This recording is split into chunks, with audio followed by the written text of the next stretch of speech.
We gotta show. We gotta show. We gotta show. You at home need to get the likes up.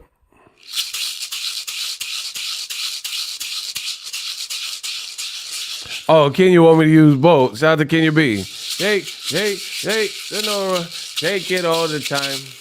Hey. Kenya said I gotta use them both.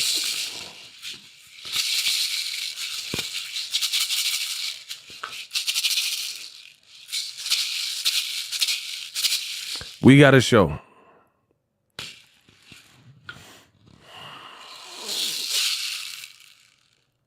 Let's effing go. We got a show. Shake, Sonora. Shake it all the time. Now, listen. We got a show. I'm gonna talk. They said talk that. They want Ego to talk that talk. Bro, there are a lot of saltines. We got a lot of saltines. A lot of people salty right now. The saltines. They starting to crack under pressure. Listen, on my channel, I talk boxing. On my channel, I give my opinion.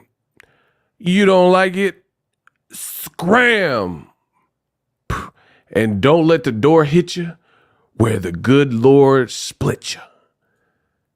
But we're going to talk. We're going to kick that real ism. So make sure, we got a lot of shooters in here. Make sure you guys act accordingly. Shout out to Askiar Hussein. That's my dude. Why? I like it this way.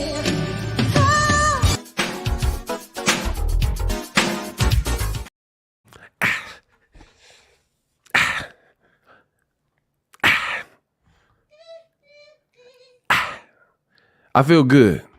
I hope you guys feel good. Smash the like button. Askiar Hussein with the first super chat of the night, of the day. $20. He said, I gotta start it off right. Eagles Army, stand up. Now, the support that you guys have been showing on the channel, it's been incredible. This is what happens when you tell the truth on YouTube. When you are a content creator and you've been in the game and you tell the truth. Remember I used to say, like the Will Smith trailer, tell the truth. Tell the truth. Will Smith and concussion. Tell the truth. Tell the truth.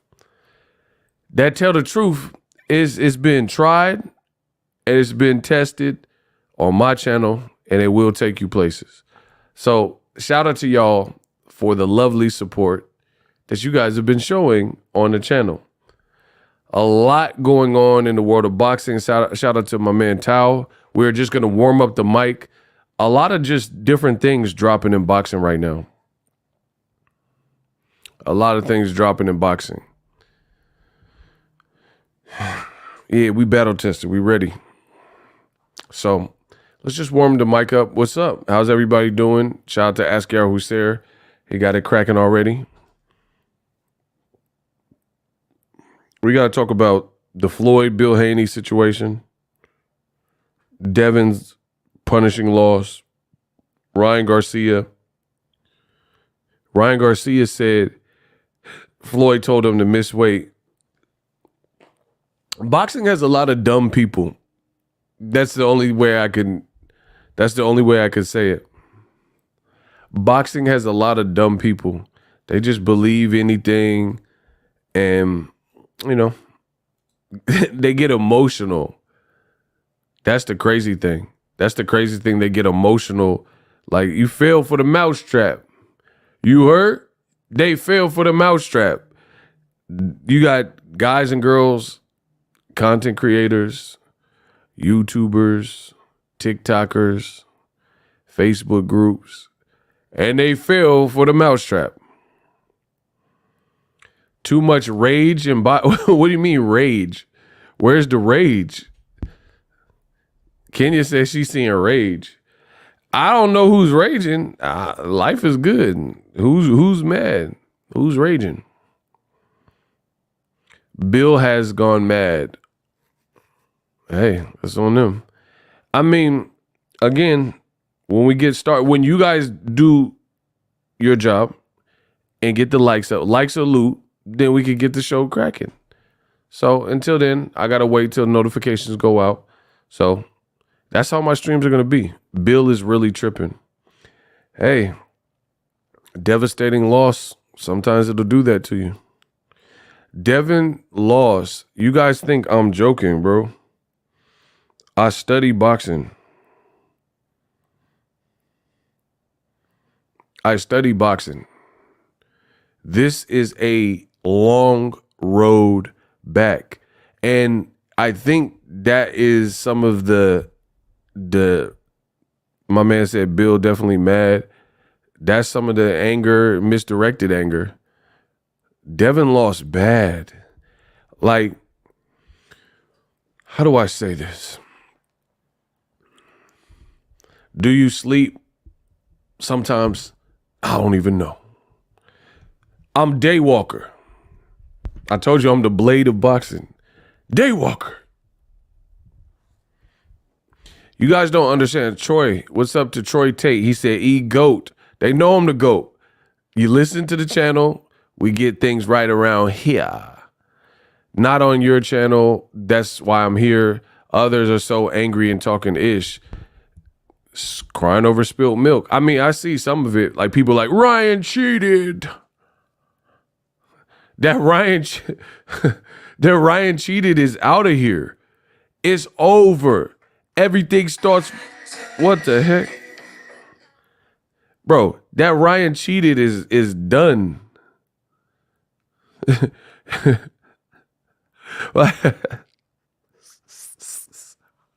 What are we talking about? Are boxing fans that much of poor sports?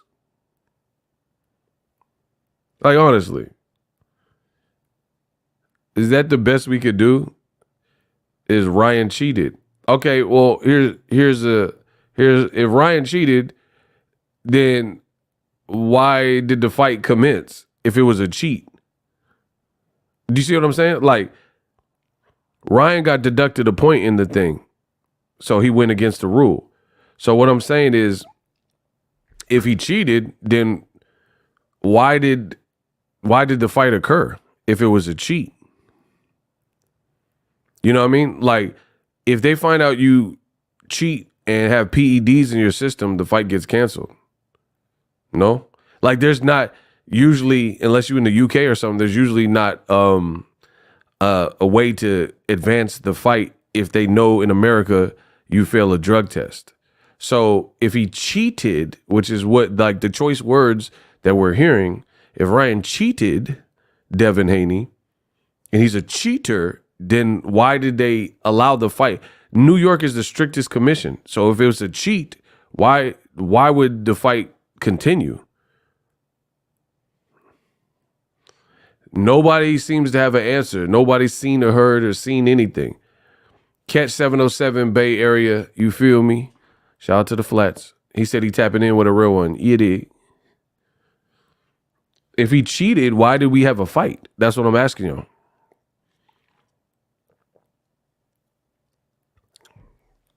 Ask Yar Hussein. Devin Haney been known to come in overweight, fight night, but when Ryan do it, it's a problem. But their argument is that Devin makes his weight and then rehydrates 25 pounds. So it's all fair game. But I've already explained that yesterday. He fought in California. That is against the California State Athletic Commission to rehydrate that much. That's a fact. That's a fact. And then y'all not saying nothing about how the referee cheated Ryan of a knockout win. How Bill Haney cheated Ryan of a knockout win by not throwing in the towel when we all seen that he should have threw in the towel. So if we're going to that's why I tell y'all, everybody says they are objective. Everybody want to be objective till it's time to be objective. Then you come to my channel and I keep it all the way funky. If I can't keep it all the way funky, then I don't speak on it. Like if the cat got my tongue, but the thing is, you got people pushing agendas, you got Haneyacks, and what they're doing is they have been bashing and terrorizing everybody not named Devin Haney in or around his weight class. And when it didn't work out in their favor, the end result, now it's like, oh, you cheated. Ryan's a cheater. You guys are haters. Can't we all just get along? You guys are coons.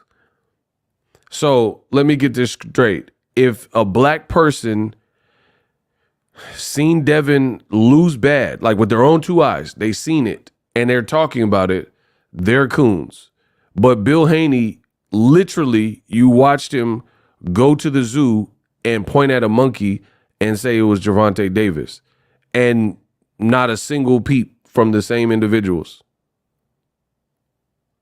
So Gervonta Davis had just turned Muslim. In fact, in the video, he said Abdul Wahid, which is the name that he made for himself or came up with or was chosen, however that works. That's the name that he was granted when he converted to Islam. So a Muslim man, Bill Haney, at a zoo in Dubai or whatever, and he's pointing at a monkey saying, hey, look, it's Abdul Wahid, it's Abu.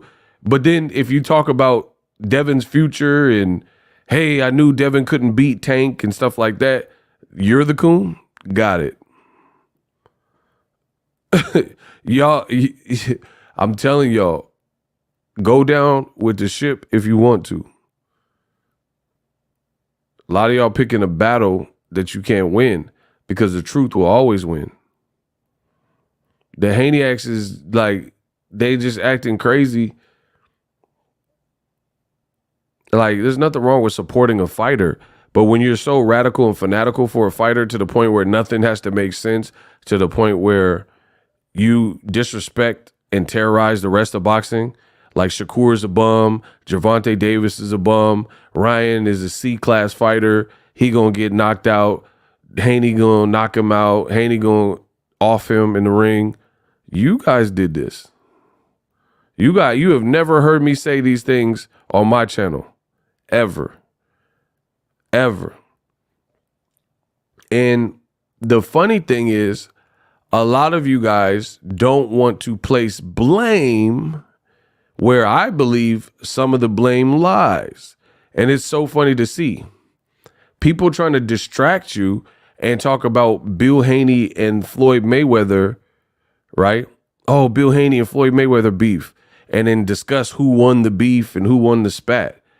I'm talking about it because I've already talked about the fight, the boxing parts of it, how Devin looked, how Ryan looked, what's next. I've already talked about everything. So me, I'm free to talk about anything because I've covered everything. You see how that works?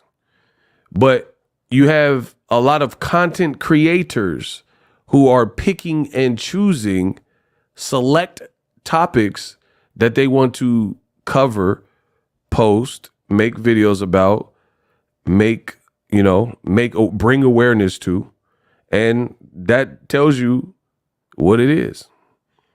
Like, Ryan just pieced up Devin Haney. It was a bad loss.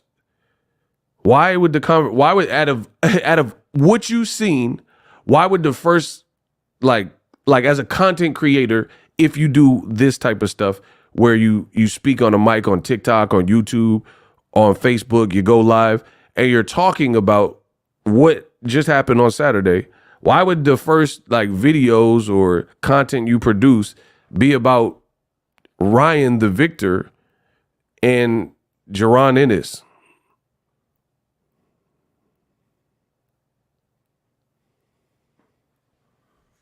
I don't to me, that don't make sense. Jaron Ennis is a Philly fighter. He's at welterweight. I get, okay, Ryan Garcia said, won't. Add me to the live. Who the are you? Why would I add you to the live? I don't even know who you are.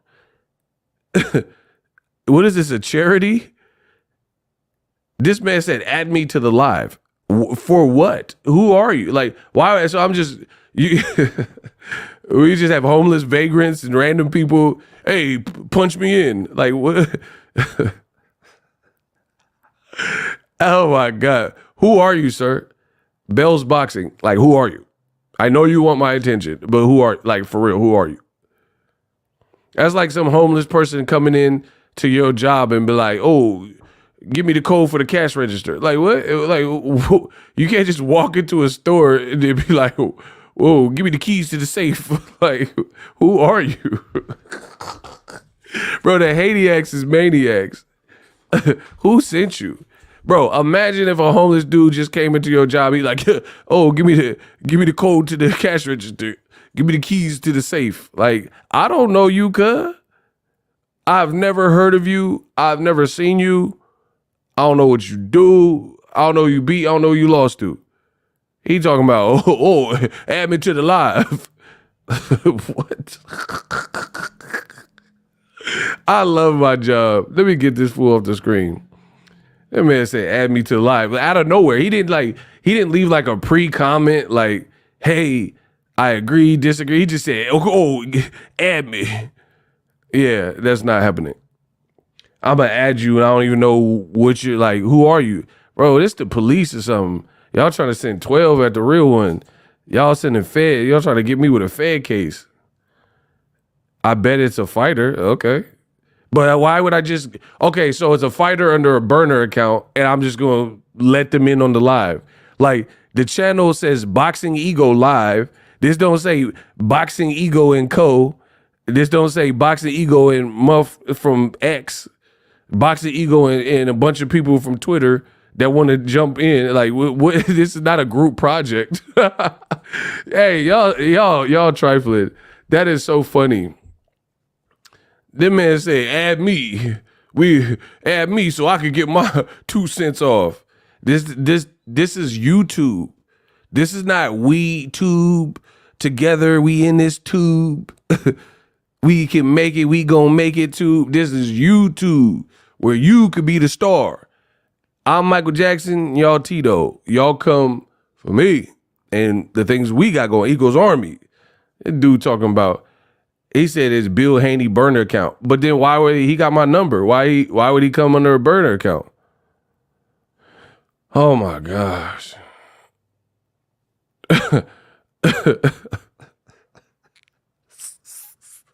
Y'all are funny today. Y'all are really funny. But yeah, all the people talking about Ryan cheated. All right, good luck with that. And here's what I don't understand.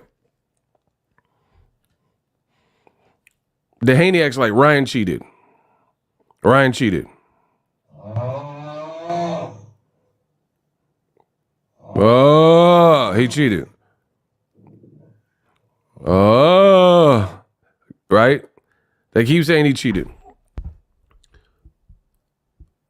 What about the fight that we just watched? Like what you do? So he cheated. Cool. The fight happened. Things in the fight happened. You're just gonna keep saying he cheated? Like what about Devin? What about the mistakes Devin made? What about the breakdown? Like it's just Ryan cheated, that's it. Listen, that's what I'm saying. Listen to the level of content creation being made here. You know what I mean? Like the fight happened. The results are the results. That's like if you sleep with a girl and she burn you and give you a STD, and in the results, they came and like, oh, I'm sorry, Boxingego, you got syphilis. And I'm like, the dirty bitch. She was dirty. I knew she was sleeping around. Bro, I mean, you can get mad, but like, she burned you, bro. You got the clap. Just make it clap.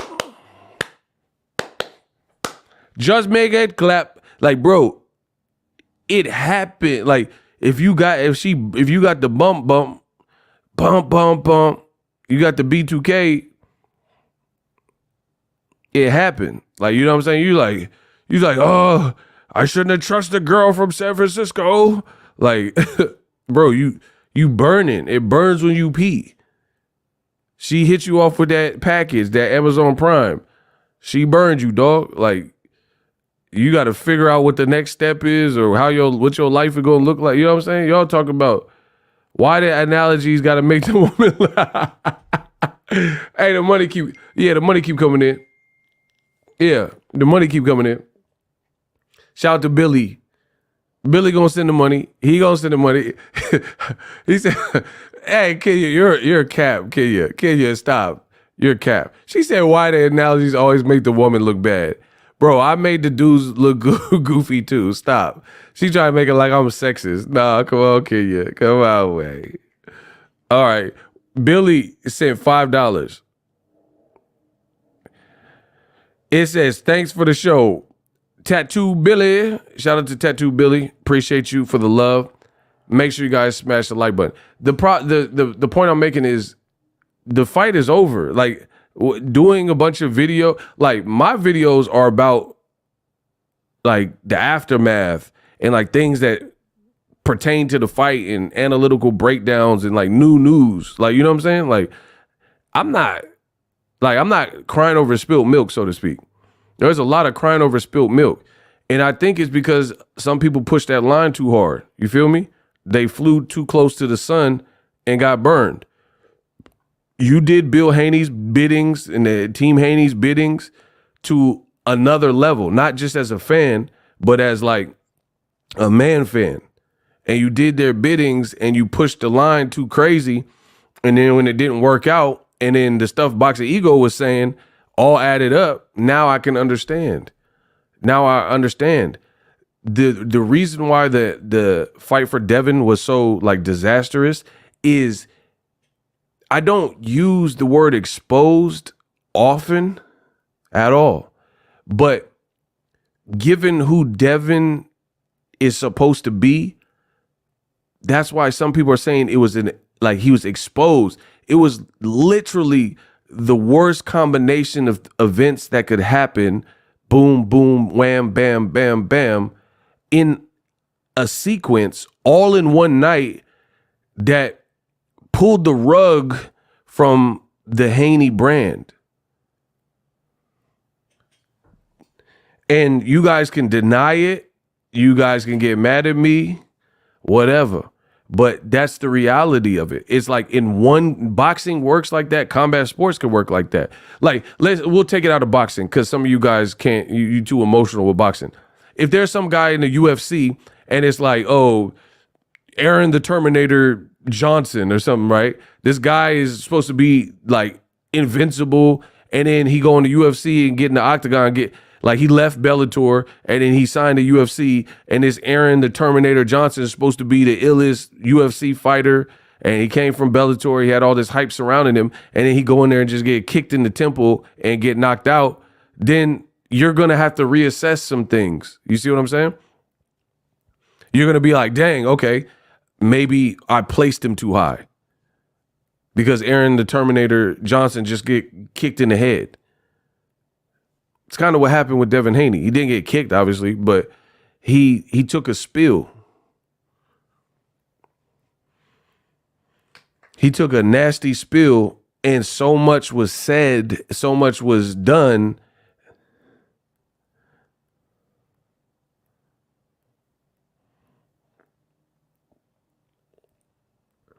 That it hurts. He took a nasty spill. Like, remember that YouTube video? Because back in the day on YouTube, there was only like a few videos that would go viral, like really, truly viral. You remember that Scarlett takes a tumble? That's how he fell. He felt like Scarlett takes a tumble when Ryan hit him and he had no legs. Who remember the video?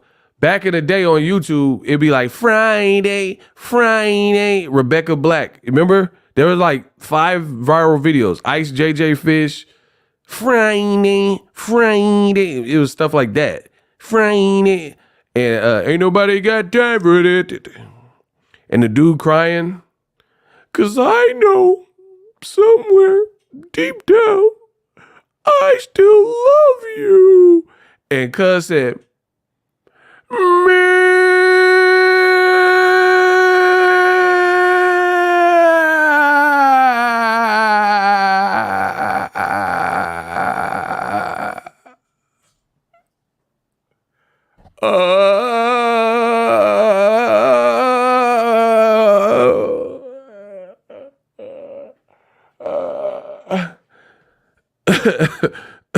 It was like them.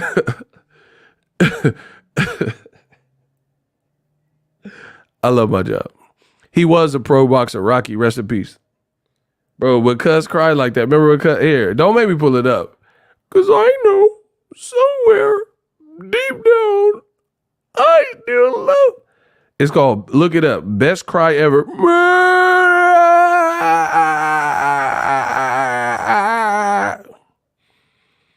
You see how bro, I'm like Steph Curry. I can just do the impressions. I just pull up, shoot, and just stop. Man, come on, I'm him. What? You see how I just stopped the mid impression? Like I'm that nice. See? Best cry ever. It got 98 million views. Somewhere deep down in my heart, I still love you.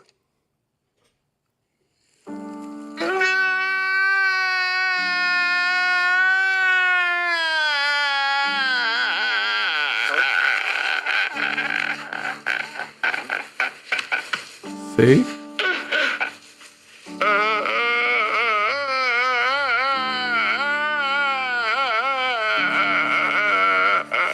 This is the Haney X. Bro, told you.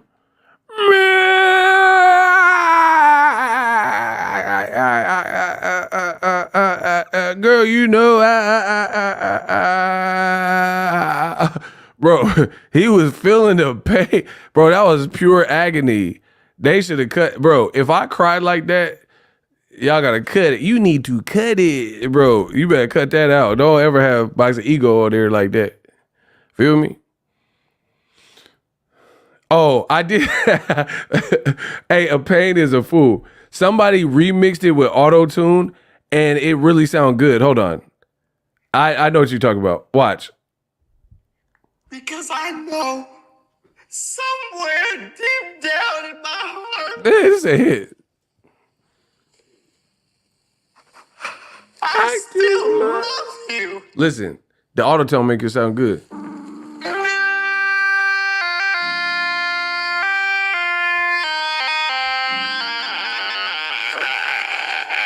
Bro, that's fire. What? That sound like T-Pain.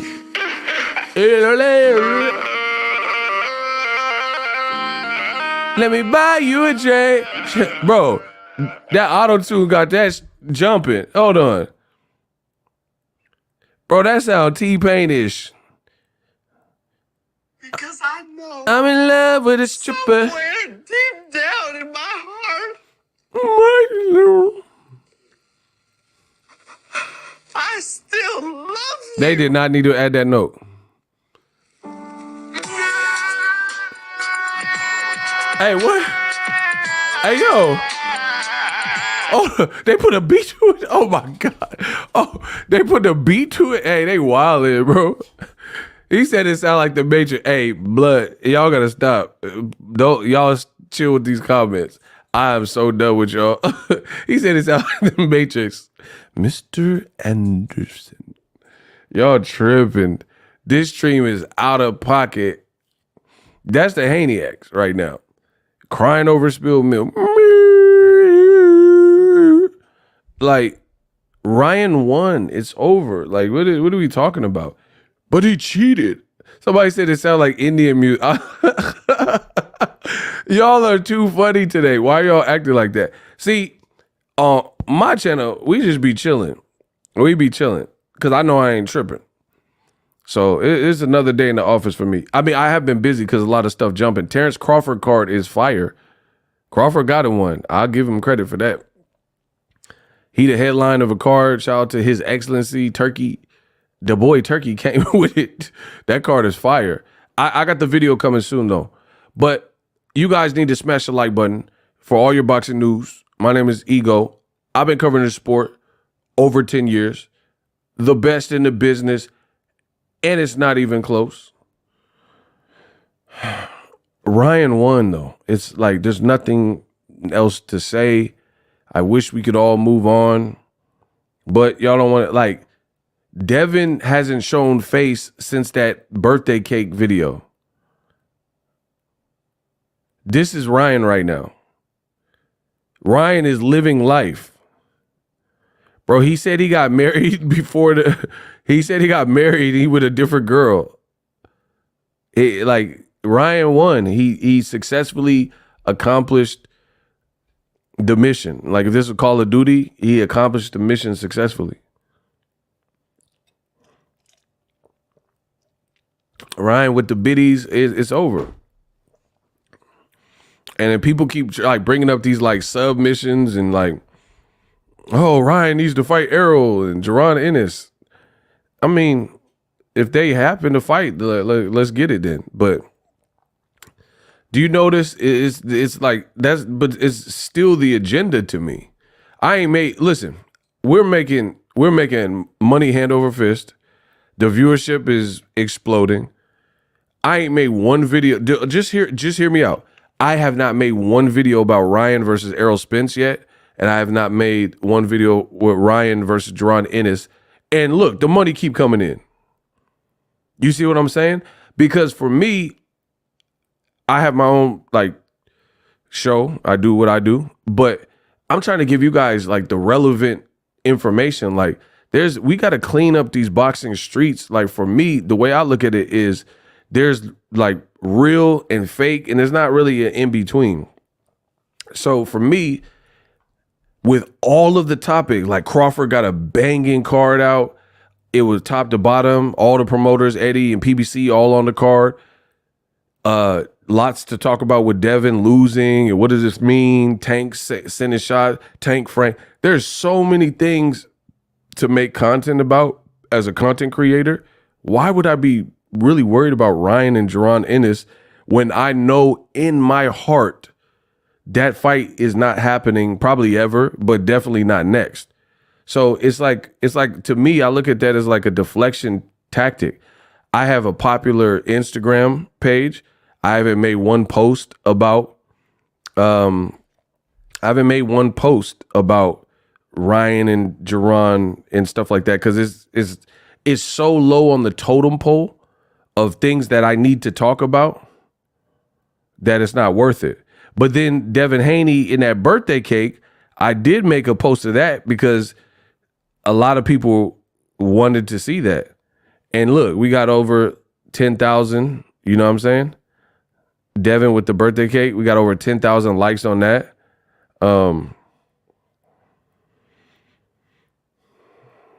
I just feel like in general, look, I Shakur's response to Devin losing, we got almost 20,000 likes on that. You know what I mean? So I'm the master of creating content, and I got to go where the energy is and what the fans want.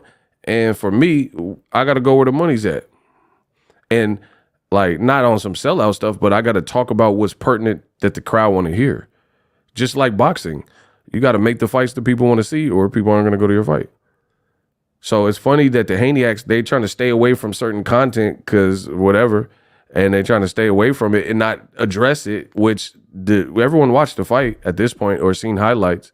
So it doesn't make sense to not have an honest opinion on the outcome. You know, Wilder, I echo Wilder. I like Wilder a lot. You know what I mean? He lost to Fury, but I still made the content. You know what I'm saying? Like I have a way of like channeling my emotions and being aloof because I've seen this and I know it comes with the territory for fighters to lose. People act like they lost a loved one when certain fighters that they like lose. You know what I mean? For me, I've been doing this so long. I'm like, ask Ellie. He's probably the same way. He probably got people he's super close with and all that. But when you do it at the high level, at the elite level, and you've been doing it for so long, you just know it comes with the territory. One guy is going to win, one guy's going to lose. One girl's going to win, one girl's going to lose. Despite relationship, if they weren't good enough on that given night and they lose or get knocked out or whatever, it's part of it. So a lot of people act like almost like babies, like beta male babies, where they didn't understand, like little kids almost, like they can't process Devin lost. It's not much to process. Styles make fights. He got hurt in the first round. The left hook, he couldn't stay away from it. We knew Ryan had speed and power. Ryan had a good antics build. He probably got them out of position emotionally, and he won. So, I mean, this is how I see it. So I just say it cut and dry. There's no beat around the bush or like, this isn't, it was, to be honest, it's not shocking that he lost. And I'm not saying like, oh, he's not a good fighter, but that's what happens. Devin hadn't really fought somebody with Ryan's style. And I told you these things. Name one person that possesses Ryan's speed, power, and frame that Devin fought. Lomachenko, no, he was way smaller than Devin, right? And he don't have power like Ryan. Jojo Diaz, no, don't have power. He was smaller than Devin Haney. Regis Prograis has power, but he also is like slower and more clunky and a southpaw, different matchup. You dig? Like, what are we talking about? Age OSJ, watching the stream, sick in bed from Toronto. Yeah, I know. Shout out to my people in Toronto. Yeah. Hey, shout out to the people in Toronto. They watch Ego about to cook. Best in the business, let's go. And it's not even close. I hope you feel better. Being sick is a drag, so I definitely hope you feel better. We got another super chat. My man Askar Hussein is back up in the mix. Shout out to Divine Light as well, who left a comment. Let's go. Why? I like it this way.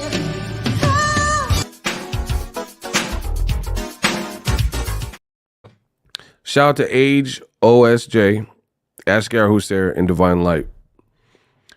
Askar says, when Errol Spence lost, I took a break from boxing. Honest to God, I was devastated. See, that's what I'm saying. And that's what the Haney should probably do. But instead, they won't just admit what happened and like move on.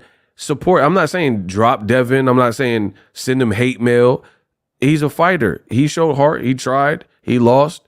That comes with the territory. Divine Light. Boxing can't be your heart on your sleeve because you never know who gonna get put on their knees. Oh, she rhyming, y'all. Or knocked out by the other from a slip from an opening. See?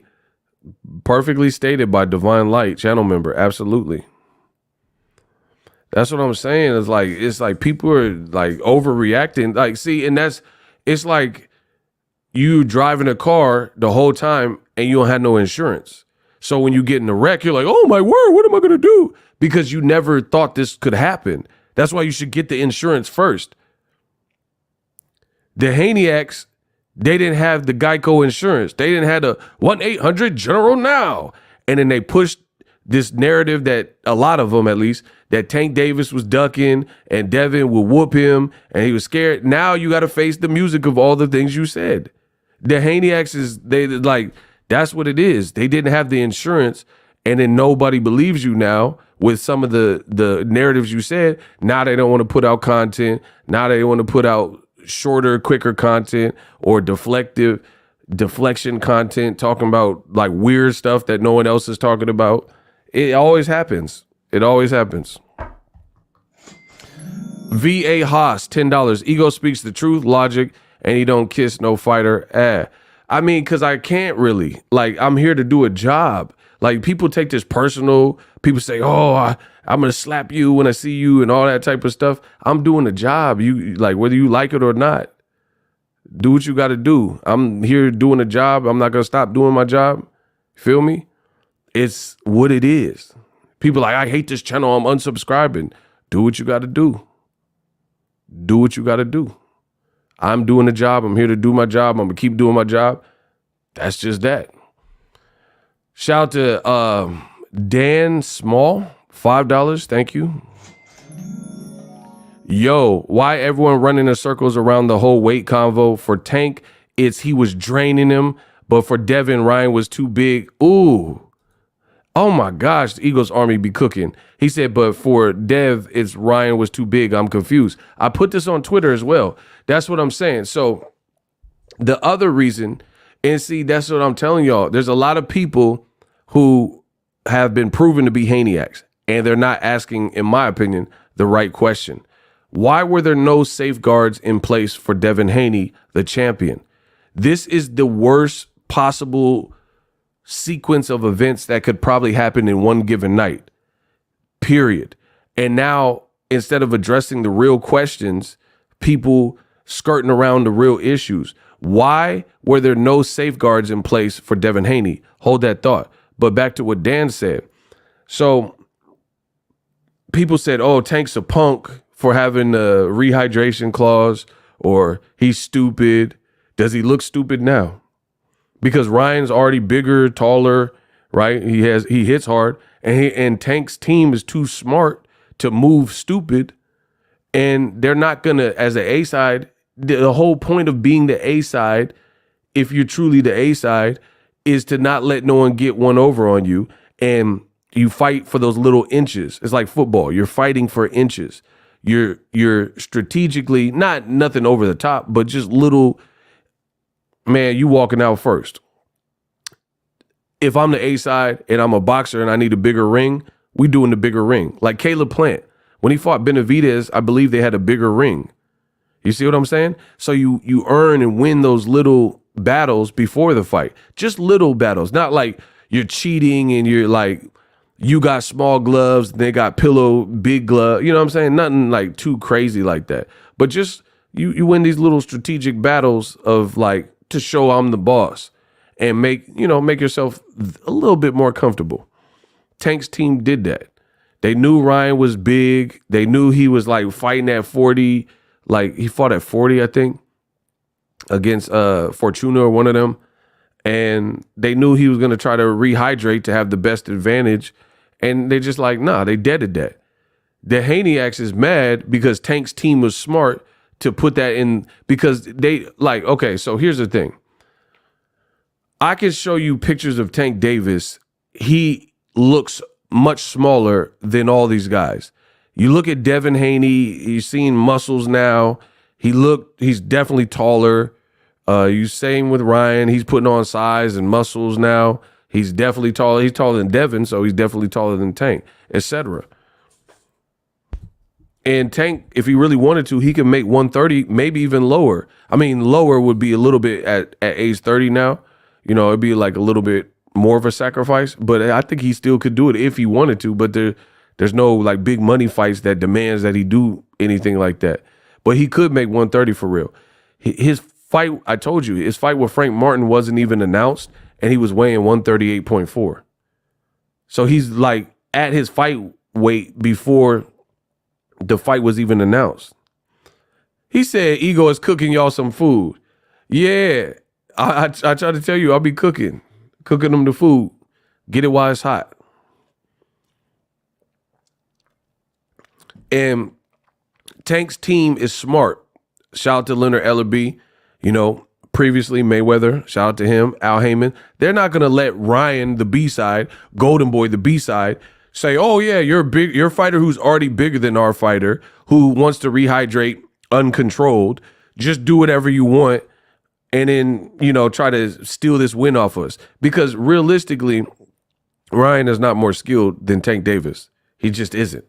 So these guys, in an effort to try to beat Tank Davis, they're going to try to rely on it, just like Floyd. These guys weren't more skilled than Floyd Mayweather. So what guys would do, like Maidana, is try to use them little Argentine gloves and, come in mad heavier and try to bully Floyd if they're punchers or if they're rough, rugged. You dig what I'm saying? That's the name of the game. We can't beat you with skill, so we want to beat you with will and by coming in heavy. And this new generation is insane. They walk around 190 and scrunch down to like 135 and all that. You're seeing it. I'm seeing it. Tank's team is no dummies, so they weren't going for it, period. If Ryan and people, you got the racist fans, they'd be like, oh man, see, look, why did Tank only give Ryan Garcia, Block Armando, why did Tank give Ryan Garcia a rehydration clause and he didn't give one to so-and-so else? Not everyone is like abusing the rehydration process. You dig? So like, of course, it's going to be tailor-made to the person. if there's a person that you believe to be somebody who kind of abuses the Friday weigh-ins instead of the same day weigh-ins, then yeah, you might tax that person, just like Floyd did with Canelo, right? He like, oh, why did Floyd fight Cotto at 154 and he fought Canelo at a catch weight of 152? Well, first of all, Canelo said he would fight Floyd at like 150, 151. So he put that out there. Second of all, Canelo at age 23 was probably one of those people. He was one of those people that was abusing the rehydration and rehydrating something crazy versus Cotto. Cotto is not like the natural, like huge 154 guy, right? So you didn't have to necessarily do that. But some of this newer generation, they're abusive with the rehydration. Some of them have been suspected of using intravenous methods, which are typically illegal. So that's the business side. Now, fast forward to the future, the Haneyacks is mad because Tank's team was smarter. That's what this boils down to. Who disagrees with me? So I could cook one of y'all. Tank's team moves smarter. Who disagrees with that?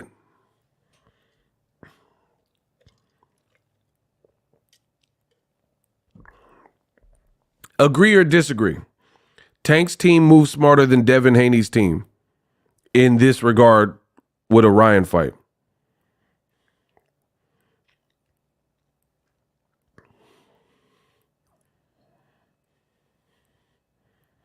And y'all mad because y'all didn't play the game right. And now y'all crying that Ryan is too big and Ryan too fat and stop. They said they will. If y'all want me to get the likes up, y'all want me to keep cooking, put the seasoning on the cooking. Put some extra seasoning on it. Put that Lowry's on it. Hit the like button. Y'all want me to keep cooking, but y'all don't want to put no seasoning on it. Where the likes at anyway? Bro, don't waste my time. I'm telling y'all, we got 163. We should have been over that. We should have been over that. I'm putting the food on the grill. Y'all can bring your own beer, bring your own seasoning. And I'm gonna put some extra seasoning, you know, the house seasonings on it. Tank's team, bottom line, they move smarter than Team Haney's team in regards to a Ryan fight. One, Tank's team had a one-way rematch clause. Bill Haney and the Haneys had a no-way rematch clause because they didn't have one. Why would you send a champion into a fight with a guy who's beat him 3 times out of 6, Ryan Garcia, with power, with no rematch clause at all? So now the Haneys have said, oh, we want to fight him again. Now it's ugly because if you had a rematch clause, legally, you could force him where he couldn't fight nobody else in this window if you triggered the rematch clause. And if you were smart enough to think ahead like that, a rematch clause, you could have outlined some of the parameters, like, oh, the purse split in a rematch would be 60-40 or 50-50 in a rematch, or whatever. The winner gets 60. You can outline those things in the contract. You can say, oh, rematch clause has to be at this weight, 140 again. You didn't do none of that. How much did both weigh on fight? I don't know, bro. I don't know. Ryan claims he weighed around 160. Oscar said he said Haney outweighed Ryan. That's what Oscar says. But they didn't have to do an unofficial weigh-in, so I don't know. But y'all got to pay attention. Tank's team had a one-way rematch clause. I reported about that when it was in real time. So meaning if Tank got knocked out by Ryan or beat up like Devin did, then Tank could say, hey, I'm rematching you. And then the terms are already outlined. Because I think one of the things Golden Boy was fighting for is if Tank pushed the trigger on the rematch takes place on DAZN. But it wasn't even needed because Tank is more skilled than Ryan, and he knocked Ryan out. So who cares? They didn't even need the rematch clause. You see what I'm saying? Devin's team went into this fight willy-nilly. How come none of the Haneyacks are talking about any of this stuff? No Haneyack is talking about how they went into this fight willy-nilly with no rematch clause. I seem to be the only one. What a coinky dink. Khaji Good. Bill thought he was pimping the business of boxing with weight and the matchup, and he got pimped. I like how you said that. That's what I'm saying. You thought you were in control until you realized this whole thing went out of control. Just like my man said, you thought you was pimping, and then the pimp tactics got done. Like, you try to get someone and you got. That's how we're saying that. You see what I'm saying?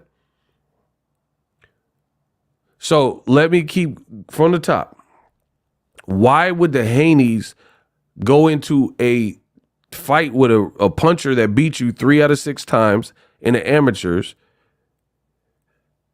and not have a rematch clause? Because that way you could force Ryan to not move and to rematch you.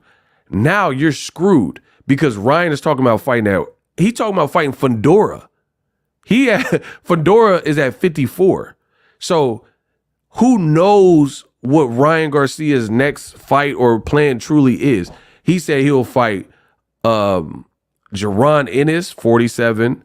He said he want to fight at no lower than 143. He said he want to fight at 145. He said he'll fight at 154 Fundora. Errol's probably looking up. He calling out Errol Spence. The man's back to it. He all over the place. So you truly don't know what Ryan's next move will be. But here's the kicker. Since you lost to Ryan Garcia, he was already the A side confirmed in the first fight. Now that he beat the out of you, he's really the A side, and he was uncontrollable in the first negotiations, in the first promotion. What do you think he's going to be now? What do you think? Like, if he didn't adhere to the first contract, you had it at 140, and he's like, man, I'm coming in 143. Floyd told me to come in at 143. What do you think he's going to be like now? He going to be like, you want the rematch with me? Come to 147. It's up. It's over, bro. The Haneys played this so wrong, and you got to deal with it. You fell for the mousetrap. Ryan holds all the cards in a Haney rematch. If he could just say, I don't want to fight Haney again, and no one's going to care. Because he was so effective in the first fight, no one will really hold it. No one, who's going to say, the only time people will care is if like Ward didn't give Kovalev a rematch, which Ward being a strong champion, a great champion, he gave him a rematch. But that's the only time that you can get people on your side is if people thought it was like controversy or robbed. It wasn't. Ryan he outsmarted you and he convincingly beat you and dominated. It should have been a stoppage. You dig? So now you created this monster. I bet you Haney weighed more. Who won a bet? De La Hoya said he did. De La Hoya claimed he did. But I don't know how to prove that. Listen to what I'm saying, people. If you couldn't control Ryan before, you can't control him now. At least for the Haneys. So Ryan could be like, okay, imagine this. Ryan, he holds all the cards. He's the A side. He was already the A side. And Ryan beat your fighter convincingly. He'll just be like, I can't make 143 now. Fight me at 145 or 147. Now, Devin had he didn't have like the strongest power at 35. 40 was definitely pushing it. If you fight Ryan Garcia with no firepower at 45, 145, 146, or 147, or anything higher than that, then Ryan is at a supreme advantage. He could take your best shot.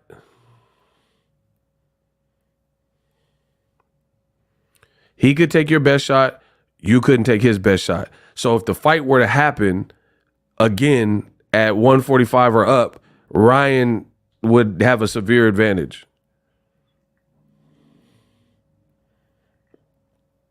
I'm telling y'all the facts.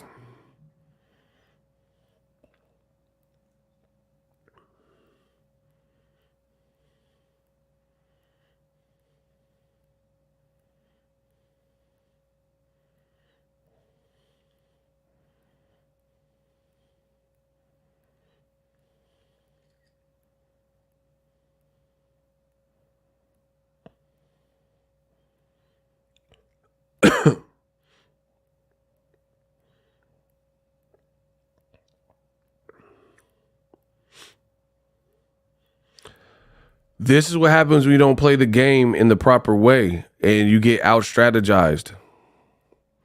A Pain says $5. This is what happens when you tell lies for so long about a fighter, just for that fighter to show you who he is, who really see. Hold on. This is what happens when you tell lies for so long about a fighter, just for that fighter to show you who the real C-class fighter was. Oh, wow. Bro, I'm telling you, Ryan played it so.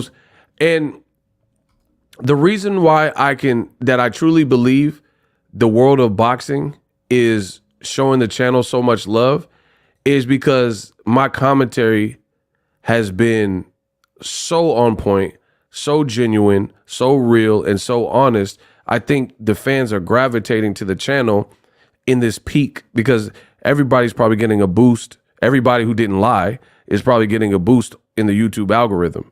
But the reason my content is doing well is because for the people who are like hardcore fans that are here before the outcome, they remember the stuff I said. I didn't say nothing crazy. I told you that this particular fight, it was a lose-lose for Devin.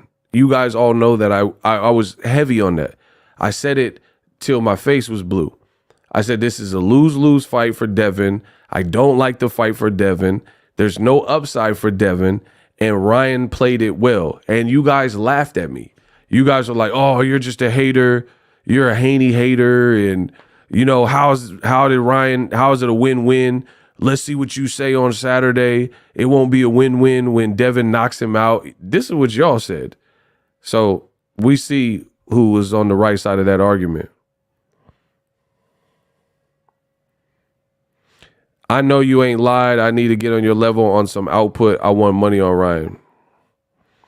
My best advice for anybody coming up, be real, be you, be real, and be consistent. The man fans are furious, Kamal. We here now. All you have to do is like really call what you're seeing. Don't make it up. Don't do like Tim Bradley and like make up something that didn't happen. You want to read this?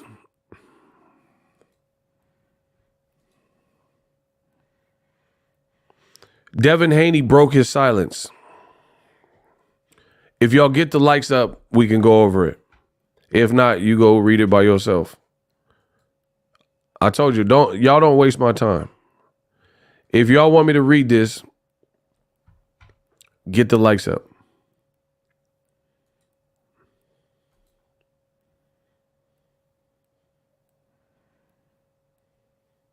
Yeah, see, in that all that extreme stuff, Tim saying if Ryan beats Devin Haney, I'll resign, but then now he don't want to resign. You know what I mean? Like I don't do that. I don't put out content like that. Like I'm gonna close my channel if Mayweather don't beat Pacquiao. And then I didn't say nothing that extreme, and I still was right. But this is just dumb. Ryan winning upset the whole world of boxing and shook things up, which is sometimes needed in boxing because I truly believe this, and I've always said this if you watch my channel, either you evolve or you will become extinct. So the people who get every fight prediction wrong, cape for Devin Haney and Bill Haney to a level that didn't even make sense, you either evolve or you become extinct. And if you do it too many times and you're on the wrong side of history too many times, people will stop watching your channel altogether and you'll just start seeing a decline in everything to the point where it no longer makes the sense that it makes to be putting out content. And, you know, people have to get regular jobs or start another channel. I'm telling you how this game works. I've been here so long at the highest level by myself, dolo. And I'm telling you, the fans are ravenous. They will eat you alive. That's why you got to be mindful what you say and what you put out there. They'll wake up. Boxing fans are vicious. They will wake up daily just to be like, aha, what you said about Devin now? Like, they're petty, they're ruthless, they're great. But if you get on their bad side, your channel will pay and they'll run your channel into a ground. Because here's how it works.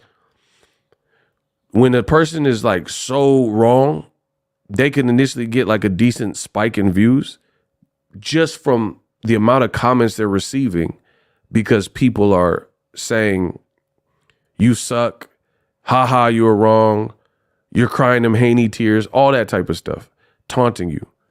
But then what happens next is after they get their fun and they've insulted you and berated you because you were way off the mark with all of your content, and then people were putting out content trying to get clicks. Once that dies down, a lot of people's channel can die. You see what I'm saying? Your channel can die down because it's like what remains is like a carcass of a channel. You know what I mean? Like the hyenas have been like pecking at you and eating off you. You're done for. You know what I mean? And that's how I seen it on YouTube in boxing. That's why it just pays to know boxing, respect the sport, keep it real, be honest, all that type of stuff. Can somebody refresh their screen and do a like check?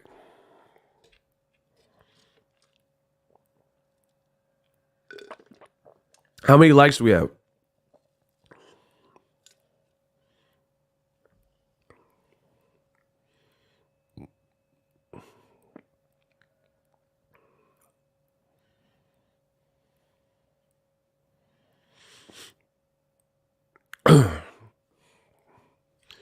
They act like it's the end of the world. I don't think anyone's acting like the end of the world. I think truly we need to get the likes to 300. I don't think that people are acting like the end of the world. I think there's people who are underrating the climb back to the top. Devin Haney still hasn't shown his face. He just put out a message, which we'll get to in the next 5 minutes. But Devin hasn't shown his face really since then. So why would a fighter not show their face? Come on. Be real. After a massive fight, Ryan is on social media right now just as much as he was on social media before the fight. I can assure you. This is Ryan's Instagram. He's not ducking. He's not because when you win, there's no reason to stay away and like go into like remission and this just doesn't make sense. That's the spoils of victory, right? When you win, there's no reason to abandon your YouTube channel. I've seen it all. People deactivating their Twitter, like Haniacs that deactivated their Twitter account, all types of stuff like that, right? We still haven't seen Devin's face. Bill has done all the talking. It's what it is.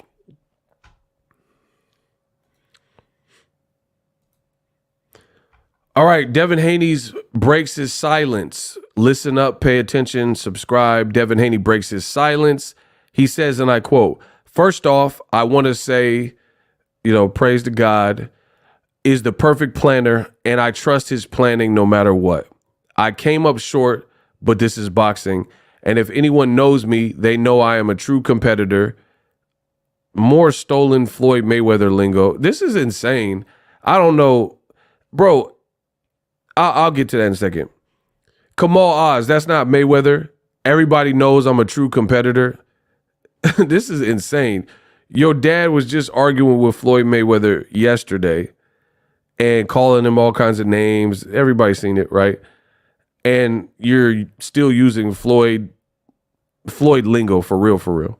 But whatever. I'll start from the top. First off, I want to say, praise God. God is the perfect planner, and I trust his plan no matter what. I came up short, but this is boxing. And if anyone knows me, they know I am a true competitor and always want to test my skills against the best fighters in the world. But you didn't say Ryan was the best fighter in the world. You said he was a C-class fighter. Ryan, despite the circumstances, was victorious that night, and that is fine. I do feel like weight played a role in it, but only Allah knows. Now you're saying weight played a role. Oh my gosh, bro. I would love to run it back and give the fans a fair fight within the agreed weight. This is bad. I'll tell you why in a second. With that being said, I am currently enjoying time with my family and friends, as well as making up days for Ramadan. Thank you to all my supporters and everyone involved in making this event happen. After I finish making up my days of Ramadan, I will tell you guys what's next. What? I appreciate everyone that has reached out. I am overwhelmed with love.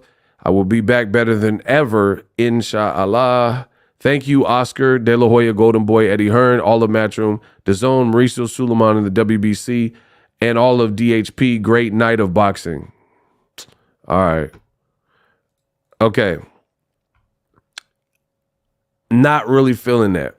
Like, most of it was cool, but I'll explain after these super chats the part I wasn't feeling.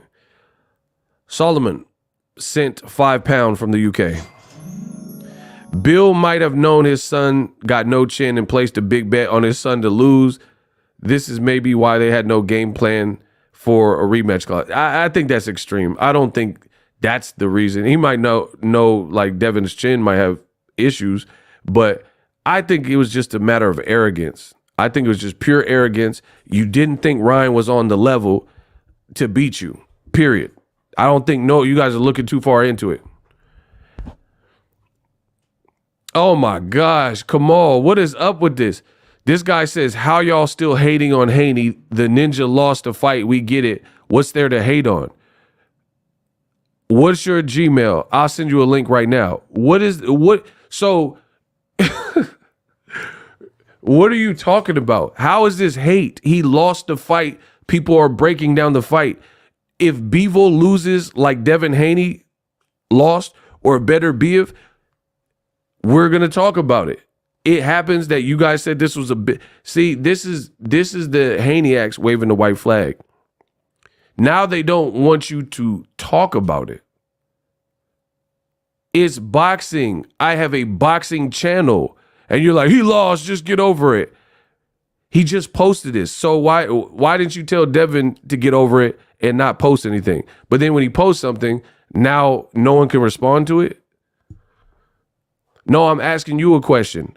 What are you expecting? What are you expecting people to do when somebody who was compared to the next Mayweather, someone whose team said the Mayweather era is over, said the Gervonta Davis is over, all of the Haneyacks minions said that Gervonta Davis was afraid. Now you guys just want every conversation about the loss to just disappear and disintegrate. I am sorry. The world does not work like that. You can't run amok and like let's say this is Grand Theft Auto. You can't run around the city, snatching people out the cars, conking old ladies on the head, crashing the whip, hopping out, shooting at the cops in San Andreas, jumping off of bridges, and you're like, it's a 5-star warning. This is what the Haneys did. They got to a 5-star warning in boxing, and then now they want to shut the game off. Why are you guys talking about this? Bro, you just set this person on fire. You punched this pedestrian. You hopped out of the stolen whip and led the cops on a chase. And you got the GTA 5-star warning. And now you're like, oh, he lost. Just get over it. You get over it. Kamal says, Bill is a snake oil salesman. Haney's are sore losers. Yeah, the response is not good. I'll explain it. One channel said Arrow will destroy Bud and Haney will destroy Ryan. Just getting everything wrong, but got the nerve to call us casual fans. You petty. Age is back. He's sick and he's still sending super chats. Shout out to the supporters. Never attribute to malice that which is adequately explained by stupidity. Some bad things happen not because of people having bad intentions, but because they did not think it through properly. I don't know what that quote's from, but that's fire. So, Boxingego, the world wants to know, what didn't I like in this Dear John letter from Devin Haney, breaking his silence? One, he won't show his face. You know, it's just words. We don't know who wrote it, you know, per usual. It happens sometimes, but I would like to see Devin Haney, instead of his dad doing all the talking, I would like to hear something from him. And through text, you don't know. He could have had a PR person or whatever write it, because it doesn't really sound like the way he tweets, you know, and I don't know how to fully explain it, but when you follow these fighters and you see the method and the tweets and how they structure, it's like a forensic pathologist. The way they structure their tweets, the choice words they use, and then you'll read one of these when the fighter loses or has to address the public on some controversy. It always sounds like scripted. Like when Alicia Bumgarner failed the PED test, and then it's like this long thing, or like Broner said XYZ, she waited a week, and it's this long paragraphs about, and I don't know, that's her tweets don't look like that. You know what I'm saying? Her tweets didn't look like the tweets I think she writes when she wrote that long response to Broner. I don't know if she wrote it. That's kind of how I feel with Devin Haney. So that's one issue. The other issue is he says, I would love to run it back and give the fans a fair fight within an agreed weight. Ryan missed weight. True indeed. The Haneyacks are holding on to this when a person such as myself told you this was a bad fight for Devin and a lose-lose situation. You guys said I was hating, and now they're talking about running it back with no rematch clause, and they're talking running it back, and we need a fair weight, right? We need to do this with the adequate weight. The bottom line is the Haneys did not feel that Ryan was ucking with them. They didn't think that Ryan was capable of beating him. They told you in so many words. Alhamdulillah, this is all a dream come true. He's very unprofessional. I'm a true professional, and I told him yesterday his antics will betray him, and this is just a start. Tomorrow, the world will see that I'm levels above this average fighter. And at any point, did you consider not taking the fight, considering he missed weight by over 3? Of course not. It don't matter what weight what weight he came in. I'm a true champion, and I will show it. So I just showed you. This is Devin Haney immediately after the weigh-in. That was a ceremonial weigh-in. Ryan missed weight earlier in the AM, missed weight, renegotiated. You decided to continue to fight him at this higher weight class and take his money as compensation. Then Ariel Helwani says, a great question. Considering that Ryan missed by 3.2 pounds, did you ever consider pulling out of the fight because he was unprofessional? And once again, this is what Devin said. And I told him yesterday his antics will betray him, and this is just a start. Tomorrow, the world will see that I'm levels above this average fighter.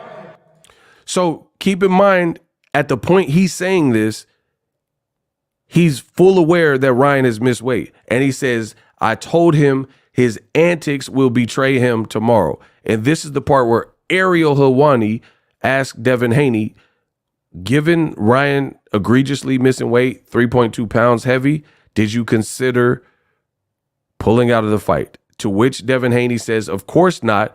The weight don't matter. And at any point, did you consider not taking the fight, considering he missed weight by over 3? Of course not. It don't matter what weight he came in. I'm a true champion, and I. It don't matter what weight he came in. Then he said, what's your prediction for tomorrow? I'll end this. Get him out of boxing. It's over. All right. Devin Haney said, I will end this ussy. Get Ryan Garcia out of boxing. It's over. This does not sound like a person who thought they would lose to Ryan Garcia. Now that you have lost to Ryan Garcia, it's a different energy. It's like, oh man. With that being said, I'm enjoying time, and Ryan, despite the circumstance. So you're not even really giving Ryan his props. You said Ryan, despite the circumstances, was victorious. So that's the first cop in the plea. Despite the circumstances. You knew all of the circumstances and pressed forward with the fight. He said, so despite the circumstances, he was victorious that night, and that's fine. I do feel like weight played a role in it, but only Allah knows. I would love to run it back and give the fans a fair, and he put it in all caps, a fair fight with the agreed upon weight. I'm showing you the proof. Devin, good luck. To start tomorrow, the world will see that I'm levels above this average fighter. And at any point, did you consider not taking the fight, considering he missed weight by over 3? Of course not. It don't matter what weight what weight he came in. I'm a true champion, and I will show it. Bro, so all that Floyd type of talk that you were doing, only to cop the plea of, I do believe weight actually mattered. And here's the thing. Whether you believe that weight mattered or not, your team made an executive decision to press on with the fight. So either way is your fault, because you have a dad that loves you, who's your trainer, I believe manager. You had Eddie Hearn from the UK that you brought over, and you guys elected to press on with the fight. Take Ryan's money for the penalty. Ryan said, oh, well, 1.5 million, that's nothing. Come on, man. He's like, I'll spend 1.5 easy. You know, come on, man. That's light work. That's literally what Ryan said. He showed zero remorse. He went to his Twitter. I made videos about all this. Ryan Garcia went to his Twitter and he said, I missed weight. Ha, ha, ha. I got a 3-pound advantage. He did not care. You knew he didn't care. You still thought you could beat him. So you got to live with the results. He literally told you, ha, ha, ha. I got the 3-pound advantage. Deal with it. And you still chose to fight him. So whether you think it had an effect or didn't, Ryan Garcia, look, this is Boxingego because I'm super thorough. You see it. Ryan Garcia laughs after missing weight. It's over, people. Ryan Garcia laughs after missing weight, mocks his weight advantage. He says, quote, I got a 3-pound advantage. Ha, ha, ha. And I put a picture of Ryan laughing, right? And here's the tweet. Ryan says, I feel great, and I got a 3-pound weight advantage. Let's go. Ha, ha, ha, ha, ha. Winners do what they have to do, and I'm still sharp. He said this at 10 in the morning. 10 in the morning. So Ryan is showing no respect for missing the weight, no remorse for missing the weight. He didn't care that he missed the weight.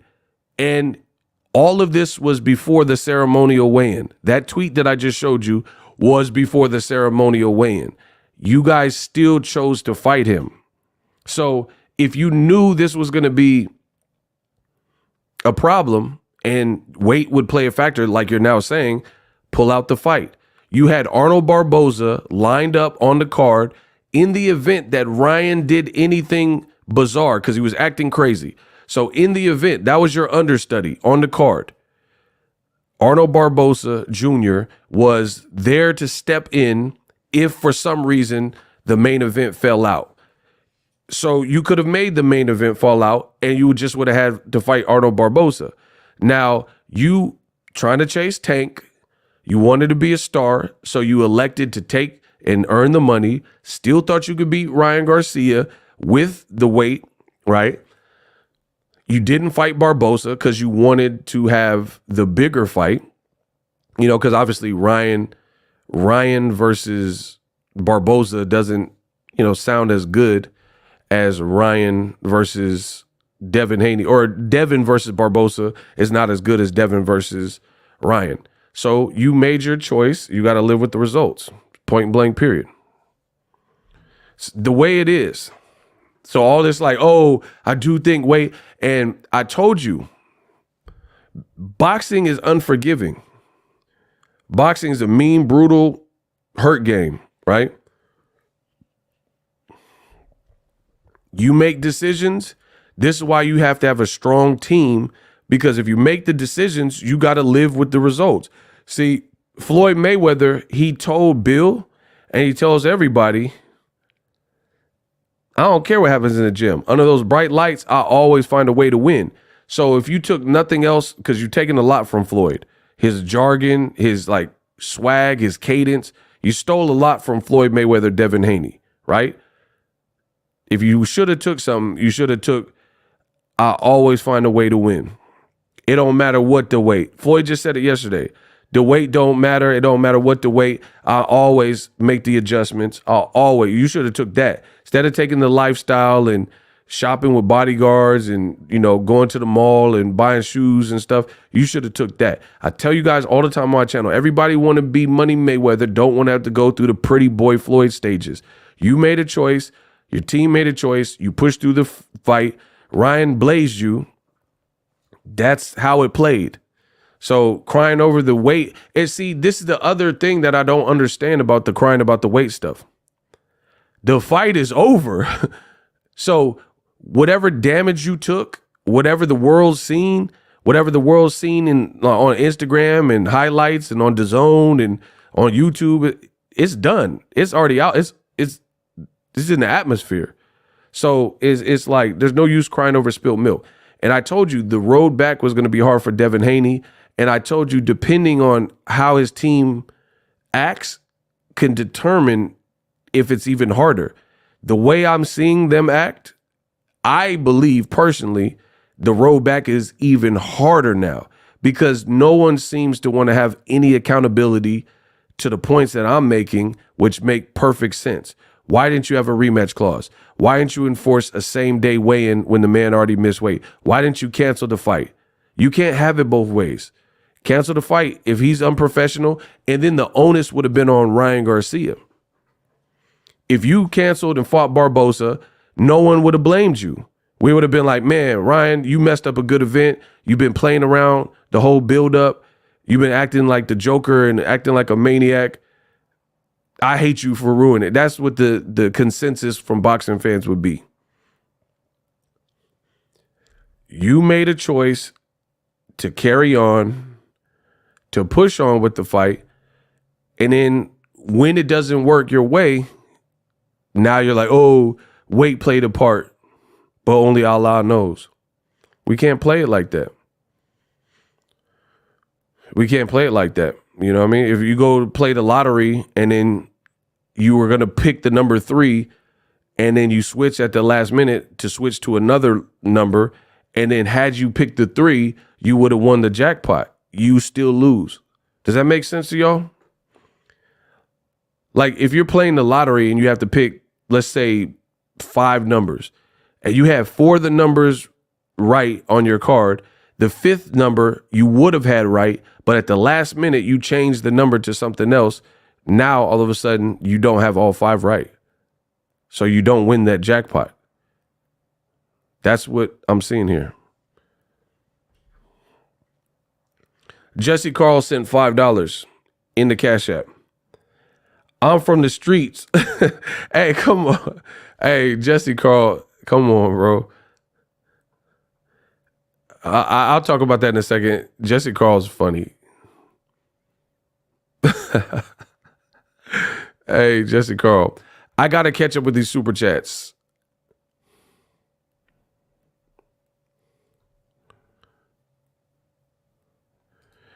Okay, we got $2. Who is better, Mario Barrios or Regis Prograis? I don't know. They'd have to fight, but probably Barrios. I mean, he beat Ugas at 47. I don't know if Regis could move up to 47 and beat Ugas and almost beat Keith Thurman. So, yeah, Barrios. Solomon sent $2. Boxingego is not hating on Haney. Listen clearly. People are going to talk. They say whatever they want. If you listen, what I say makes sense. Kamal Oz sent $2. Thank you, Kamal. Classless, the Haney giving backhanded compliments, sore winners and losers. See? Definitely a private school boxer. Hey, you going crazy in here. And 3 pounds went to his left arm. The other reason, I know I'm the best in the business. Let's go. Let's work. The other reason why this looks pathetic to me is because the Haneys, this man looks bigger than every opponent not named Ryan Garcia. And even with Ryan Garcia, they looked about even. So you played the weight game where you had the advantage in mad fights. Lomachenko, Jojo Diaz, George Kambosos 2 fights. Regis Prograis, you were bigger than him, which was illegal per the contract. Regis Prograis talked about it. So I just named like 5 fights where Devin Haney clearly like replenished a lot and outweighed and outsized his opponent. It's all facts. But then the moment Ryan Garcia does anything like that to you, you're like, the weight played a factor. But you didn't care when you were mad bigger than Regis Prograis on fight night. You weighed at the unofficial weigh and you were 165, bro. Regis wasn't that high, and he was the champion. So he just got beat up, embarrassed, dropped, hurt, lost his belt, and he adhered to being at a certain variance, and the Haneys didn't. In California, I've already made the live stream. We talked about that, and you didn't care. So that's what I'm saying. I don't believe in being selective with the outrage. If you're outraged that Ryan was unprofessional and blew up too much, then you need to be outraged when you do it to Lomachenko. And the Lomachenko fight, some people think it was a robbery. I personally had it a draw, but I can understand the arguments because Loma started getting off on him in the end and made it exceptionally close. So some of the rounds were kind of chippy, like, what do you like here? And then again, the Haneys, it doesn't sound like anybody, there's no voice of reason, if you will. I don't feel like there's a voice of reason. It's just like an echo chamber. Everybody saying, oh man, Devin, you would have beat him if he didn't cheat.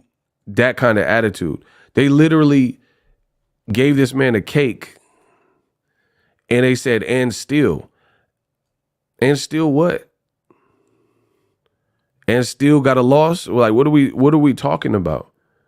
And people get mad at me for speaking the truth, but you can't prove me wrong. There's nothing I'm saying that's wrong. Not one thing that I've said is wrong. And you guys can frame it how you want. Oh, you're hating, you're being harsh. It's not being harsh. It's being realistic. If you choose not to be realistic, that is on you. I'll run my channel how I run my channel. Like Bill Haney, fast talking, can't talk his way out of this. That was a nasty spill that Devin took. And no one but me is really asking some of the questions about, like, how come they had no safeguards to protect their fighter? Let's ask a question. Since Bill Haney keep dissing Mayweather Promotions, and Leonard Ellerbe, have you ever seen Leonard Ellerbe have a Kermel Moton, a Gervonta Davis, or Floyd, and they let the opponent finesse them? Tell me. That's why you need a team, a veteran team, where they're going to help you make the right calls.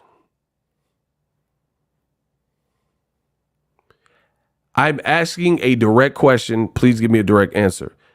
All the people who came under the Mayweather umbrella, like Floyd Mayweather, guys like Kermel Moton now, guys like Gervonta Davis, have you ever seen somebody, an opponent,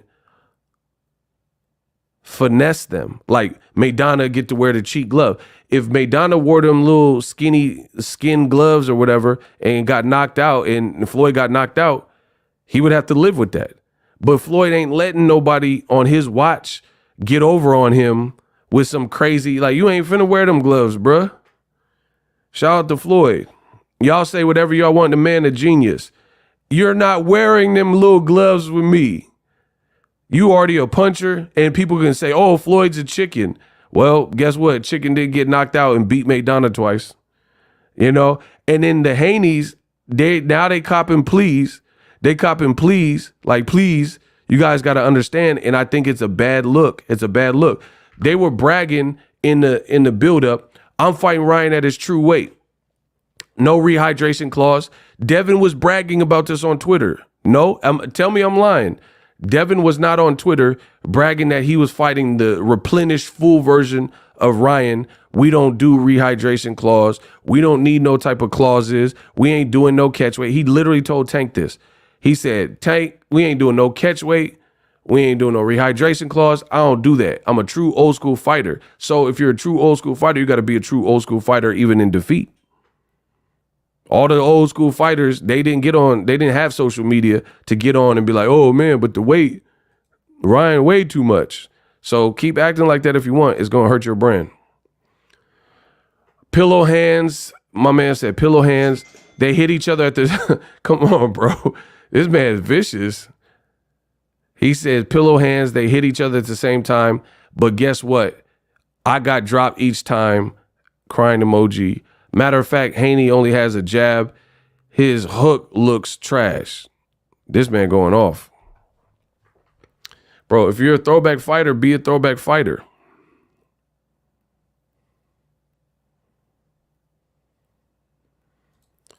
Ego. What it do, I think.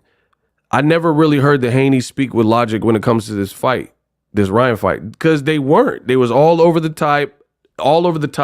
It was WWE. It was, yeah, we gonna kill him. Like what did Ivan Drago say? Bro, who is, like, real talk. Who has Devin, like, KILLED'd in the ring? That's not even his bag. The only person that I guess is close is Antonio Moran. He had like 11 fights, dog.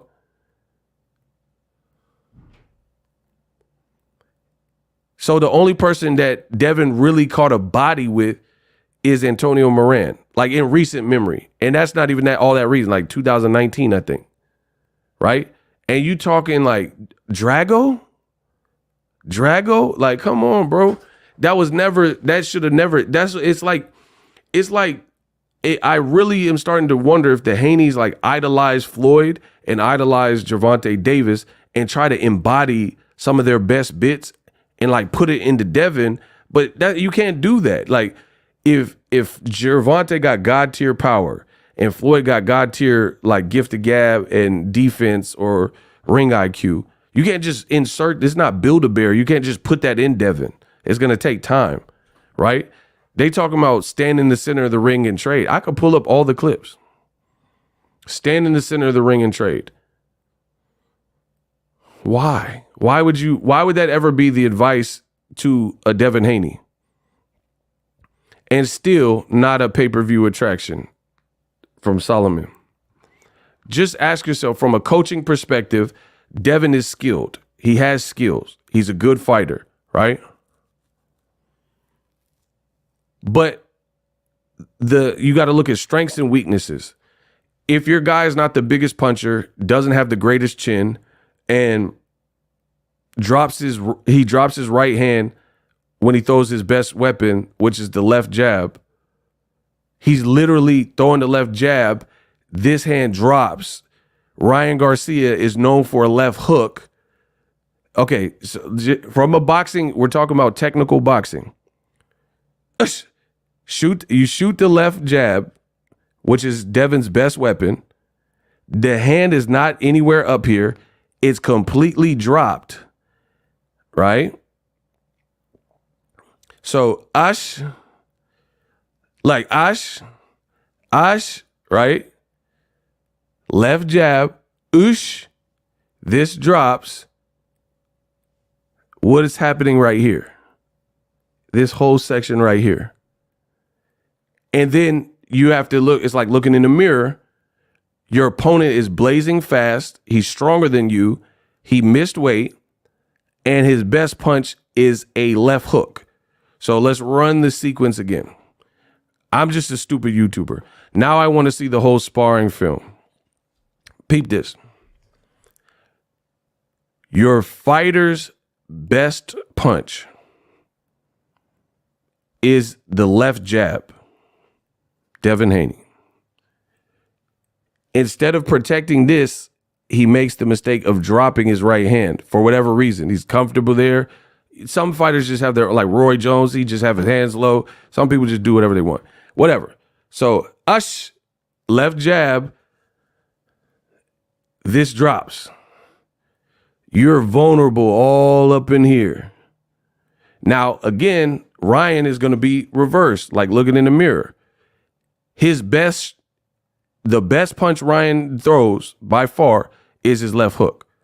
He's like Felix Tito Trinidad, David Tua, Donaire. Like we're talking about incredulous left hooks, like good left hook. In a way, got a great left hook, right? Ush, this drops, vulnerable here, looking in the mirror, and Ryan's best punch is speed. All he does is speed drills. All he does is speed drills online. Body shield challenges and reflex. His dad got a Cobra bag. Right? This is all he does. And Ryan got underrated timing. Left hook spilled him. Promise you. That's what was happening. But y'all don't see the technique. Y'all be mad at me like, oh, ego. See, there's a lot of channels they want to do like Boxingego. They're not studying this game. They're not studying this game like me. They're not really boxing. They're not really for boxing like me. I really be like, see why these dudes be hating on Tank? I study Tank. I'm like, dang, how do you get that off?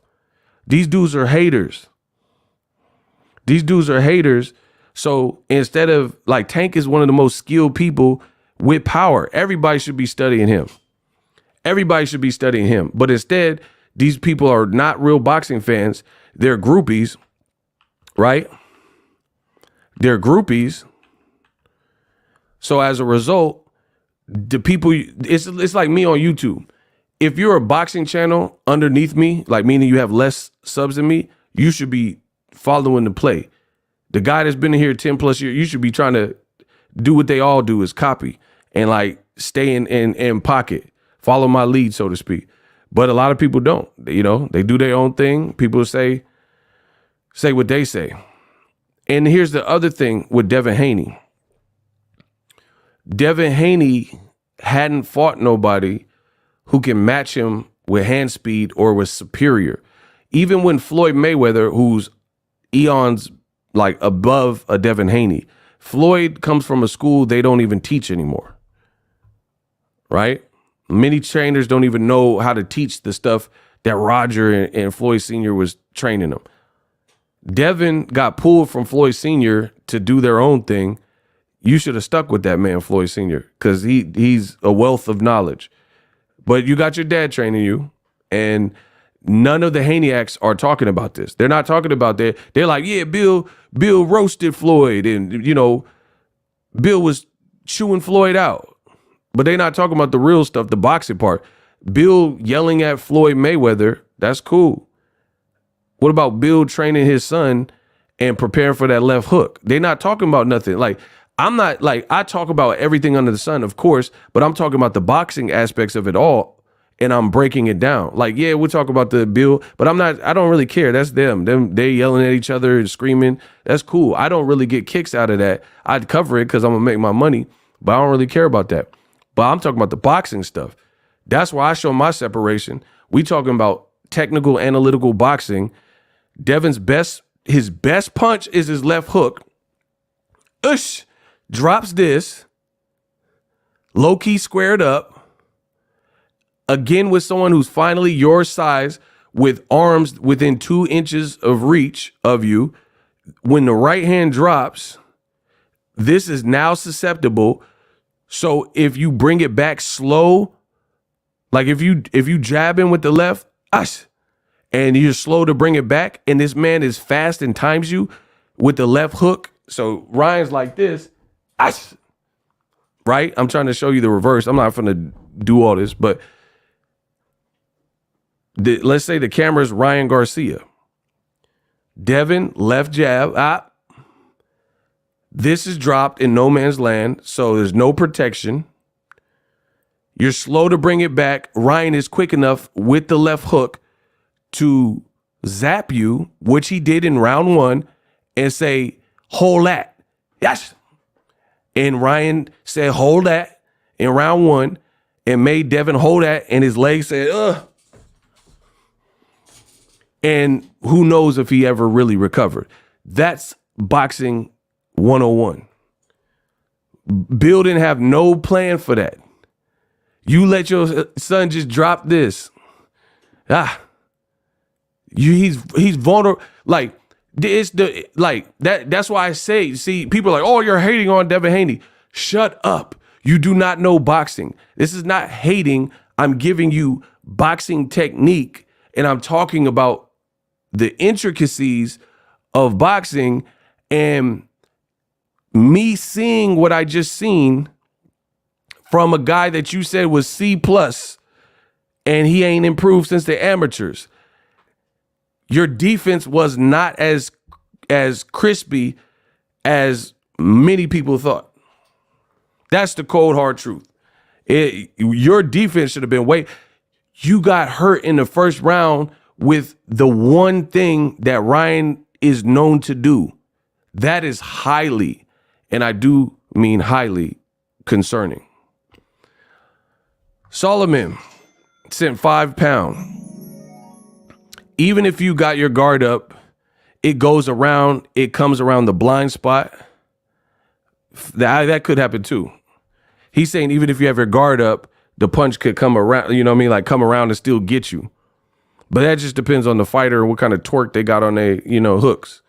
Especially if you start the left hook with a left jab. But see, Ryan wasn't doing, like you getting like super technical on that because Ryan had no jab. You know what I'm saying? Ryan wasn't jabbing his like, He was just, and that's even worse. I'm glad you brought that up.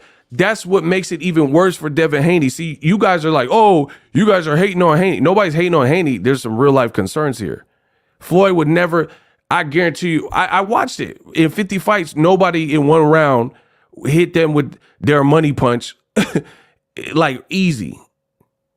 With no, and then not only did they hit him and connect, he took it wrong. All of that happened to Devin Haney in the first round. Semi-lazy jab or slow to bring it back, got time, got hooked off on.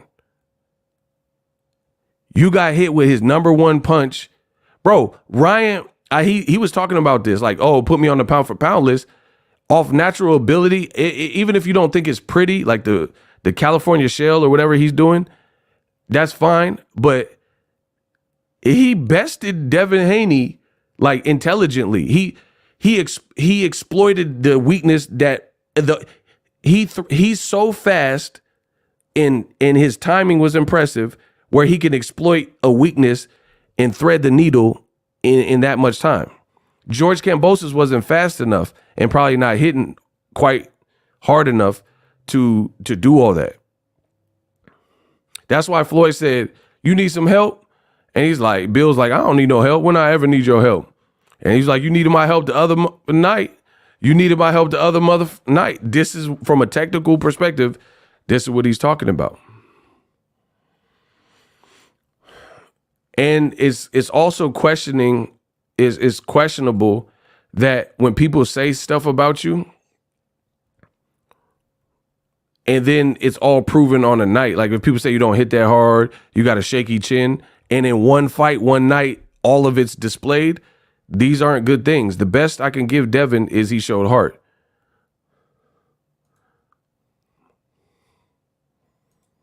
Look, Devin Haney hitting Lomachenko, left jab.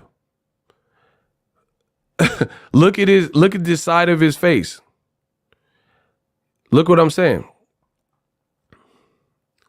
So you see he's stuffing Lomachenko with the left jab, but the whole side of his face is open. I can see his temple. You guys see that? You guys see this? Devin Haney, the whole you guys, if you guys can see it, type the number 7. So he's getting off with the left jab. He's landing on Lomachenko. And you see right here, the whole side of which if someone had a short or fast or powerful hook, right, they could land right there. And the length. Look, bro, Devin Haney, left jab in Kambosos' face. Look at his hands. Is his right protecting anything? The whole side of his face is exploited. You guys can see this. Look, Regis Prograis.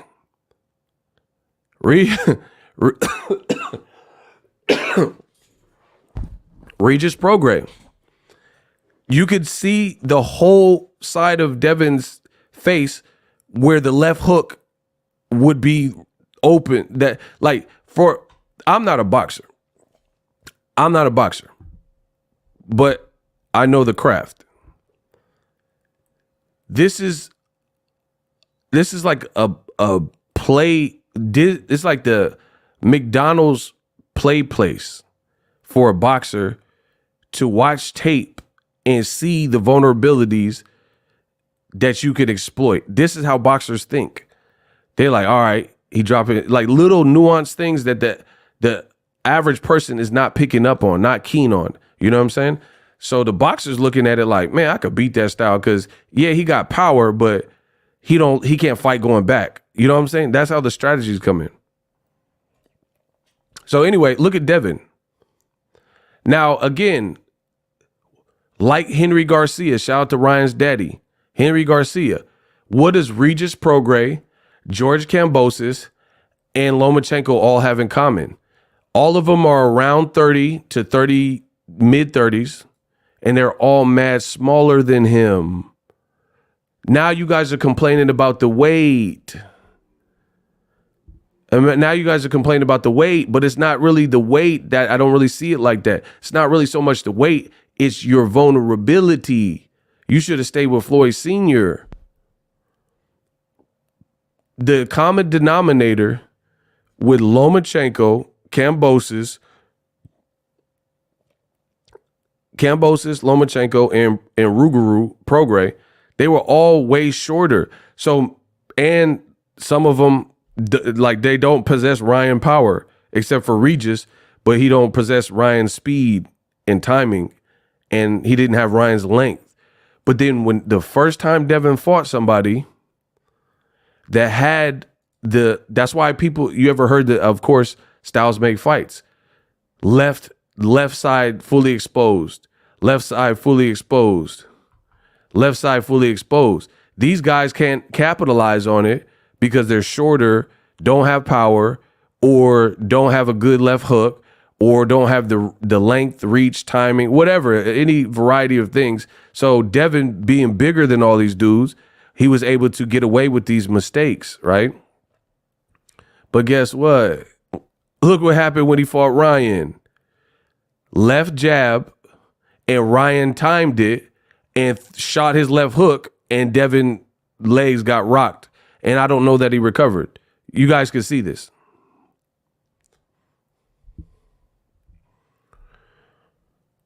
This is this is boxing 101. You see Devin shoot the left. He squared up. He shot the left in the center of the ring, but Ryan has the length.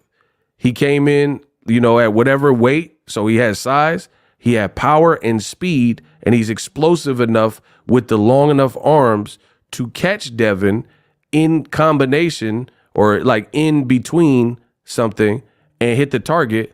And immediately Devin was buckled, and who knows if he ever really recovered after that. That's boxing, people.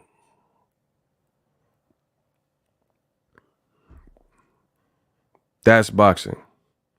So that's why, for me, someone who actually respects this sport and is not like a Haney-ac or a Ryan Garcia groupie, that's why I'm giving credit where credit is due. Ryan timed out of him and used his best weapon and threaded the needle in that small window, because if Ryan's timing was... So just think about how impressive that is. Ryan's timing was so on point in round one that he was able to get that off on Devin without any adjustments. Like, this was like, I don't know, within 20, 40 seconds. Somebody give me the time. This was like a minute, within a minute of the fight starting, he hurt you with the hook. So this is why I'm giving praise to Ryan Garcia for his ability. His natural ability was able to get that off. Imagine if it was a filler round and Ryan wasn't aggressive and then Devin just start outboxing him. That would be Devin. Devin can get into build a crescendo, build a rhythm. He got hurt instantly. And some fights are like that. You get hurt early, you might not recover. That set a nasty tone. You already against the 8 ball. Coach Kenny Ellis said their tendencies when they fought Ryan and studying muscle memory of Frank Martin. Ego knows his stuff. Shout out to Payne. Watch it again. Ryan hit Haney with the left jab, then the left hook a couple of times. Derek has been teaching Ryan how to set up the left hook. Oh, yeah. I'm glad you brought up DJ. Credit to DJ.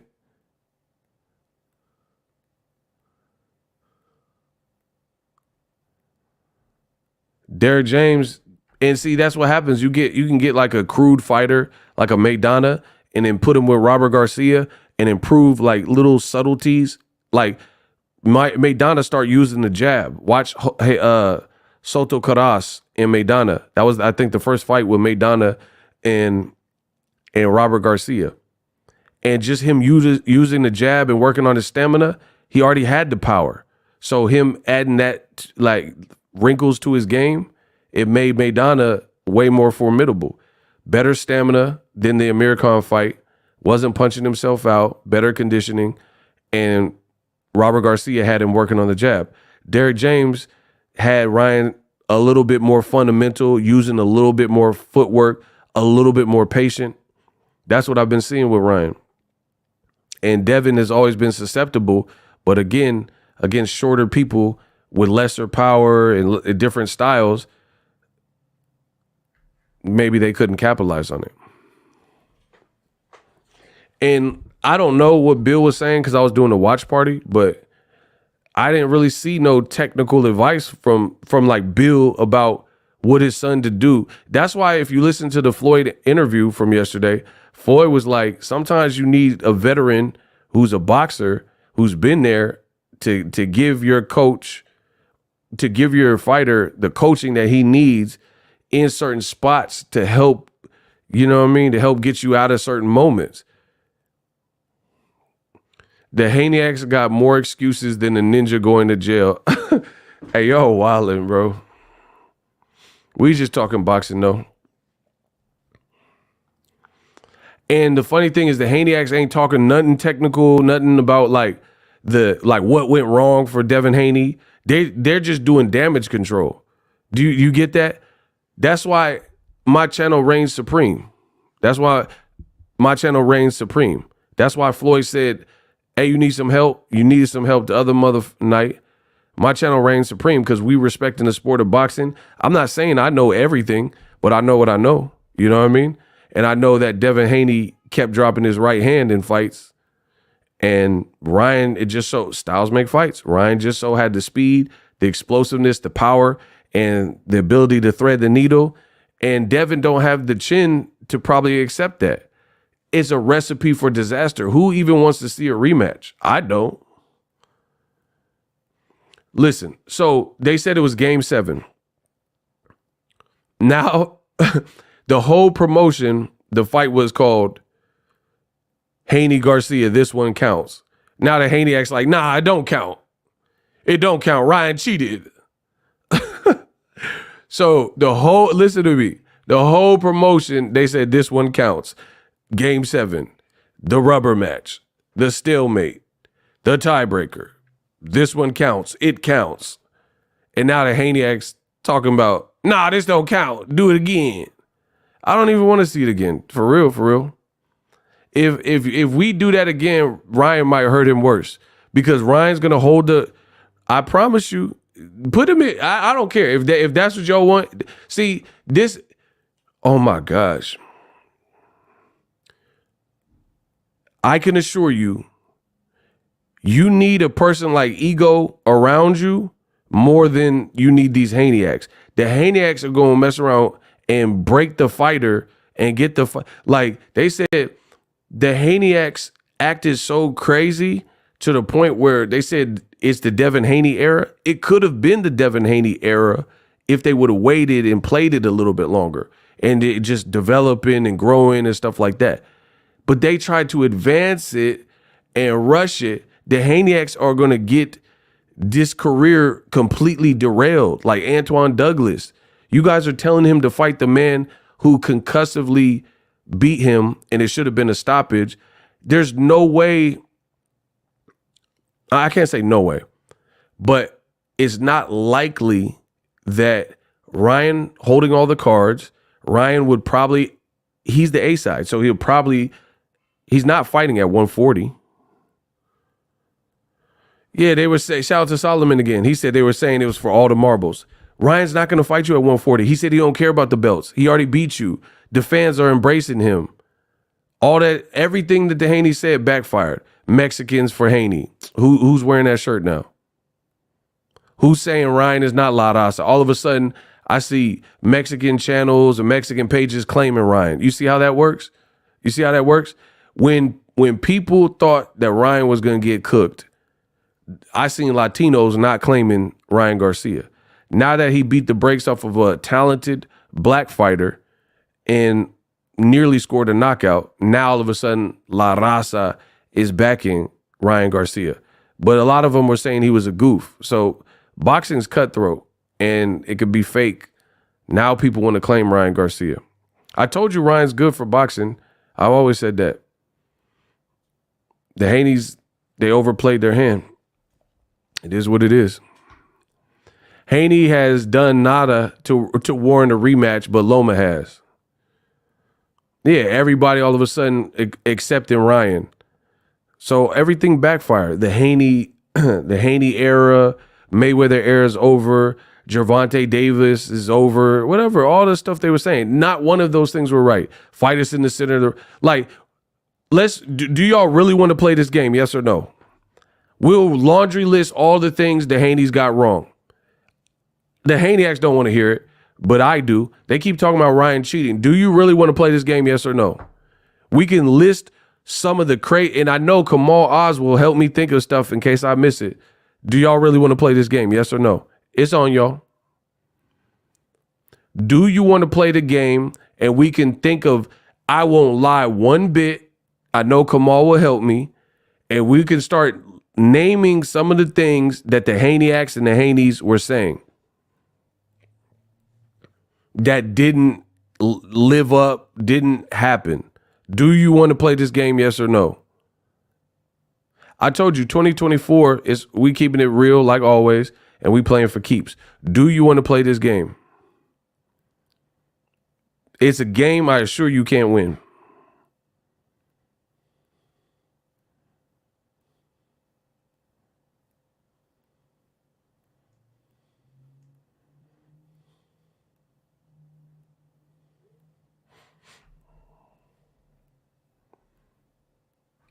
Above the rim said, yeah, you want to play. Y'all demented. Above the rim said he want to play.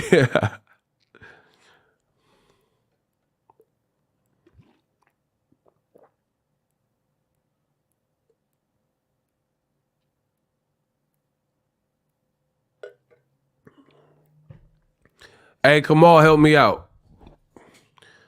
Okay, y'all count then. Y'all count. Y'all want me to cook? Y'all want me to put some seasoning on it? Okay.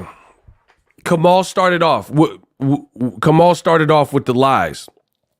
All y'all got to do is count the lies. I'll read them. Me and Kamal will come up with them. All y'all got to do is count. Y'all be the scorekeeper. Tally it up. Okay. One lie, that Devin Haney was the pound for pound number one. You can't be pound for pound number one with that performance. Just, it is what it is. So that's one. So somebody count one. Okay, we got Ashley Van Treese. She sent $5. Ego, salute. Solomon sent $2. Hat goes off to Tank and Frank for fighting each other. Absolutely.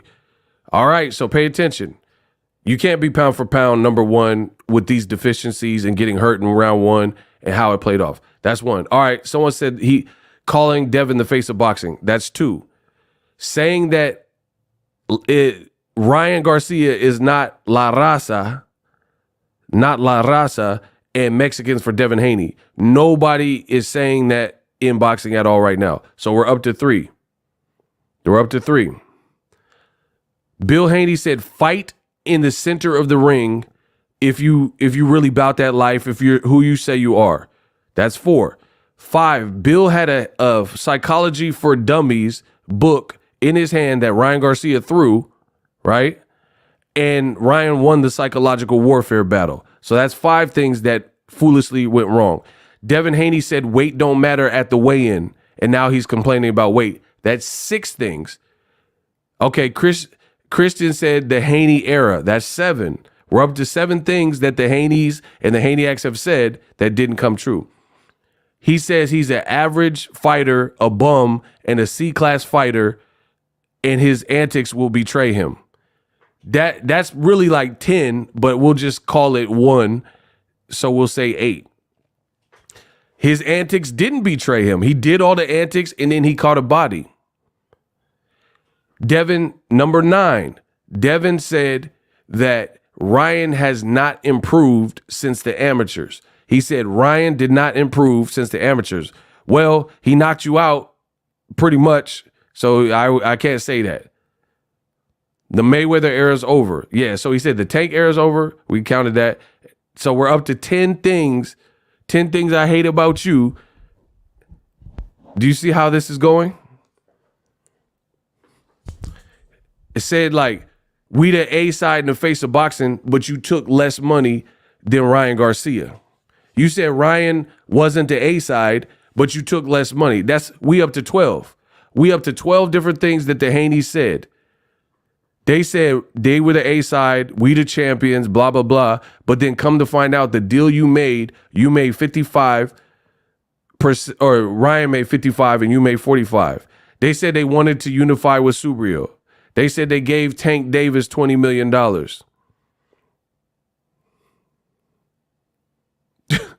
Bro, I'm like, we're almost to 15 things that went wrong. And when I'm saying this stuff, I'm not talking about like it went a little wrong. We're talking about it was like way wrong. His antics will betray him.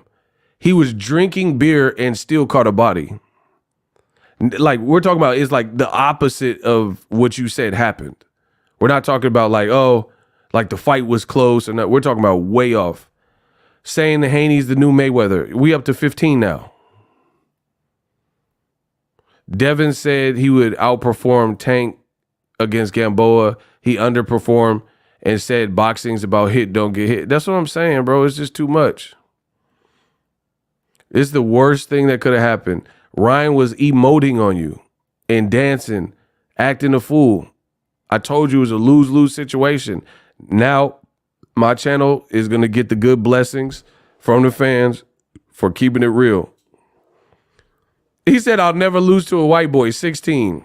Skills pay the bill, 17. That's what I'm saying. It's like everything is off. Everything is off. And I know we're missing, there's other stuff they were saying. The Haneyacks and the Haneys and everybody was saying.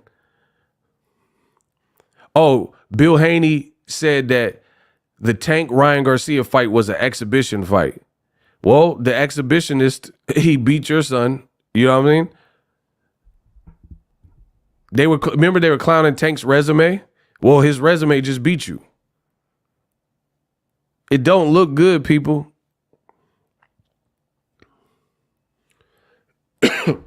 You said that Tank ain't fought. When is Tank?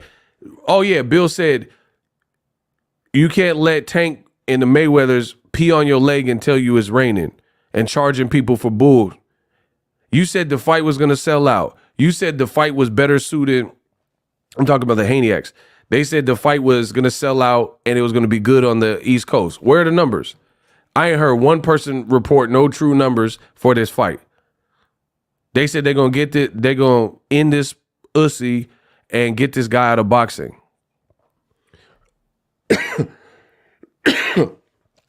Shawnee Bo said they said Ryan was a stay busy fight. We're not done, people. That has to be 20 things. That has to be at least 20.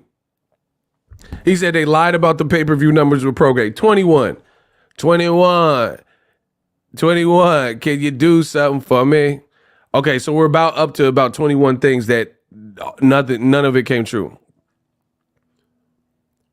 What about they said they would move up and fight Crawford, move up, fight Jaron Ennis? What about they said they would move up and beat Keith Thurman? None of that stuff sounds believable to me anymore.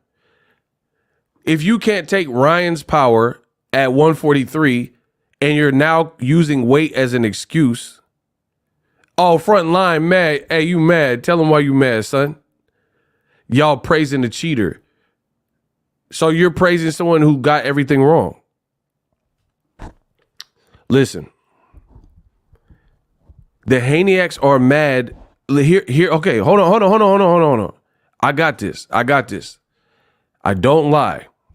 The Haneyacks are mad because Ryan came in at 143.2. Is that cap or fact? They said if he eyes, Ivan Drago. Facts, we up to like 26. Answer the question, cap or fact.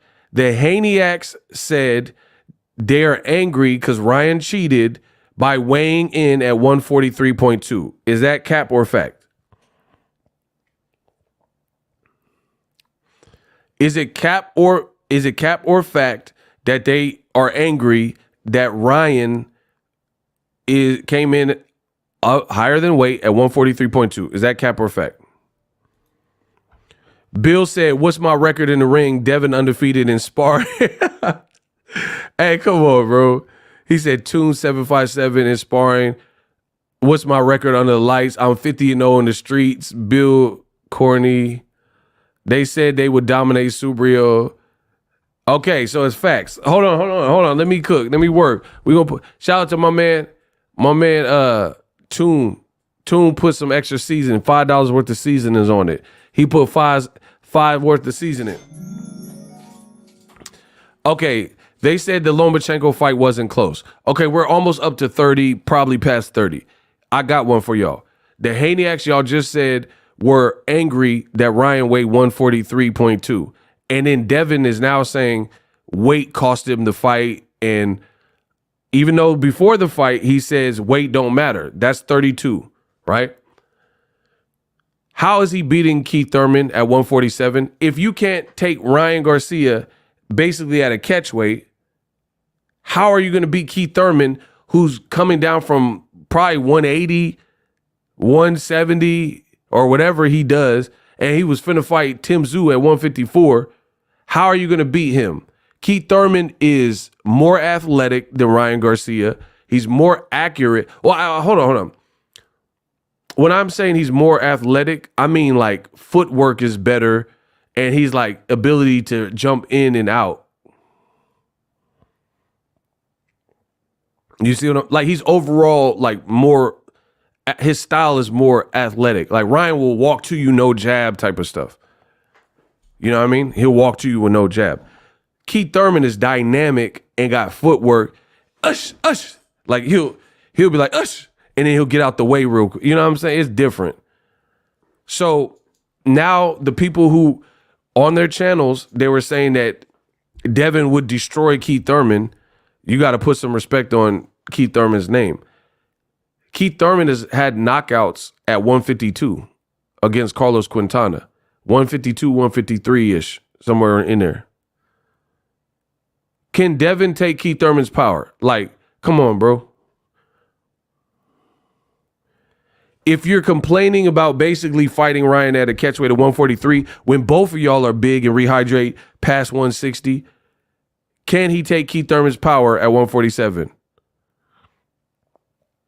A pain, appreciate you. Haney lost the fight, Bill lost the verbal fight. Y'all don't want to talk about what's real. If you're complaining at 143.2, Ryan, who was drinking, then you would have to be concerned about a 147-pound Keith Thurman, whose only loss is to Pacquiao. Keith Thurman got power. And then the thing is, like, Keith Thurman has never been knocked out before. Devin, you think Devin, all that knockout stuff y'all was talking about, do you think Devin can knock out Keith Thurman when Pacquiao hurt him multiple times and couldn't knock him out? Luis Collazo hurt him and didn't knock him out. Is Devin going to move up 7 pounds and stop Keith Thurman? You guys don't know boxing, and it's showing. It's showing. The fake Peter Kahn conversation with Matias and the 4 million. Bro, all that Bill fast talking is done. You could believe it if you want. It's looking, the money looking funny under the light. That's what it is.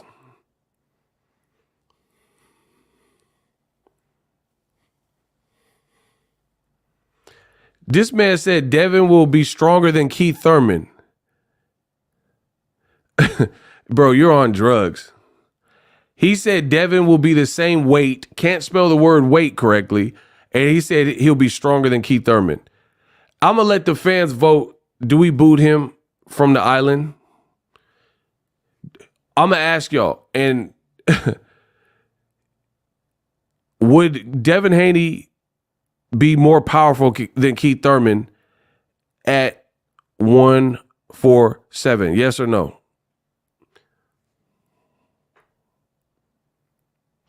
See, again, notice I don't have to lie to make a point. Okay, so here's another. Exactly. That's easy. Come on, bro. Keith Thurman went 12 rounds with Pacquiao. Do you think Devin's going 12 rounds with Pacquiao? Honestly. Oh, man. Kamal said there was a fake offer to Gary Russell Jr. and trashing AB. Bro, we're up to like 40 different things. Would Devin Haney beat Pacquiao? I want to see what y'all say. After what you've seen with Ryan Garcia, do you think Devin Haney would beat Pacquiao? Bro, Pacquiao has better footwork than Ryan. He's shorter, but he's probably equally fast. He's more awkward than Ryan. He don't have to weigh a lot. He's hitting hard. He been fighting at 47. Bro, come on. Devin not beating no Pac. Make the fight. That's a good fight for him. If y'all believe that, that'll be beat Pacquiao. You'll be right back up there. He not beating Pacquiao, bro.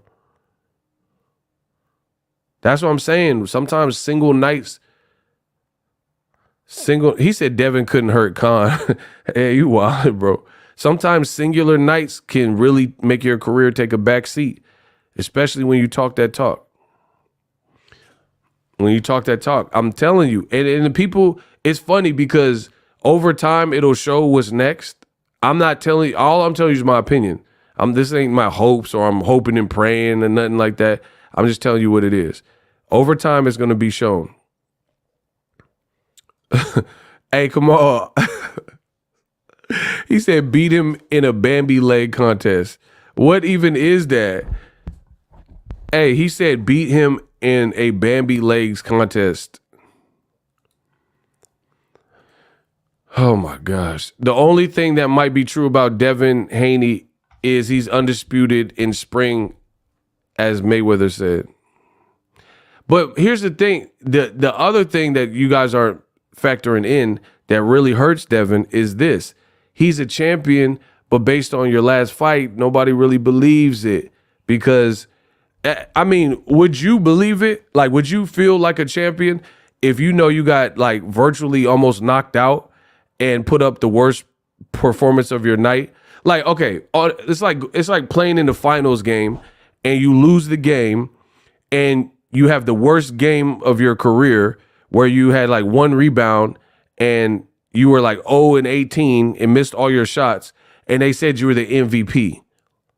Like, would you feel like come on, bro. If we were people with integrity, would you feel like the MVP if you missed 26 threes and you had one rebound and your stats are horrible and you were getting chipped up and lost the game? Like, come on, bro. You guys don't want to keep it real. And I really feel bad for Devin Haney, bro, because I really truly blame the people around him that are making it so much worse. You don't want to keep it real with this kid. You don't want to, like, I would call Floyd, apologize to Floyd, try to get in there with Floyd, try to get in there with Floyd Sr., get him back on track. But y'all don't want to do that. Pride is a mug. Pride is a mug. People don't want to swallow pride and just admit when they need help. Floyd asked him, he said, hey, you need some help with your son? Y'all need some help? Man, I don't need no help. That's going to be your downfall, bro. Devin is a millionaire. He all right. But what are we talking about? Who cares about the million? Why do y'all always revert back to money? What does money do with, like, Devin? Man, come on, bro. Whatever. Y'all really, I feel bad for Devin Haney because y'all destroyed the Haney era before it really began. I blame y'all. Like, y'all are pathetic. A lot of y'all are pathetic, and you're literally watching somebody that you claim to really like and respect, and you're watching the crash out because nobody want to keep it real. Good luck with that. I would hate, like, who needs enemies with friends like y'all? I would hate if some of y'all were my friends. I would hate it. I would hate it, bro, because y'all don't want to keep it real. Y'all don't want to keep it real. You rather talk about like Bill dissing Floyd and stuff like that, and y'all don't want to talk about the real issue. Why y'all ain't have a rematch clause? Why didn't you put a same-day rehydration clause on this man that was acting like a maniac? Why did you go through with the fight? You don't want to ask the real questions. You want Devin to have a soft spot to, I hate this society. I'm going to take everything from this society. Y'all going to pay me, and then I'm out. I'm going to do my videos, and then I'm out. I hate this society. We live in a consolation prize, a participation trophy society. I come from a different era. Put me in any era other than this, I would be successful. Even this era, I'm gonna be successful. But what I'm saying is, like, I would thrive no matter what era I was in, because I come from like a different credo. Like, I live by different tenets. I have integrity. There's YouTube channels, content creators. There's no integrity. They just saying whatever for clicks. I'm saying what I truly believe in. You guys don't stand for nothing. I'll always remain separate. I promise you, I'll always be remembered in this game. No one's going to remember you. No one remembers the people that just went along with it. I'll always be remembered. I'll always be cherished. I'll always have fans. I'll always get paid. It's like I put in too much work. It's done. It's history. It's written. But the people who just go along with it, y'all gonna cause certain fighters to crash out because you don't want to tell them nothing. Like, if that's your mans, if that's really your people, you should let them know, like, hey, you got a lot you could work on. Hey, is your dad your best trainer? But nobody wants to do it. I'm the only, and I'm perceived as the ops and the bad guy. That's cool. That's cool. But we'll see. Over time, we'll see. We'll see what happens. We'll see, the bounce back. You guys aren't understanding how crucial the bounce back is, but the people who know boxing fully understand this. Fully understand this.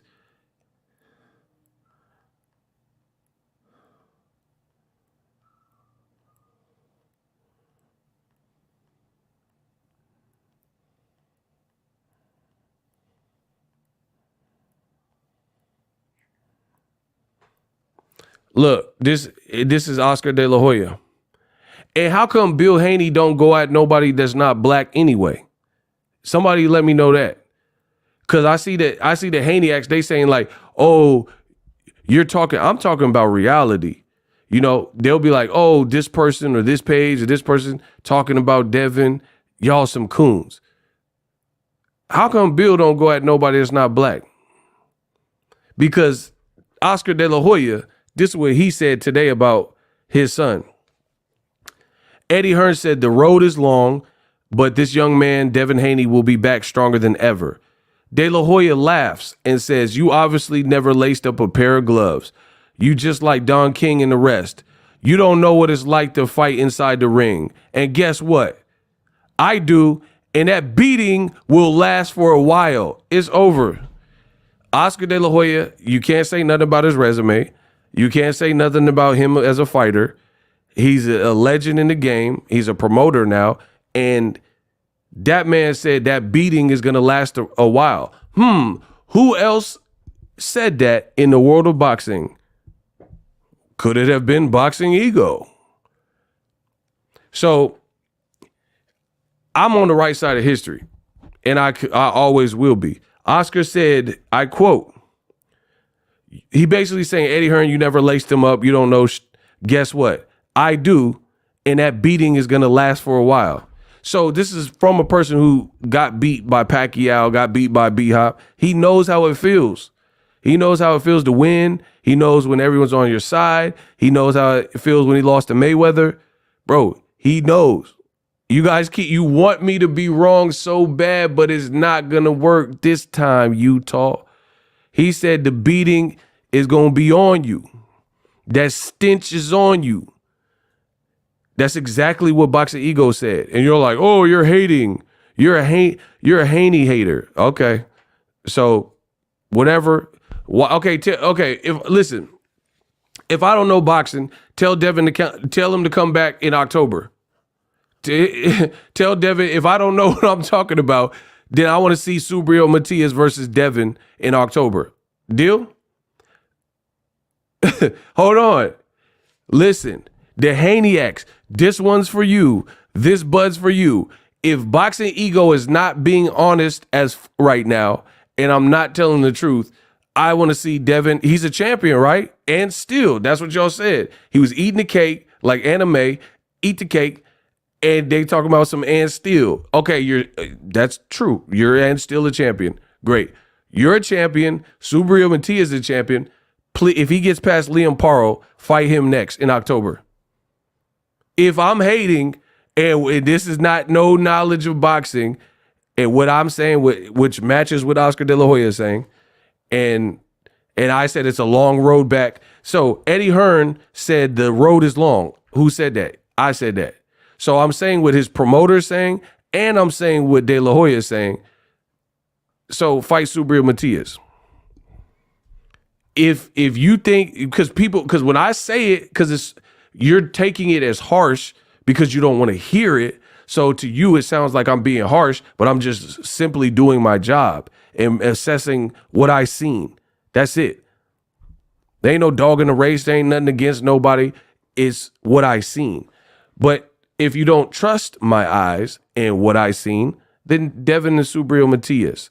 Because when I say these things and you guys are weak beta males and we live in a gentrified pussy society with participation trophies, y'all can't handle this real conversation. So you say, oh, you're a hater. Oh, you hate the Haneys. And bro, I'm doing my job like I do with anybody. The fall from grace was extreme in this fight, given all the circumstances. What was said, who Ryan was supposed to be, who Devin was supposed to be. And when I say, yo, shut up, you're lying, Devin will be right back. He's gonna bounce back. You guys are gonna be the problem. Because you're just saying, oh, it's easy. Come on, it was just a bad night in the office. You're gonna be back easy. I'm telling you how the road is hard. I've been in fighters' locker rooms after they got knocked out. You haven't. You haven't, bro.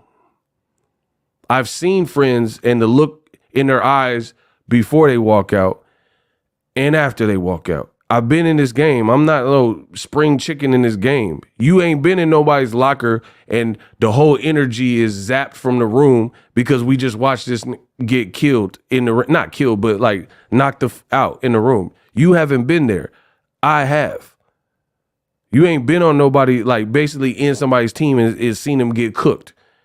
And then everybody in the locker room, people crying and like people like trying to cheer you up and other people don't want to look you in the eyes. The person looking down, person looking sad. Y'all don't understand that. I've been there. I've seen it. You know what I mean? And you guys want to keep coming for my credibility, act like what I'm not saying is not true. That's fine. It'll be shown over time. So I never worry about it. Solomon. Devin got a broken jaw, or is it rumor? I don't know, bro. The Haneys, I don't know what they say that's accurate at this point. They saying it's not a broken jaw. Henry told me on my page that he thinks it's a broken jaw. So take your pick. I don't know. I don't care. Whatever. And still, how about that? Yeah, and still. Y'all, bro, y'all really, I would not want no friends like y'all. I'm gonna just keep saying that.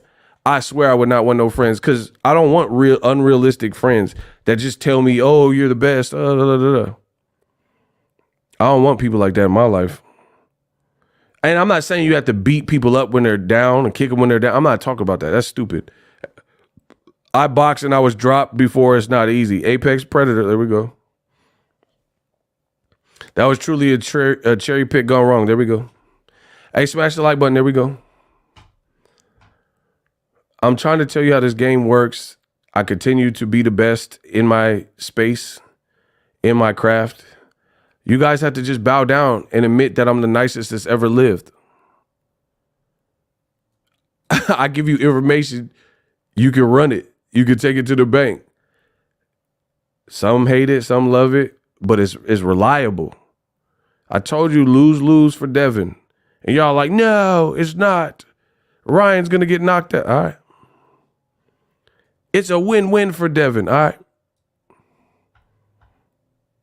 And now people focus, oh, Bill Haney, he roasted Floyd. He was clowning Floyd.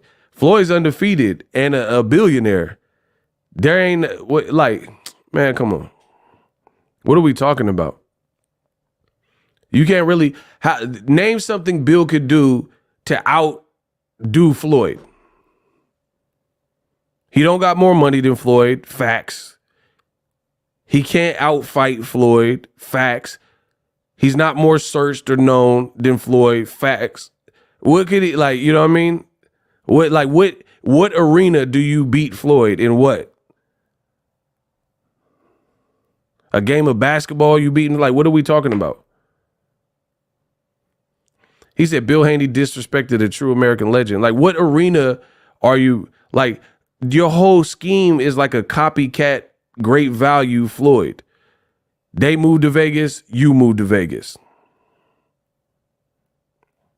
He said he could outlie Floyd. Come on, bro.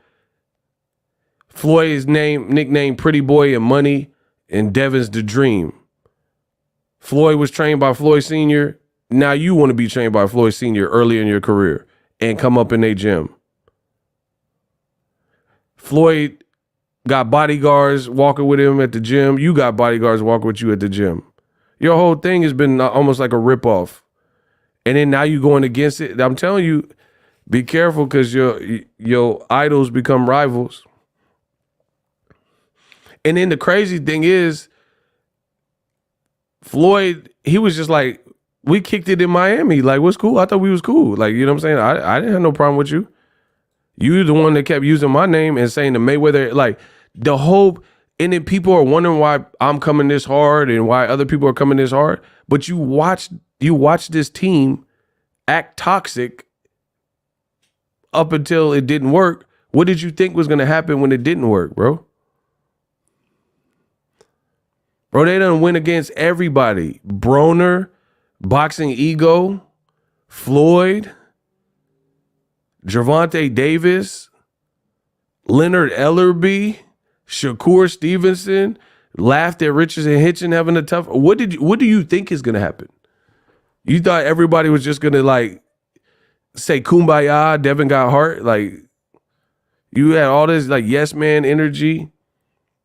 Like, what do you truly think is gonna happen? Like, if you've been toxic, you said you went at Ryan, you went at his dad, his mom. You said you're gonna kill Ryan in the ring. What? I mean, what? And now everybody, it's like I said, Tupac said, ninjas love to scream peace after they start some. Listen, we got the money. Y'all heard that? Y'all can't hear the money. Oh, there we go. Y'all heard the money.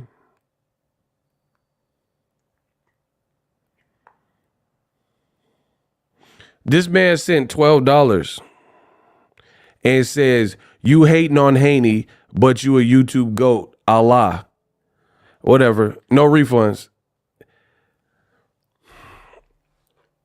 I'm hating on Haney, but you can't say near thing that I said was wrong. You just sent $12 to the Cash App. I know I'm a YouTube GOAT. I definitely don't need you to tell me that, Dwayne. I know I'm him. I didn't hate. What did I hate on? So he didn't get whooped by Ryan Garcia. So we're all clear. I'm telling you, these people will be the demise of Team Haney. So, I talk boxing. We're talking boxing. I'm not calling Devin names and all this stuff and saying I'm gonna attack it. I'm not, like, what are we talking about? What is the hate? These dudes, I'm telling you, Bill and the Haney, these dudes, You are going to be the problem. You've already been the problem. And you guys keep doing it. Good luck with that. Hey, good luck. You are going to be the reason. That's like I told you guys this for the longest. If we're really being real, black fans of the sport, they should really like Shakur, Gervonta, and Devin. But the Haneys came in with toxicity and a certain approach, and it got to the point where like now Devin is the Lord and Savior who just lost. Out of all those 3 fighters, he the only one with the loss, and he lost by someone who is allegedly C+, right? And everybody's like, oh, Tank sucks and Shakur sucks and stuff. Y'all gonna be the reason. I could assure you that. Imagine getting whipped in every corner of the ring to a C-level fighter to the point where you skip the post-press fight conference, go to a party and celebrate you a fake champ. Bro, no refunds. You guys are going to be the reason. It's not going to be me. I'm called a hater allegedly because I'm telling you the harsh realities. Like you guys, it's like you got fat as hell and your doctor said your cholesterol is high, your blood pressure is high, and you need to lose weight, and you mad at the doctor. I mean, whatever. You're like, the doctor in shape. The doctor just read the lab results. That's what I'm doing for boxing. I'm the doctor of boxing. I'm Dr. Knock Boots. I'm the doctor of boxing. I'm reading you the lab results and y'all mad at me because you got burned by that chick. That chick burned you, and I showed you what the results were to the lab result, and you mad, oh, ego, how could you burn me? I didn't burn you. Don't throw that on me. The Haneys turned YouTube boxing completely toxic. Let's go. There we are, tunnel vision. With the lies and bashing they did of other fighters, I'm sorry, but him losing was good for boxing. Yeah, they blaming me because they got burned. Oh, ego, it's burning. You did it. You did it. Like, hey, I didn't do that. No diddy. No diddy. I didn't do that. That's you. Whoever you was with. They trying to blame me because I came in the game and made it look pretty. You guys will be the downfall of Devin Haney unless you shape up, period. Because keep telling Devin everything he wants to hear. And like, hey, yeah, you could do it. Fight Ryan again. All right, fight him. Listen, yeah, I support that. Okay, that's all you want to do? Fight Ryan at 147. Bro, they put themselves in a dangerous position. No rematch clause, no safeguards, no same day weigh-in. He was already the A side. Now he the A+++ side. You have nothing. Ryan is going to maybe not fight you, or it's going to be on his terms. Just like Gervonta whooped Ryan. Ryan's talking about fight me at 150 and 145. It's not happening. Tank already been there, done that. Ryan going to have to meet Tank on his terms. Just like Ryan bested Devin, he going to have to, the way you do that is Mayweather beat De La Hoya. Now he get the options. Devin saying here, you guys are truly stupid. There's a lot. Listen, I'm not talking to Ego's Army. I'm talking to the Haneyaks. You guys are truly stupid, and you will see. You'll see how stupid you are. Coming soon, for sure. They just want somebody to take Devin's loss out on. Whatever. They're truly stupid. Here's why. Ryan said he don't care about the belts. He don't care about making weight. If he did that in round 1 or fight 1, he's on top of the world now. What do you think he's going to be like to negotiate with? And the Haneys are like, oh, yeah, we want a rematch. Okay, what's going to happen? You think that green belt that no one thinks you should have right now is going to be leverage in a Ryan negotiation? He said in the first fight he didn't care about the belt. He made a lot of money in the Tank fight, a lot of money in the Devin fight, and he whooped you. So how do you incentivize Ryan Garcia to care about that green belt? And remember who said it. Remember, Boxingego said belts don't matter in boxing in 2024. And you guys argued tooth and nail. Oh, what are you fighting for? Everybody should want to be a champion. And I was like, belts don't really matter, bro. Did I say that? Cap or fact?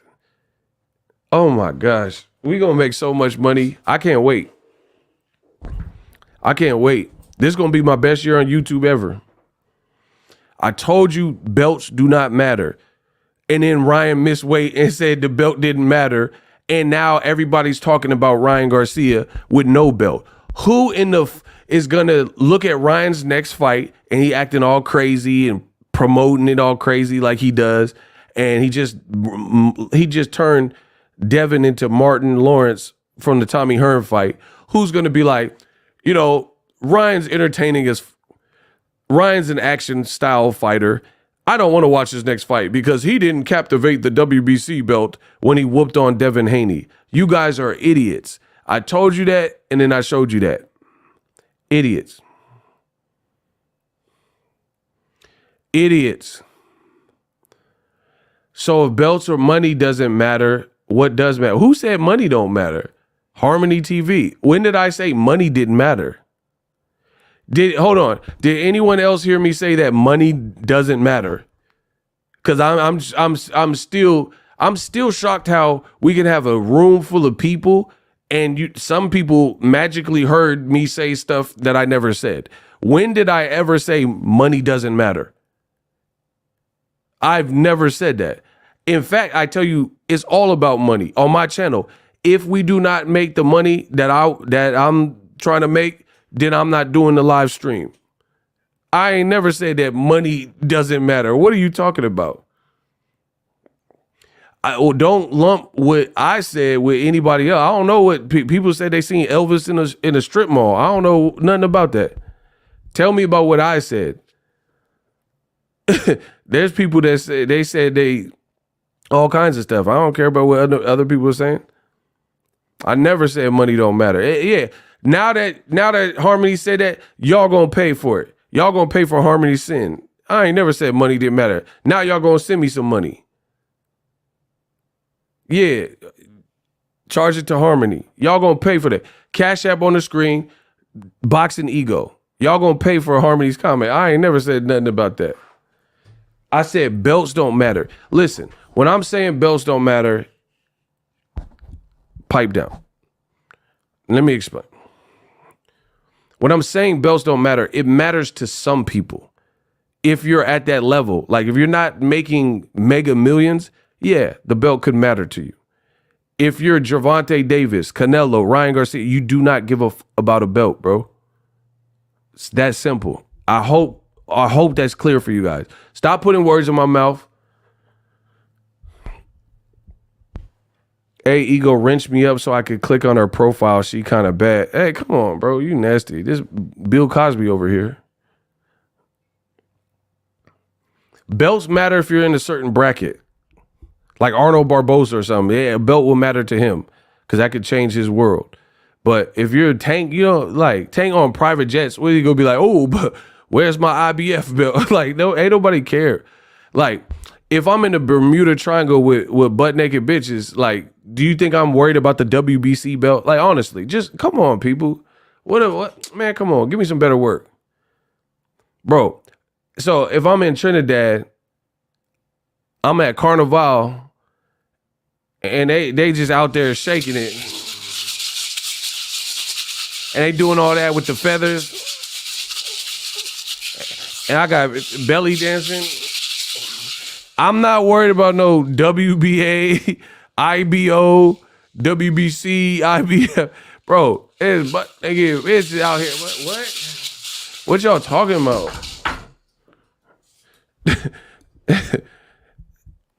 Imagine if you had kids, right? And you got this ugly ass little newborn, right? He ugly. Because you know little kids, a lot of them be ugly when they first come out. Hold on. You know the kid, they be newborn, they be like type ugly. Man, come on. Listen. You know when the kid be low-key kind of ugly, look like a bar fighter, like a UFC fighter, like Roadhouse? You know what I'm saying? Do y'all know what I'm talking? See, y'all trying to get me canceled. Do you know what I'm talking about? when the kid is so like fresh to this world and they low key look ugly, can I say that? When a newborn look ugly, can I say that? Like Jake Gyllenhaal Roadhouse look, you know what I'm saying? It looked like a bar fighter. They got cauliflower ear and the kid kind of ugly. How am I going to hell? Man, come on. Oh my God, y'all are stressing me out. When you have a newborn and they haven't grown into they look, so they look like Spock and a bar fighter combined. They look like Vulcans. You get what I'm saying?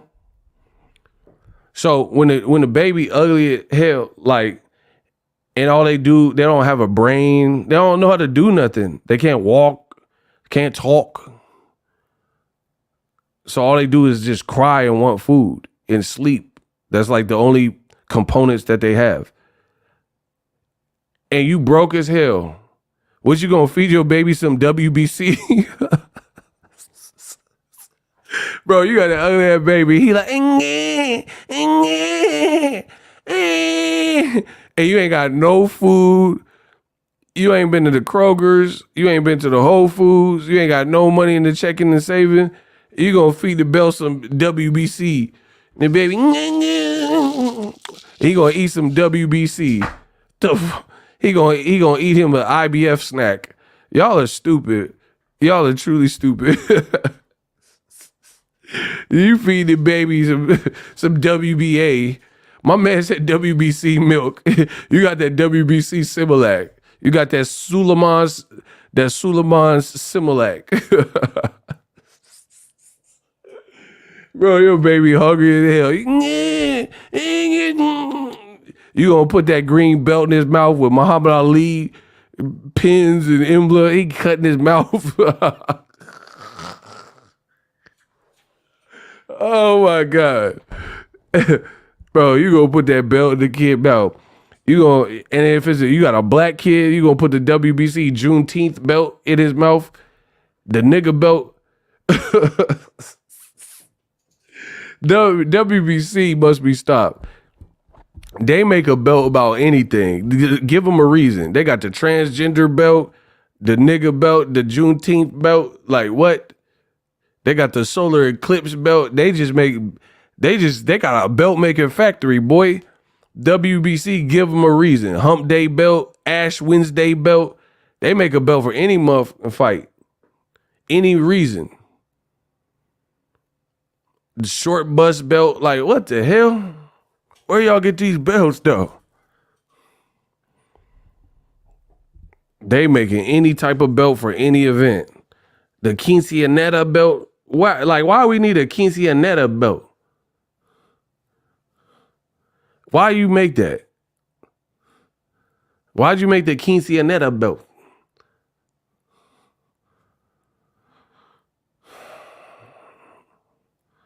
Yeah, they got that pinche chorro belt, bro. Like the bubble gut belt. Like, come on, bro. Hey, pinche perros. They got the pinche chorro belt. What are y'all talking about? Hey, y'all tripping, bro. Hey, shout out to my boy Luis from Mexico. Hey, pinche perros, the pinche chorro belt. Like, bro, we don't need Suleiman. Oh, yes, it's with great responsibility. We come with the new belt. Our proud champion. Bro, they even gave Devin a belt for losing. What? Hey, yo, like how you got Devin will receive, he's our proud champion. He will receive the participation belt. Man, hell nah. Bro, the man had a cake for losing. Hey, I hate this society. I truly do. How you get a cake? This generation is different, bro. If we lost back in the day, we just lost. Like anything. Like I remember like people, my homie, we like went to the library or something or wherever, movies, and we came out, his bike was gone. And I was like, see ya. And I got on my bike and left. Hold on. Hold on. True story. Hold on. We went to like the movie. I don't remember where we went. Like the movies or library. And we had like regular, like regular bikes. And I locked my bike up because I'm like real meticulous. I've always been like that. So I locked mine, you know what I mean? I locked mine up on the chain with the fence, like so no one could take mine. He just put his in the rack and we got out the movie or whatever. His belt was gone, but it was like dinner time. So I was like, oh, that sucks. See ya. And I just rode, like I had to go home. Like what? We didn't have no cars, nothing. He just lost it. Like we live a different life. There was no participant. He literally had to walk home. I don't even know what happened because there were no cell phones. I never even seen him since. I don't think. I don't even know what happened to my friend. What? I don't even know to this day. I just thought about it. He might still be out there with no bike, walking like Kung Fu. The legend continues. He might just be like wandering this earth. I don't even know what happened to Cud. But whatever. I'm just telling you, we come from different places. You ain't no friend. I don't care what you talking about. Oh, well, I had to eat dinner. I don't care what none of y'all talking about. I don't feel no remorse either. Bruh got kidnapped. Yo, why it got to be the worst stuff happening? Oh, aliens raped him. Like, come on. Y'all. Why? Hold on. Why are y'all saying the craziest stuff happened to him? Aliens abducted him and raped him. The Pedialytes got him. Somebody said he had Diddy house. Like, why? Why he gotta be no Diddy? Stop with the Puff got him. I can't. Y'all gotta chill, bro. They talking about he had Diddy house. What is wrong with you people? Why was it all negative? Oh, he got stung with bees like Macaulay Culkin and My Girl. Like, why all the foul had to happen to him? You left him and it's our fault. Man, I had to eat dinner. My mom was making stroganoff or something. I don't care what y'all talking about. Anyway, bro, the man got a cake for losing. Ego of Jason Voorhees was chasing us. Would you trip me? Yup. Survival of the fittest. Jason gonna get one of y'all. I'm out. Choo, choo, choo. Jason. Choo, choo, choo. Oh my gosh, the money keep coming in. Shout out to my man Van Scoor. We having fun today. Van Scoor. Score. We have a $5 cash app. He said, what's good, G? Shout out to my man Mark Van Scoor. We just chilling. We having fun. The Haneyacks, they like pulling their hair out. Ryan cheated. Like, I told you, every time this happens, it's just another day in the office for me. We like, I'm having fun. Banana way, nothing. Banana way, my son. Banana way, bro. My life is good. The Haneyacks is going crazy. You're hating on Devin. Ryan cheated. And I'm like, wait. What? Hold on. Old media, the shapeshifters, they going crazy.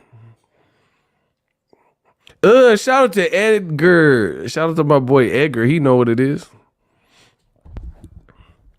Bro, they were screaming and still, and he looked like the Unabomber. What? Bro, Devin need a clean house. Y'all get it when you get it. Bro, he need a clean house ASAP. Bro, the man talking about some and still, he looked like the Unabomber. Like, that looked crazy. Hey, yo, that look crazy. Hey, it is somebody in my comments said Devin looked like Mary J. Blige from the Waiting to Excel soundtrack. I almost lost it. Bro, look. They said Dev looked like Mary J. 11, a secret. I should have left your down, sister. Not gonna cry, I'm not gonna shed no. Bro, they say he look like MJB. Go Mary, go Mary. 11 years. Bro, this is nasty work. he he looks like the Ed Steele version of MJB. It's over. It's over. Dead homies. It's over, bro. The rebuild is crazy right now. Anyway, I'm about to get some water. Check out the. We gonna check out the checkout for me. Get the lights up.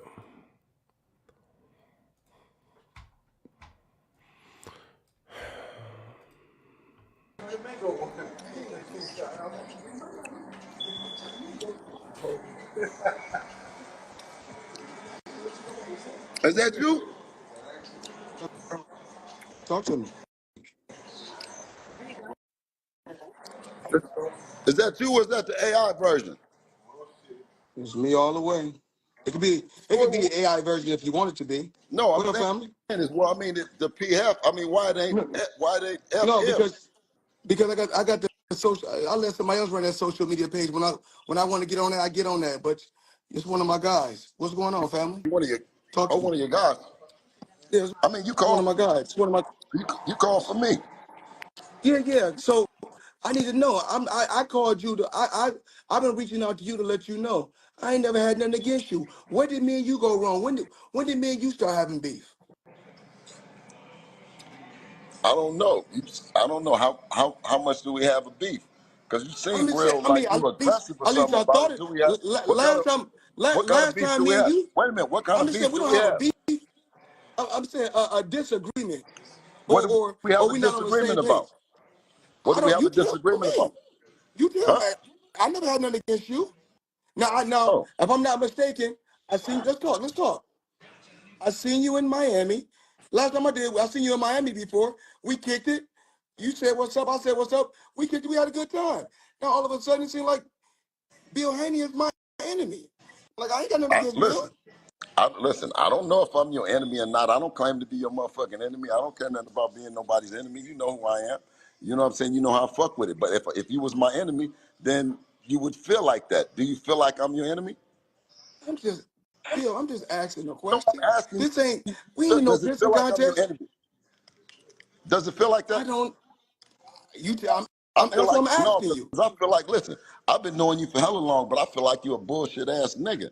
You see what I'm saying? Okay. That's how I feel like it. Me myself, personally, you know what I'm saying? Okay. By your actions. And so. No, let me tell Okay. you by your actions.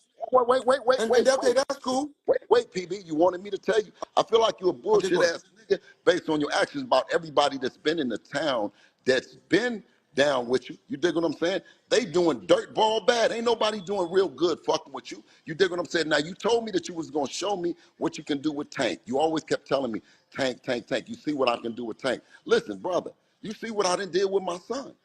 That if you really, that's what you really been whispering. But when you went to go talk and do the deal, it wasn't something that he felt like that he wanted to get no monthly. He wanted to be a boss. So the deal didn't happen.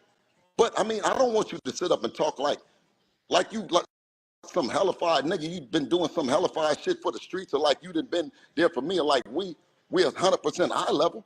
Nigga, I take care of everybody around this motherfucker. I take care of my son. And you've been hating on me for a long time with that shit. You've been blocking like a motherfucker. You know you have. But listen, yeah, Bill. what you mean, huh?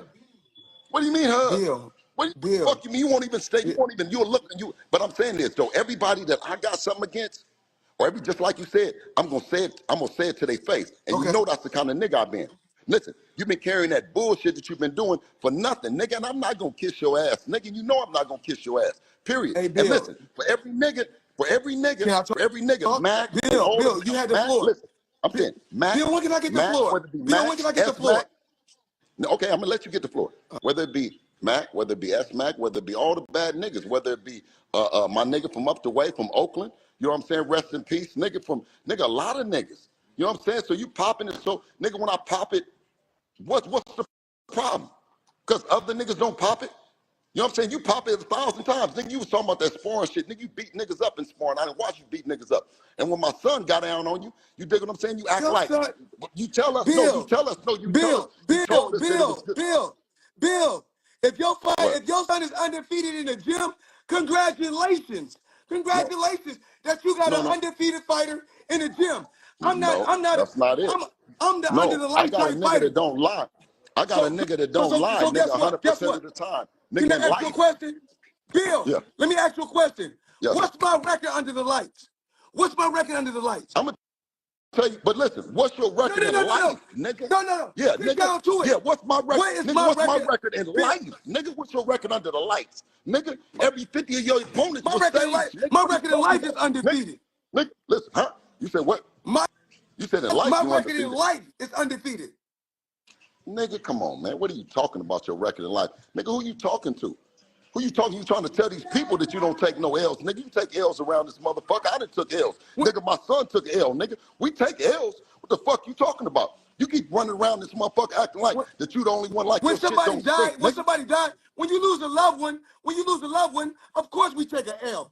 You just took an L. And when you Nigga, and I'm not talking about in the ring. We're not talking about in the ring. And I know I'm Remember not this, taking Bill. I ain't never been in no ring. I ain't I've never always, been in no ring. Bill, I've You always been keep flexing respectful to that you. punk ass 50 and 0, nigga. I'm 50 and 0 in these streets, nigga. I got love in these streets, nigga. Fuck your 50 and 0 with that boxing shit, nigga. That shit don't mean nothing. Bill, I ain't gotta What? get. We ain't gotta have a pistol What? contest. Bill, I ain't gotta You be. started I ain't gotta talk to pissing you worse, crazy. nigga. You know why? I just pissed a little bit longer than you, nigga. What you talking about? You started pissing. You Bill, started pissing. I Bill, started pissing, nigga. What are you talking about? Bill. At the end of the day, listen. I called to find out what is your problem with me, because I don't have no problem with you. I'm for the streets, nigga. Do something for the streets, nigga, and then I'll be cool. I'm cool. I'll stop saying something, nigga. If it was some hellified street niggas that was up around you that say, nigga, he got us, then nigga, I'll be, you know what I'm saying? But other than that, I talk shit, but I don't mean nothing. I'm just doing some comedy shit, my nigga. So I Bill, don't I'm gonna ask you dislike a you. It's question. just comedy shit, my nigga. Bill, is me and your ultimate goal is to help our kids go to the next level, or is our ultimate goal is for us to go against each other? You tell me. I don't know. I mean, are you helping your kids? I don't know. You know what? You can see my work. You can see my work. You see what I do. You dig? You come up in there with that slow drag talking about that 50 and 0 under the lights. Nigga, fuck the lights, nigga, and that 50 and 0. You know that shit don't mean nothing in the street. If you ain't really pushing that line and your kids all right in these streets, nigga, you a hoe ass nigga. You see what I'm saying? Nigga, if you ain't if your kids ain't walking around and they mobbing in these motherfucking streets, nigga, and they all right, nigga, then don't nothing else matter, nigga. Bill, it's not about the streets, Bill. I said, Bill, it's not about the streets. That's why you got out the streets, Bill. That's why you got out the streets. I learned from my dad not to even be in the streets. But listen, I ain't come up in no suburbs, Bill. Listen, And you should know that. I'm still in the street. Listen, I'm still in the street, and if I see your kids, wait a minute. If I see your kids, wait a minute, nigga. If I see your kids in the street, what you mean nothing to glorify? Nigga, I'm just seeing your kids in the streets, nigga, and told somebody, nigga, back the fuck up, leave your kids alone, nigga, because I'm a thoroughbred street nigga, and you know your kids be in the streets, nigga. They can do whatever they want. Squares. But they squares.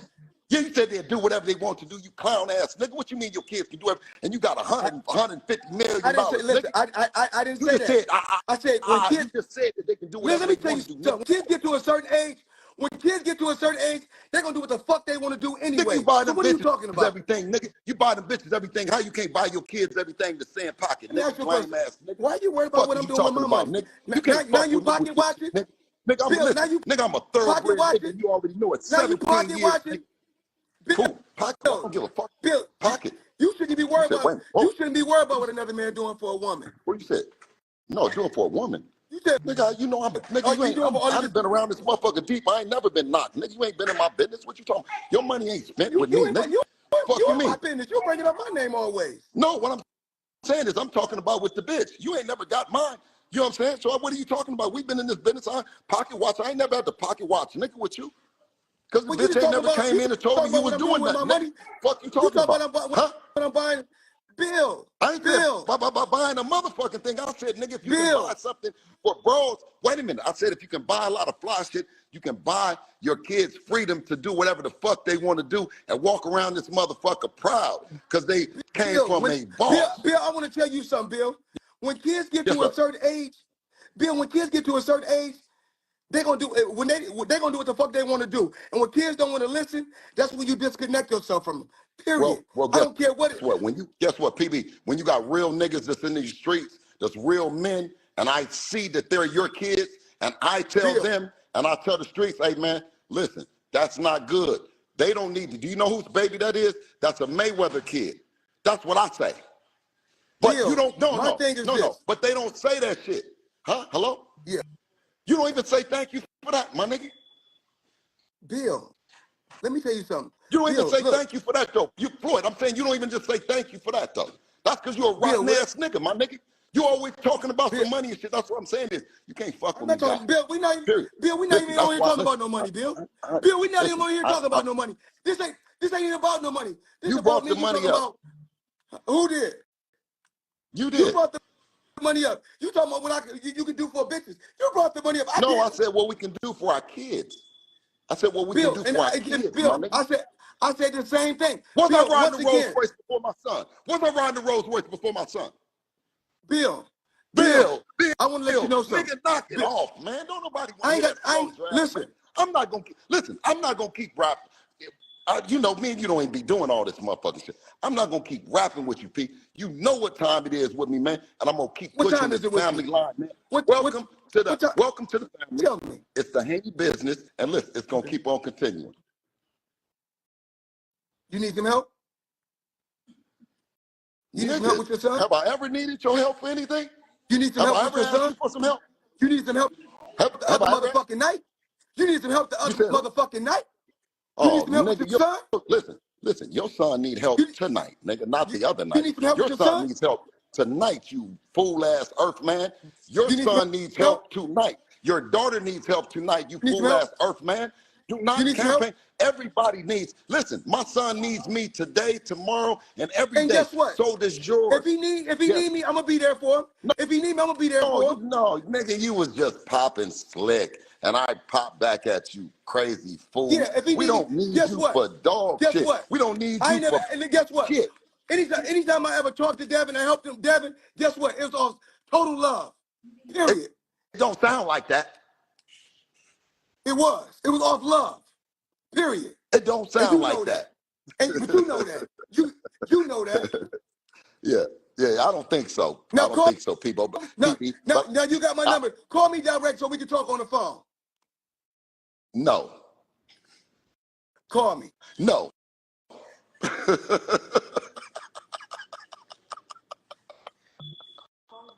hey, man, y'all have a good night, man. Hold on. Let me see. Yeah, save it. Post it live up there. Fuck Tank and all them. Post it live.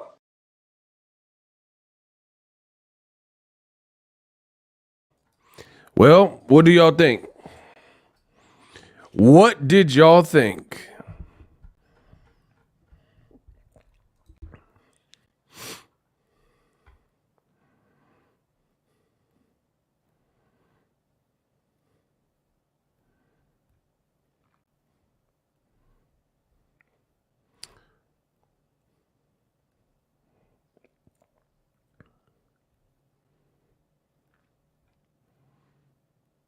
Kamal Oz sent $2 and he says, better pumpkin face chocolate Tito or Haney post Ryan. Ooh, that's a good one. That's a good one. Alexander Soto, $2. Haney got that Hollow Man outfit. That man said Hollow Man. I need you guys to get the likes up. Please get the likes up if you guys could. My name is Ego. We're back. Bill is crazy, disrespectful. Haney is foolish. Bill sounds desperate. Retard. Laughing my eye, so unnecessary. They trolling, he gonna call. Bill mad about something personal. They mad at Tank because they lost. He went and called for help. Let me find out Miss Haney a hater too. Straight J-Cat. Black man talking stupid. Hilarious. Bill's embarrassed. Dang. Bill is irrational. J-Cat. Damn. Y'all going in. Listen, I did a video about it. After this video, check out my video for those thoughts. But just to kind of cliff note it and recap it, it's entertaining. You know, people like drama. It's like one big high school. People like the drama and then like, you know, talking trash and that type of stuff. That's cool. But what's the point? Like, this was literally done 3 days after your son took a embarrassing, punishing loss. Arguing with Floyd is not going to change that. It's not going to save that. You guys can pick and choose who you think won the battle. For me, I think Floyd Mayweather approached it in the better fashion. He was more calm. He was more level-headed. I didn't even understand what some of the stuff Bill was complaining about. And you guys some of you guys are like, you just get impressed by little, like some people, you can't take them to a nice restaurant because they want to go to the hood chicken and waffle spot type of deal. And some of you guys are very impressed by foolishness. You know what I'm saying? Like you can't watch an Oppenheimer, like a movie like that, but then you want to watch a little hood directed DVD movie. Some people they're not, like, I like hood movies too. Everybody, Menace to Society, Boys in the Hood, like real movies. But at the same time, you have to have some variety. Some people just like the drama and the gossip. Bill was saying, like, Bill, I've been around, you feel me? Bay Area, West Coast. I seen it, like flashy or fast talkers, and they just saying a bunch of nothing, talking in circles and like speeding it up and trying to confuse you and trying to like mock you, overtalk you. That's what Bill does. Like, if you notice, even when he came on my show, I was asking certain questions and he wouldn't answer none of the questions. He asked me for a link. I sent him the link, and then he didn't even answer none of the questions. So I was like, all right, whatever, because it don't make me look crazy. Now that your son took a loss, like, none of this stuff is gonna erase that out of the public's memory. You fool, Earthman, like all that. I don't know. I wasn't really impressed. Floyd, I think, got under his skin because Floyd, the jabs he was saying was more like connecting. He said, have I ever needed you? And he said, you guys needed me the other night, talking about when Devin lost. Bill, I want to tell you something, Bill. Knock it off, man. Don't nobody. Listen, I'm not gonna keep rapping. You know, me and you don't even be doing all this motherfucking shit. I'm not gonna keep rapping with you, Pete. You know what time it is with me, man, and I'm gonna keep pushing this family line. Welcome to. Tell me. It's the Haney business, and listen, it's gonna keep on continuing. And you see, like, bro, I'm telling you, Bill's energy has changed. The Haneyac's energy has changed. He said it's the Haney business, but you said it's the Haney era. Now you're not comfortable saying that because Ryan caught the body. Bro, when have you ever heard Bill say it's the Haney business? Now you saying it's the Haney business, but before you were saying it's the Haney era, but you know that sound crazy if you say it 3 days after Ryan like put belt to on your son. You see what I'm saying? No, man, don't nobody. Listen, I'm not gonna keep rapping. You know, me and you don't even be doing all this motherfucking shit. I'm not gonna keep rapping with you, Pete. You know what time it is with me, man, and I'm gonna keep pushing this family line. Welcome to. Tell me. It's the Haney business, and listen, it's gonna keep on continuing. It's the Haney business. What happened to the Haney era? What happened to that Mayweather is over and all the other stuff you were saying? You need some help? Hey, Floyd tried him. You need some help. Bill didn't even know what to say. Look at his face. He went from smiling to not smiling when Floyd said that. Is with me, man, and I'm gonna keep pushing this family line. And Floyd, like, what time is it with you? Like what you mean? Like, what that's supposed to mean? And then Bill was smiling, And then he wiped the smile off his face. Floyd won that. Welcome to the Tell me. It's the Haney business, and listen, it's gonna keep on continuing. You need some help? See, he's smiling. And when he processed what Floyd said, that smile went away. You need some help with your son? Have I ever needed your help for anything? You see how quick Floyd wiped the smirk off his face. Bro, I told you, Floyd more subtle. His stuff is more subtle. He said you need some help.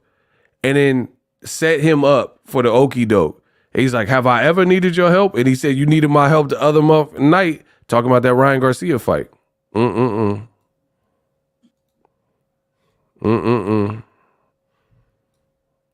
the Haney acts like, oh, Bill destroys him. All right. It's the Haney business, and listen, it's gonna keep on continuing. You need some help? Watch that smile. You need See? some help with your son? Have I ever needed your He said you need some help with your son. Hey, Floyd tried it. man? And I'm gonna keep What pushing time is this it with family you? line. Welcome to Welcome to Tell me. It's the Haney business, and listen, it's gonna keep on continuing. You need some help? You need some help with your son? Have I ever needed your help for anything? You need some Have I help with ever your asked you son? for some help? You need some help Have the other I ever- motherfucking night? You need some help the other motherfucking night? You need Oh, some help with your son? listen, your son need help tonight, nigga. Like, bro, he didn't have, bro, this is bad. I'm telling y'all, this is bad. He said, do you need my help? Floyd's a professional fighter. Bill Haney's not.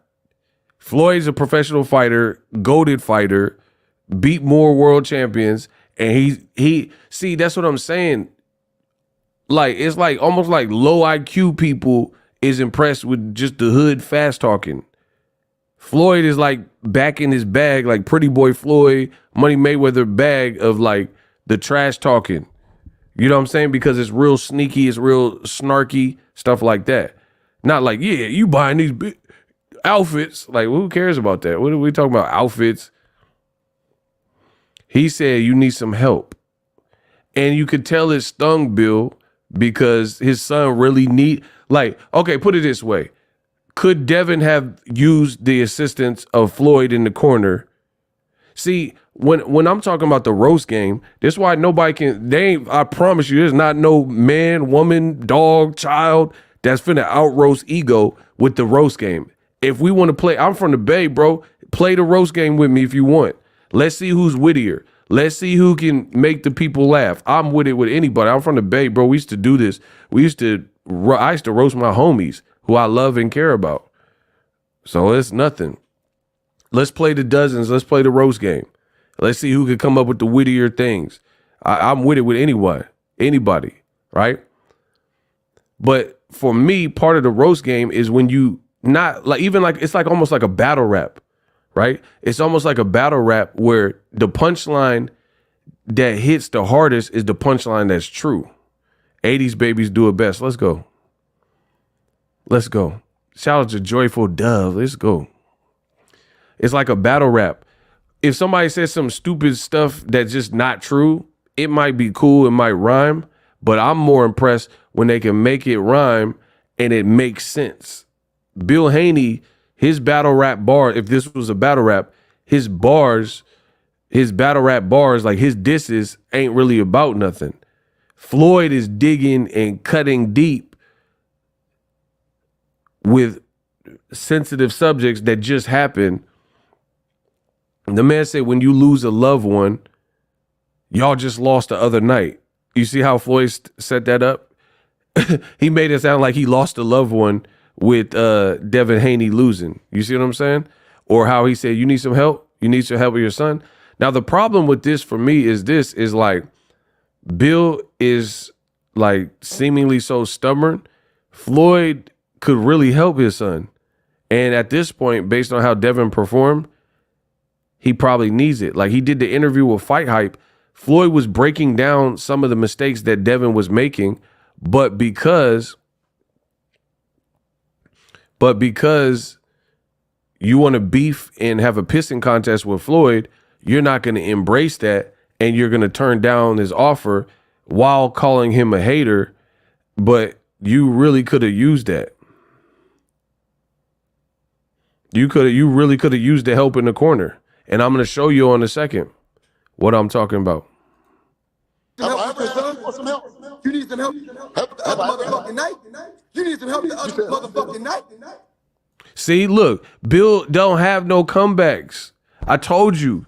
See, Bill, I know people, like I know Bill, but I know people like that where it's like, if they dictate the conversation, then it's all good. But then when they get with someone that can actually like keep up a bit and throw the verbal jabs back, then look at Bill. He just sitting there and just like listen to what you said. Your help for anything? Watch. Some help. You need some help. Help the other motherfucking night. You need some help the other motherfucking night. He said, you said what? Why would you play that game? You said what? Like you didn't know what this man just said to you. He just repeated it twice and he said, you need help with what? What would you say? Bro, you know what he said. He just said it. Look. You need some help. Help the other motherfucking night. You need some help the other motherfucking night. Oh, listen, your son need help tonight, nigga, not the other night. What does that even mean? Your son needs help tonight, not the other night. What? Like, honestly, you made it sound like you're going to kidnap Floyd's son or something. What are you talking about? Your son needs help tonight. It's just whatever. You know what time it is with me, man, and I'm gonna keep pushing this family line. Welcome to. Tell me, it's the Haney business, and listen, it's gonna keep on continuing. You need some help? You need some help? Mm-mm. You need some help with your son? Have I ever needed your help for anything? You need some help with your son? For some help? You need some help? Help the other motherfucking night? You need some help the other motherfucking night? Oh, listen, your son need help tonight, nigga, not the other night. Your son needs help tonight, you fool-ass earth man. I mean, honestly, the Haney-X is saying like this is like Bill at his finest. Bro, his diss with Adrian Broner he had more like zing on them stuff.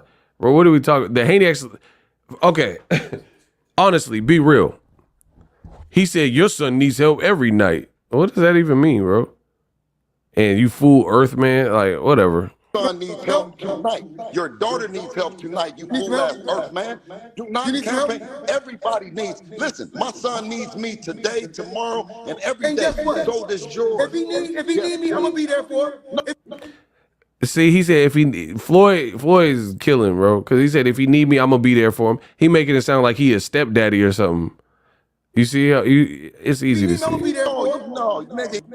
He said if he need me, I'm gonna be there for him like he his stepdaddy or something. You was just popping slick, and I popped back at you, crazy fool. Yeah, we don't need you for dog shit. We don't need you for shit.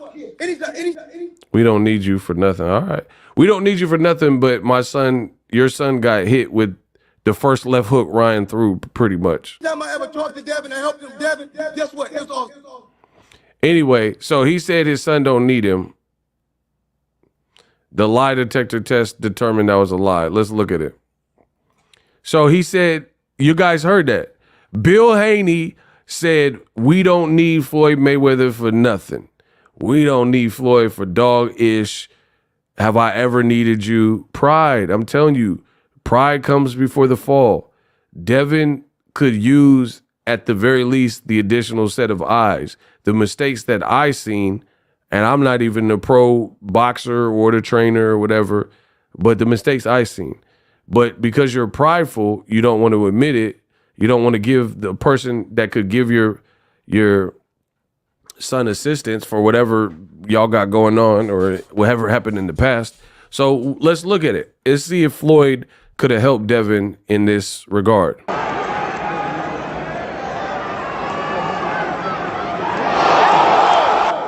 We don't need your help. What? Bro, Floyd getting hit with that? Honestly, is Floyd getting hit with that? That from Ryan. When you ended his save? Bro, tell me if Floyd is getting hit with this.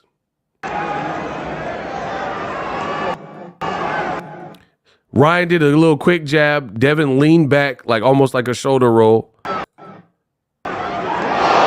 And then he immediately gets hit with a left hook again. Bro, come on. Floyd can't help you. Fuck Tank and all them. And why do they say F Tank? What does Gervonta Davis have to do with anything that happened right there? So Floyd couldn't help him. When you ended his chase. Watch. This is Ryan's setup. One fast jab. That means Devin, either his skills are like not what some people thought, or he was so concussed and badly hurt, he was just fighting off instinct, fumes, and heart. Because he fell for the okie doke. Watch. He ducked down. Okay, that's cool. Ryan throws a left jab real quick. And then immediately follows up. Look at Devin. What Shane Mosley talked about this. Shane said this. When you're in the Philly shell against someone with the left hook, your feet are kind of squared up and far apart. And then Ryan's fast, and you see what's coming next. Why is your right hand so low? That's why I keep telling y'all. What, like, if he keep hurting you with the left hook, why would you not raise? Like, why? Look at what I'm telling you. We're talking about boxing. I know they mad, but we talking about boxing from a technical boxing aspect. This was late. I don't even know what round it was, but it was later in the fight. It wasn't the first round. Wasn't the first round. Ryan keeps stinging you with the left hook, is clearly hurting you and has power, and you have this like fake mocker. Like, this is what happens when you're trying to use the shell. It's like when Berto used the shell versus Guerrero, and Guerrero was like, F all that. Guerrero didn't do none of that with Floyd when they actually fought. That shell ain't for everybody. Too prideful. Look, all right, and Ryan's setup was like a flicker jab, like up jab, and then he instant look. Look, Devin resets, and you'll see a quick like flicker left jab from Ryan, and then he immediately goes back to his number one arsenal weapon, a left hook. Tank did not get hit with nothing like this. Watch. Flicker, bow, and caught him again. And then Devin already was bad leg. This is like basic stuff.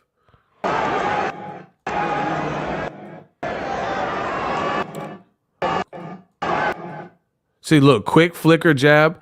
Devin leans back. Look at his right hand. Look at his right hand. Devin, I'm talking about. Ryan is really quick, though. I give him that. Look at Devin. Devin leaned back. Why are both of his hands down? That's what I'm saying. That means, to me, either your skills ain't up to par or you can't fight hurt. Because why are your hands so low for someone who's so fast? That's why it looks so embarrassing. Someone said Ryan beat the brakes off him. Watch, this left hook comes because Devin Haney's in this like fake shell or whatever this is, and he's not using his left. He's not using his left shoulder to like roll and protect, and he's leaned back. Ryan's quicker than you. Your feet are pretty squared up. Your right is not protecting the top of your head. Why are you in this? Like, why? What is this? That's what I'm saying. He never fought someone his size with this type of speed, power, and good reach and fast. And then as soon as you do, let me take it back a little bit. Hold on. He does a flicker jab and it catches you with the hook. Watch. Flicker jab, immediate left, boom. And Devin goes down. Disaster strike. And then Ryan emoted and posed on him. Devin looked bad. Devin's legs is trash right now. Look, not only is Devin's legs bad, he's not even putting his guards up. His visibility, like he's not like you can't see necessarily from this angle, but he's not looking at the ref. He's looking at the opponent that just dropped him, looking shell shocked.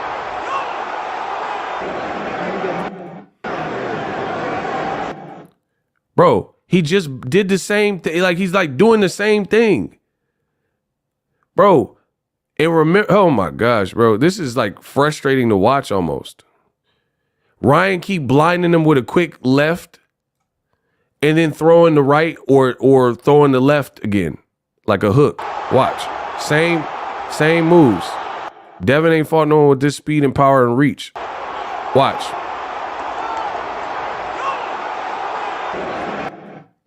Watch.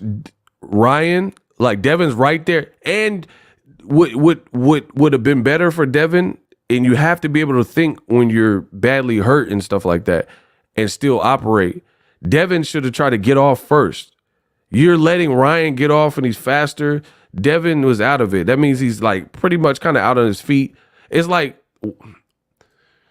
when you're rocked up, it's like you're drunk. So your reflexes are going to be slow. You're not going to be able to get out the way and stuff. Like Devin would have probably been sharper if he wasn't hurt, for sure. Shout out to Sura. He's doing the same moves. They're like, he's literally doing the same move. I know you have only two hands, but so many other, like David Benavidez, he laces his punches up so creatively. Canelo in his prime too. Ryan is just doing basic stuff. Devin's hands are both low. Like, okay, from a technical standpoint, Devin is like squared up, standing in front of you, not punching, just like he wasn't punching in the Gervonta Davis fight. And his hands are like this proximity.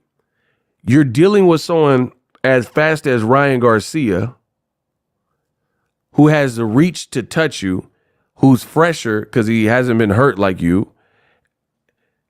Like, how long does it take to get, and you're cloudy, why are your hands so low? Like, why are your hands like shoulder level to belly button level like this? And you're standing in front of him. You're like this, in this range. Why are you in this range? And he's a left hook artist. This is not covered. Your gloves are not up. So you could try to roll with it. Lean with it, rock with it. He's faster than you, bro. And so that's what I'm saying. Devin looked like borderline rookie, at least with this style. I'm not saying versus other styles. Solomon sent 5 pounds. That's why I'm saying this is such a crushing blow. You guys think I'm like over amping it. No, there's never been anyone that was perceived top 5 pound for pound that's losing in this devastating fashion, not necessarily just with one punch. Like, it would be better if he just got slept with one shot, because you could just say, oh, I just got caught lacking. Like, even, I'm trying to think, like Lennox Lewis, when he lost to Hasim Rahman, that's heavyweight. Lennox Lewis, he probably fell asleep at the wheel. Hasim Rahman got him. That's easier to explain. And then Lennox said it right in the rematch. Derek James has taught him how to set up the left hook. It's a telegraph shot, so you have to set it up with the left jab first.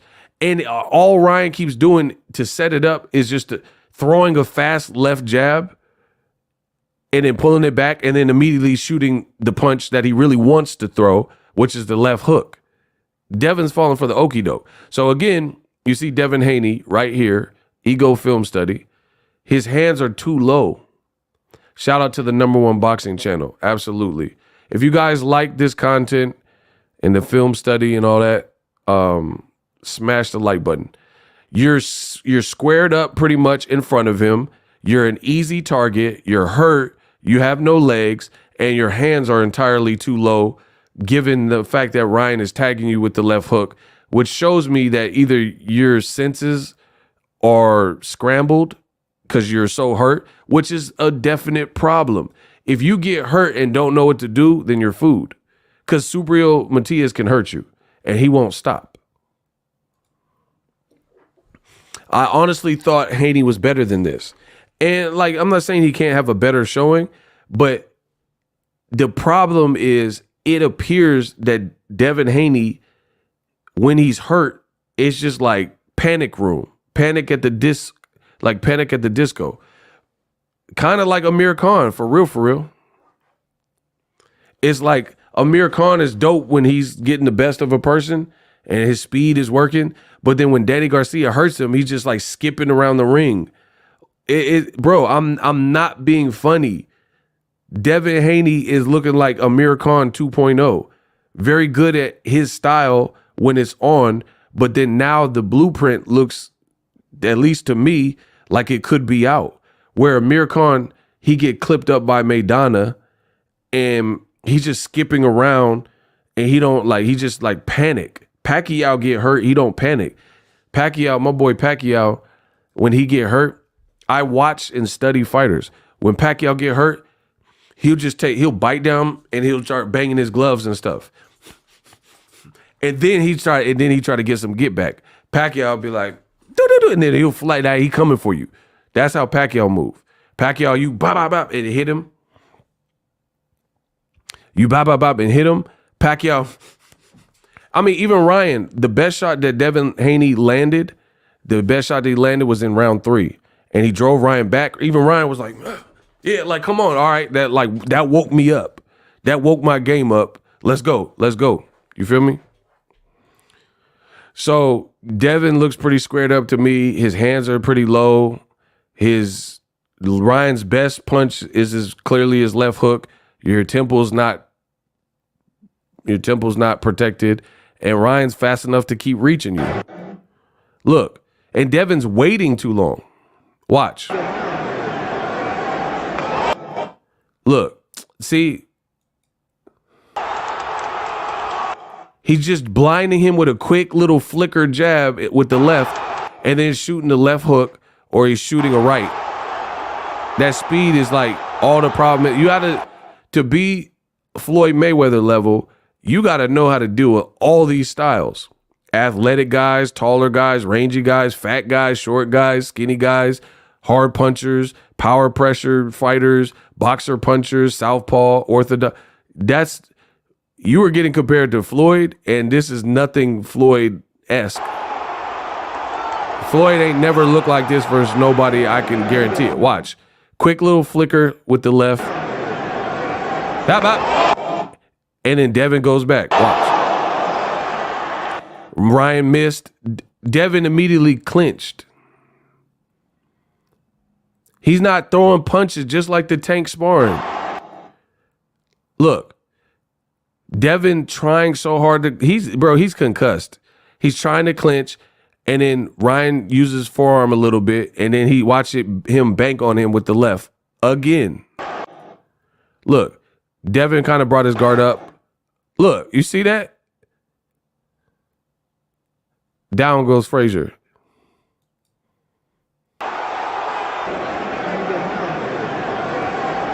What? Like, Devin is constantly being drove back. He's constantly being, he can't, it's like when he's hurt, he can't push forward. Floyd Mayweather got hurt versus Shane Mosley twice in the second round. And started fighting with Shane Mosley in the second round. And had it not been for him getting so visibly hurt, Floyd damn near would have won the round, but you have to give the round to Mosley because Shane Mosley got the better of it. But Floyd was fighting like man style in that second round. Just go watch the second round with Floyd when he's hurt. Devin hurt, he's like hesitant, getting drove back, getting beat to the punch, waiting, guard down, like, watch.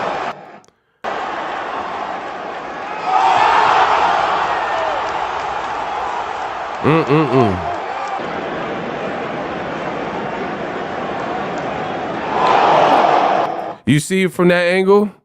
Just a little quick flick of that quick left. And then the fast.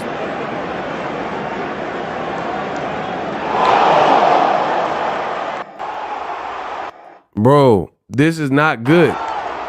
Ryan literally doing the same. It's like he's not even disguising it. It's like kind of like the same couple sequences. Watch. Left, right. Right. It like, bro, Ryan is like, trust me, I'm not hating on Ryan. Ryan is like kind of doing the same sequence. It's like one of two moves type of thing. Like imagine playing Street Fighter 2 and then the person is doing one of two special moves. He's just doing a basic 1-2, like la with the left and then follow with the right. Credit to him for working on his right. Or he'll shoot the left, bring it back, and then try to hook off on him with the left hook. That's how he keeps lacing Devin with this basic, like the most elementary 1-2. Shop, or shop. And he's chopping Devin up crazy with the same, like, he's just like, right. If this was a video game, Ryan is spamming special move 1 or special move 2. When you start getting into boxing where there's like Floyd Mayweather, he'll throw the right hand in so many different ways, like so many. It's one hand, but he's delivering. It'd be the right uppy, it could be a right cross, it could be a right hook, it could be jab with the right, it could be like a range fight. Like he's doing so much. Devin is getting really bodied by the same sequences. Wow. Look, got him.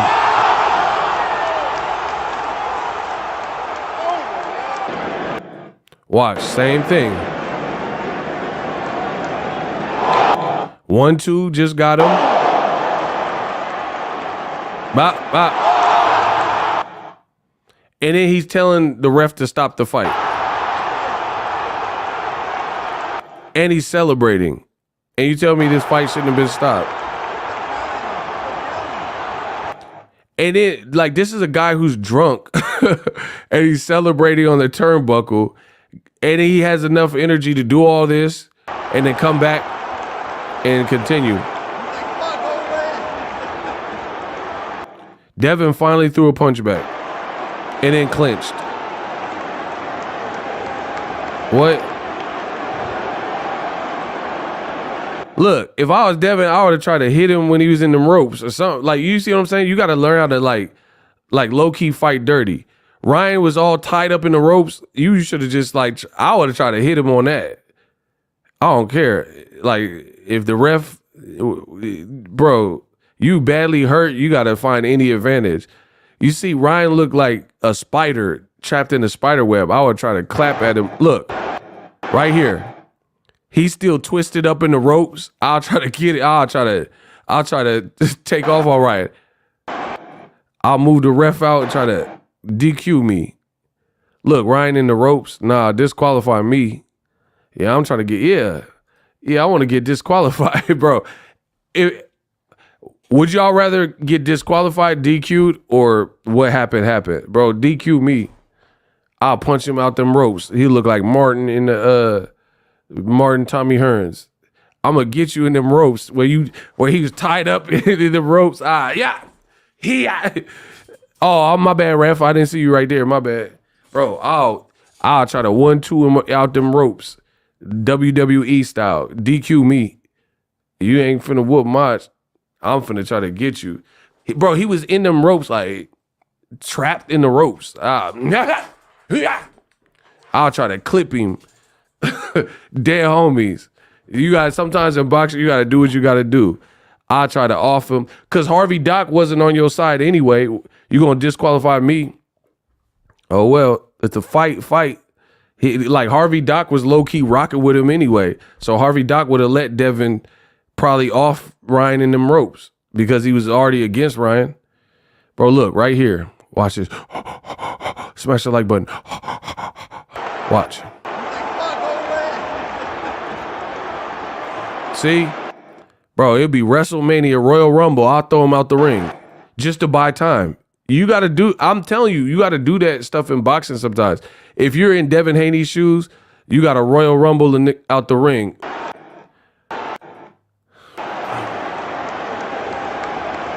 Royal Rumble. Look, Ryan arm all twisted up. Yeah. Look, you ain't winning none of these moments. Devin got out quicker. It's up. Look. You looking at him twisted up and bro, what? What? He's twisted in the ropes.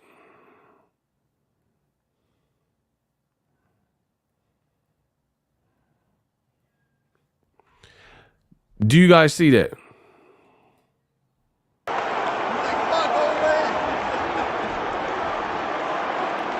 Got him, Royal Rumble. Right there, the moment I got out the ropes quicker than you. Watch. Devin found a way out. Okay. Look, bow. Right there. Look at Ryan's arm. He twisted up like Auntie Annie's pretzels in the mall. The man looked like Auntie Anne's pretzels in the mall. He was trapped in the ropes.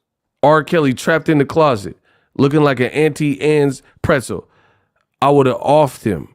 DQ me if you must, but I'm not going out like that. Bro, watch. And look at Ryan is in them ropes. In between it. I'll move the ref real quick and say, ha ha. Oh, so sorry. Didn't see you there. I'm the new Simon Phoenix.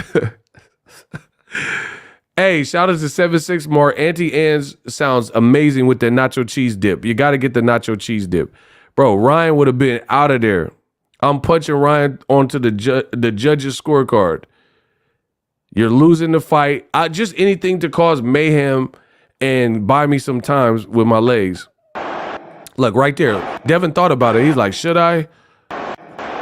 I went to private school, so I don't want to break the rule. Man, now he out. Now he about to terrorize you again. Now he out. He out them ropes. And Harvey pushed him. Hey, Deb, Harvey Doc is against Ryan. Why he pushed Ryan so hard? Like he beefed it. Look. Bro, Harvey Doc had it out against Ryan. Why he pushed Ryan? Watch how hard he pushed Ryan. Get out of here. No, why you pushing him hard? See, Devin had his golden moment. He didn't take it. Look, he trying the same flicker jab with the left. Oh, bro, he's doing the same spam moves. What, bro? Devin looked like Smooth Criminal. Juby hit by a dude's criminal. Bro, the man is falling backwards like Smooth Criminal.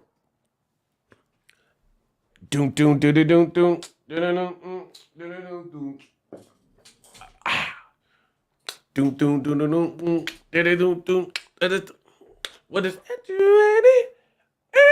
Okay.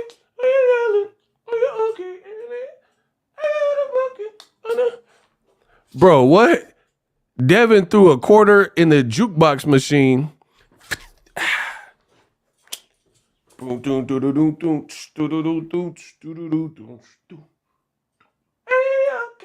the thunder, the crescendo, with the Devin and the Haney and the Bill.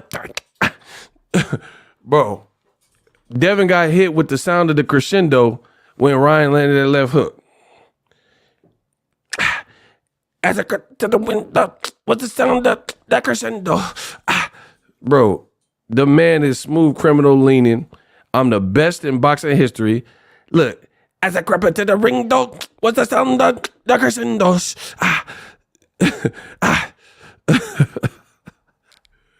Devin, are you okay? Are you jealous? Are you tricky? Bro, right?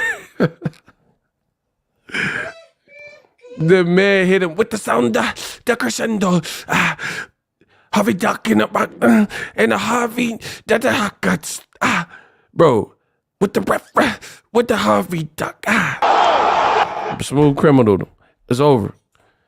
Bro, and then he does a military crawl like Lieutenant Dan from Forrest Gump. Ryan, this is crazy. He's like, get out of here. Ryan dancing, this is bad. Look at that walk. Oh my Lord. Look at Devin trying to take a stroll.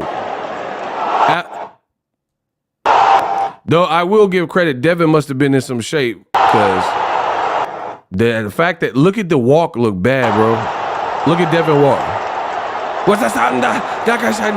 Bro, Ryan did like 5 victory celebrations and still didn't get it.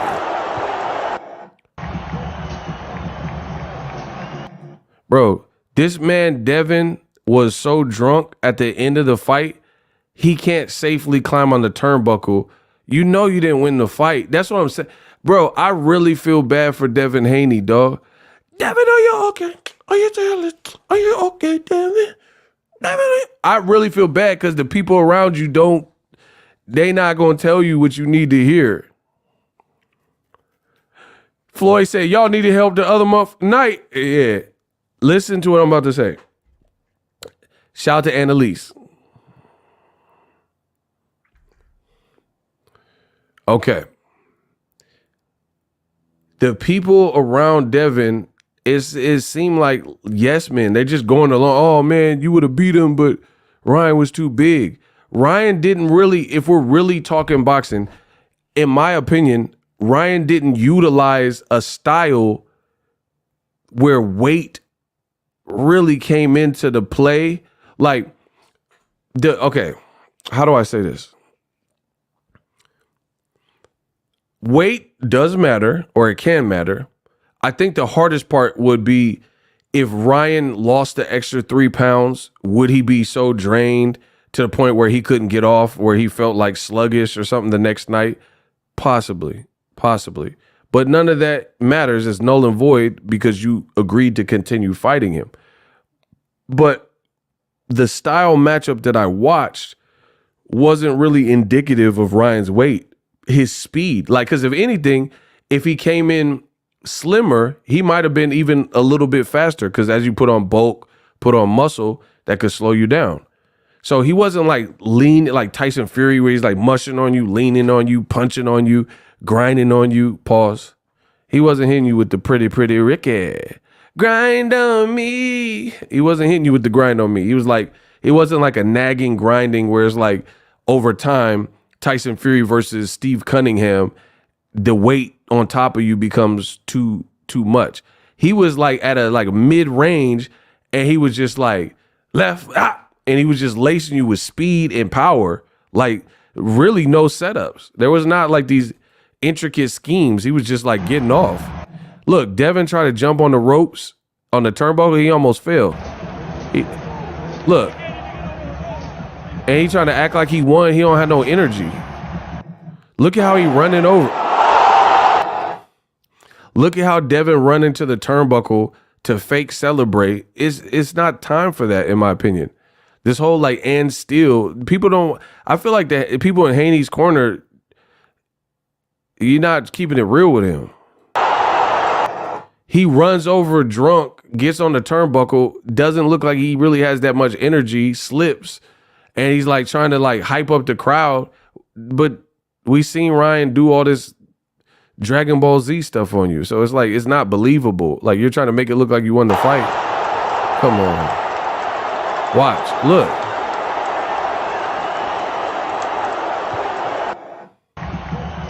Look at him run. He almost fell.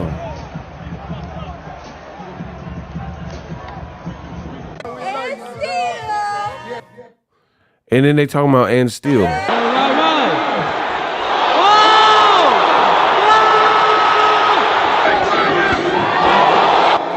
Hey, Ryan got some thump though. I heard that left. Listen to the left.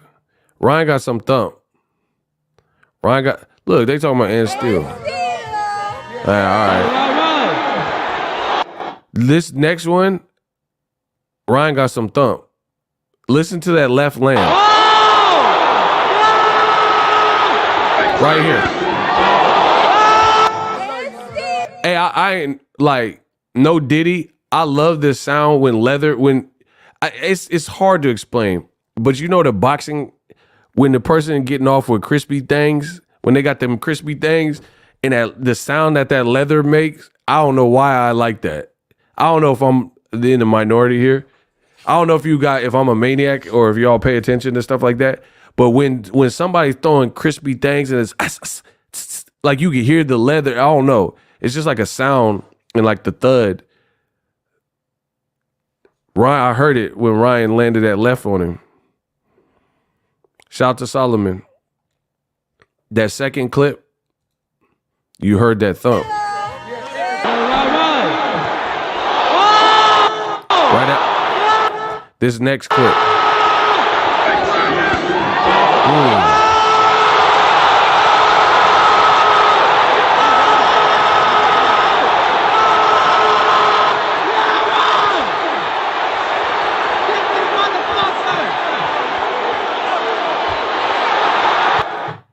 And Devin ain't ready for a dogfight. Hey, if we're being real, you got to blame Bill. If we're being real, you got to blame Bill. Bill put a lot of pressure on his boy. He put a lot of pressure on his boy here. Like, like, how come none of the Haney X is talking about that? He put a lot of pressure on Devin. You talking about fight in the center of the ring? That should have never been the plan. Like, you should have gave Ryan angles. Your defense needed to be sharper. You put a lot of pressure on him. Talking about Ivan Drago if he died, and I blame Bill for the loss. I'm not going front. I don't even blame Devin didn't perform or whatever, but I blame Bill, bro. Bill, if we're and nobody, people are talking about, oh, Bill beat Floyd Mayweather in the little shout off thing. Y'all not talking about the real. Bill is to blame for that. You didn't throw in the towel to save your son, which we'll get to in a second, and you watch this man get massacred, and you put pressure on because you're the megaphone, but you're not the fighter. Like, I'm not the fighter, right?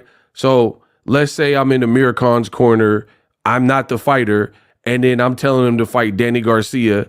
Just keep swinging. That's not a good plan for an Amir Khan to just bang with Canelo, bang with Danny Garcia. So if I was like on his team or his manager, I wouldn't tell Amir Khan that. Do you see what I'm saying? Like, this is just common sense for me as a real student of the game and a boxing fan. I wouldn't do that. If you got to know, the part of it is knowing your fighter.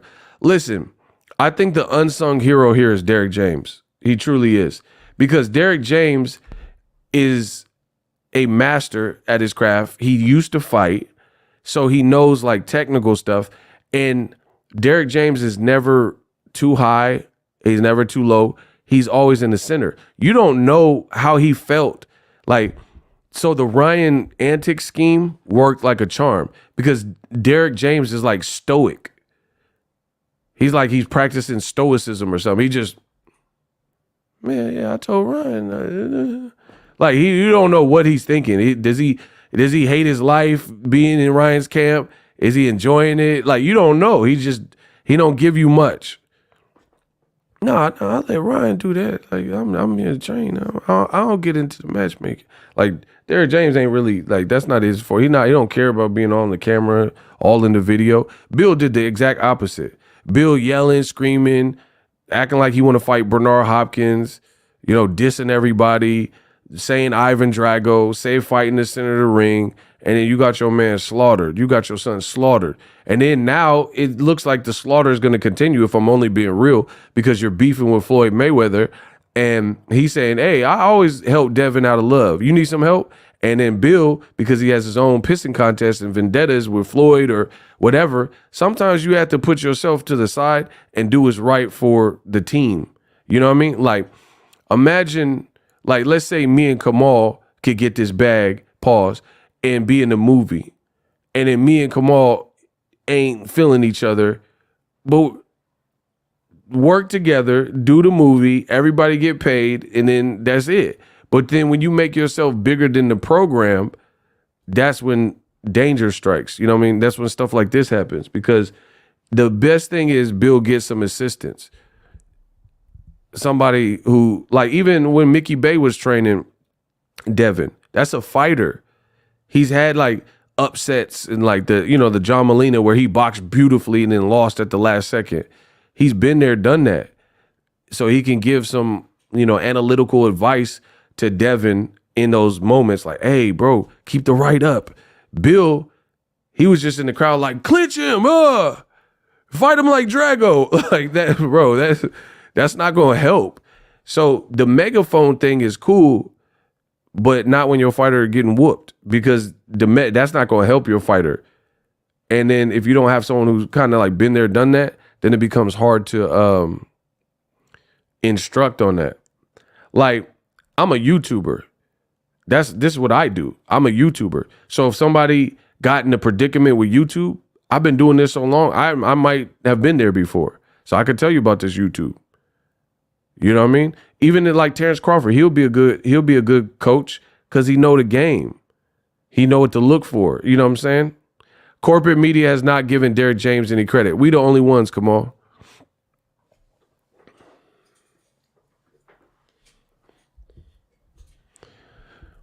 Ask yourself, if Devin weighed in 3 pounds more, could he have won? What am I asking myself? Why? What's the point? If Devin came in 3 pounds, why? Well, like, what's the point of this exercise? That's what I'm trying to understand. If Devin weighed 3 point, the thing y'all don't understand is Devin can weigh 5 pounds more. That's not going to improve your chin, and it's not going to dramatically improve your power. So what is him weighing 3.2 pounds more like impact the fight? The bottom, like, you guys don't understand boxing. The final say is this: Ryan speed was killing him. His best punch was landing. You can't. The bottom line is, if you letting your fighter who has power let their best punch hit you early and often, then good luck to you. Not you. It's for the people saying the weight didn't have an impact. But the reason for me, I'm telling you guys again, I don't care about the weight. I really don't. I'm glad we got the fight. It happened.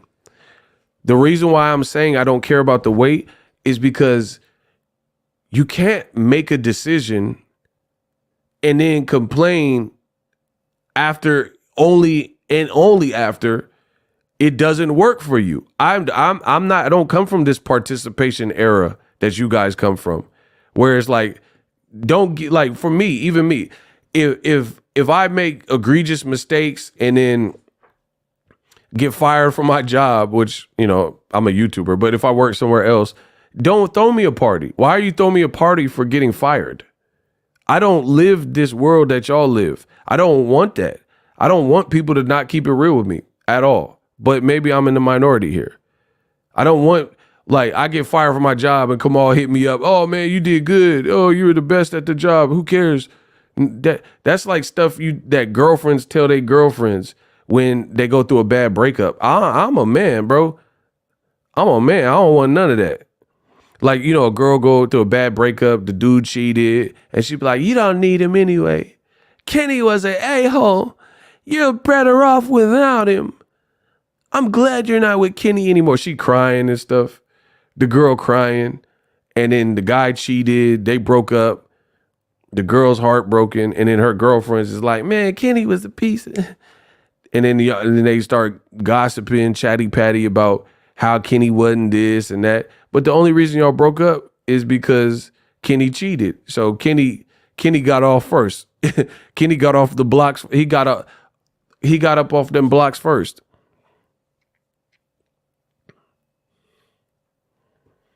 So you only saying this about Kenny because it came to an end. I don't celebrate nothing. If I get something wrong, y'all don't have to celebrate me and tell me I'm still cool. Like, to me, this is what weak people do. This is for weak people. I'm a man, bro. I'm a man. My man's 32-Bit Tyson said it's like when girls tell their ugly friend they look good. Yeah, she look like Fiona in Shrek, and you trying to hype her up. She look like Fiona in Shrek. Oh, donkey. Bro, she look like Fiona in Shrek, and you trying to gas her because she put some makeup on. She still ugly. Dead homie, she ugly, bro.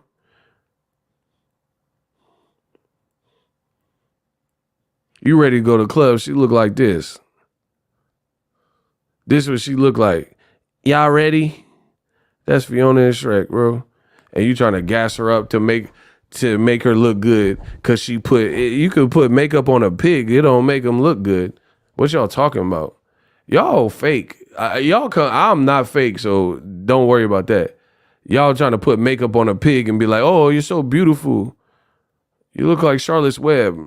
You look like a web of deceit. What is you talking about? Y'all just be lying. I be seeing it like on the Shade Room. It be like people sending their pictures and it be like, oh yeah, my friends say, all my classmates say I look like Michael B. Jordan. And you look at the dude and it be like, bro, Michael B. who? You do not look like no Michael. Bro, I seen it. The dude's talking about all his friends say he look like Michael B. Jordan. You don't have real friends. Talking about you look like Michael B. Jordan. Talking about I look like Adonis Creed. You look like Bleed. You ain't no more Creed. You look like Credence or something else. You Michael P. Jordan. I don't know who you thought you was.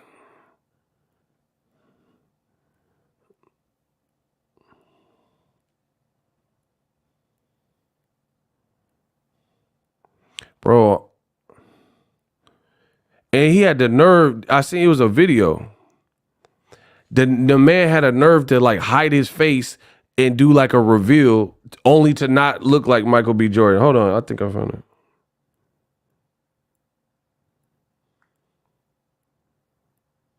Bro, look, he gonna hide like it's a secret reveal with the Michael B. Jordan backdrop.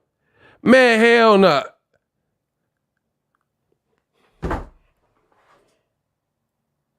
Y'all see, bro, he gonna hide and then put a Michael B. Jordan backdrop like he was really finna show us something. And then he said he gonna look like Creed in a minute. Bro, you look like Greed. Like, there ain't no Adonis Creed. You look like Adonis Greed. You was at Carl's Jr. Bro, look, he gonna hide. Look, he's like, hey, wait till you see this. You do not look like Michael B. Jordan, bro. But your friends, your stupid ass friends told you that. Yeah, he Michael B. capping. Yeah. You look, he talking about you look like Killmonger. You look like Fearmonger. What? Talk about you look like Killmonger from Black Panther. You look like Fearmonger. That is not no Killmonger. You look like Murdermonger or something else. That ain't no Talk about you look like Killmonger. Murdermonger. Look. He gonna do the secret reveal and then smile like he was, oh, he gonna look away, bro. Talk about I look like Michael B. Jordan. Yeah, all right. You look like Michael B. Porden, like your family on Wick. What? Michael B. Great Value out this motherfucker. Yeah, but anyway, that's Devin's team. They like he out here looking like Cuba Gooding and Radio, and they like, oh man, you look like Michael B. Jordan. Whatever, bro. We'll see when it's all said and done. We'll see who's right. Bro, his team talking about, and still what? You a champion by the hair of your chinny chin, and Ryan was clipping that chin. And you like, even if you did this for Devin, why post it? That's my issue. That's my issue. Why would you even post? Like, keep that in the circle or whatever. You know what I'm saying? Like, some people need to keep the photo or the video in the camera roll. I seen a girl, she had an OnlyFans. She had an OnlyFans and she was like, oh, she's like, might delete later. Nah, delete that now. What you mean might delete later? Do you see what I'm saying? Bro, the girl's face had hella pimples and she was an OnlyFans chick or whatever. And she was like, I felt cute, might delete. Why you feel cute? You might want to delete that immediately. She looked like Freddy Krueger. Arr, welcome to prime time. Bro, what? Bro, pimples everywhere. You're talking about, oh, check out my OnlyFans, might delete later. Delete it now. How about that? Delete it immediately. This ain't even OnlyFans. This is only pimples. See, I'm too real I'm too hard for the radio. Tell me something. Bro, I'm too hard for radio. Y'all want to cap. Hold on, let me see what the boy Kamal talking about. Champion on a technicality, WBC made an exception. Facts. That's what I'm saying. The belt should be vacant. Ryan cooked you. For real, for real.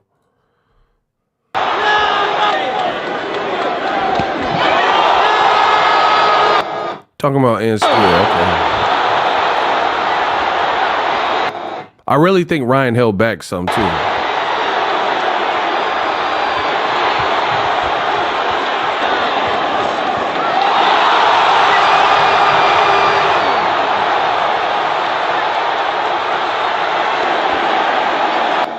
Bro, you really let Ryan do whatever he's doing right now. Ryan, I'm sorry, yo. Ryan is type fast though. And the craziest thing is Gervonta on the all access epilogue. He's slow, bro. Gervonta is at another level than Devin. It's got to be, because if you watch the all access, Gervonta was bragging in the locker room how Ryan was slow. Like he was like, I thought he was supposed to be super fast. He was slow. Bro, the man said he did the dance and then got at Ryan. I mean, got at Devin. Watch. Why is he doing this chicken dance?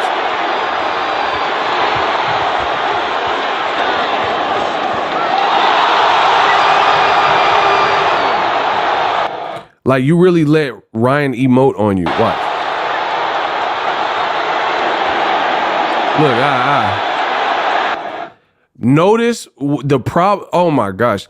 I tell you, I'm breaking down boxing perfectly. Subscribe to the channel. I'm the best in the business and it's not even close. Y'all need to subscribe. All I'm doing is breaking down real boxing. Devin, notice when he's hurt, he barely throws any punches. That is not a good characteristic of somebody, especially when they keep getting hurt.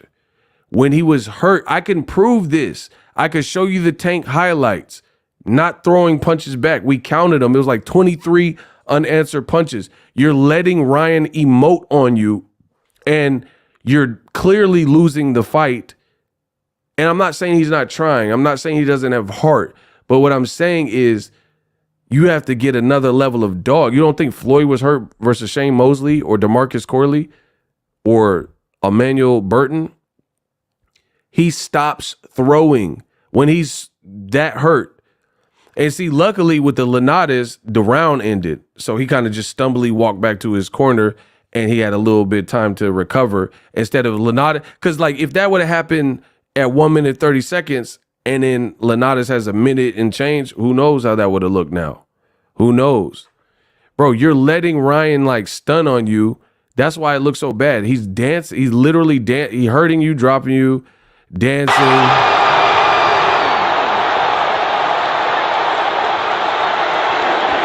Look, Devin's just waiting. And then he dodged one punch. You're going to lose the fight.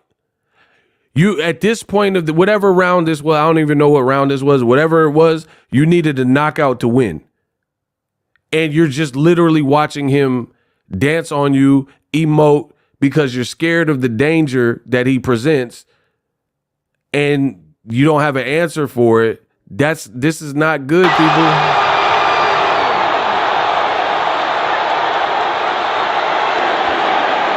Watch, look. Not a punch is being thrown by Devin. Ryan, this is the 12th round, I think. Ryan, who's up, he won by knockout and they robbed him, is up and he's still the one throwing. Look, Devin's not throwing.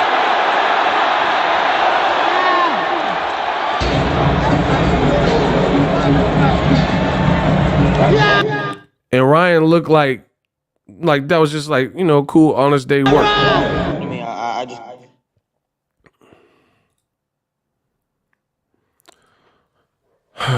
Ice Tracks Productions, $5. Appreciate you. Bro, tell me you saw the CompuBox numbers. It was 8-4 Ryan without counting the knockdowns. I see. That's what I'm saying. There's so many. And then the people think because I'm covering my job that I'm trying to say this to be mean. This is not. I don't make boxing content to be mean. You guys are a softened bunch where if somebody is analyzing the game that they're in, that they get paid to be in, you guys think it's about terrorizing someone. And it's funny because you didn't care when the Haneys were terrorizing everybody else. But whatever. I don't make content, oh, I'm trying to kick someone while he's down. That's not why I'm making these videos. I'm making the videos to illustrate points and put on wax my thoughts on the game.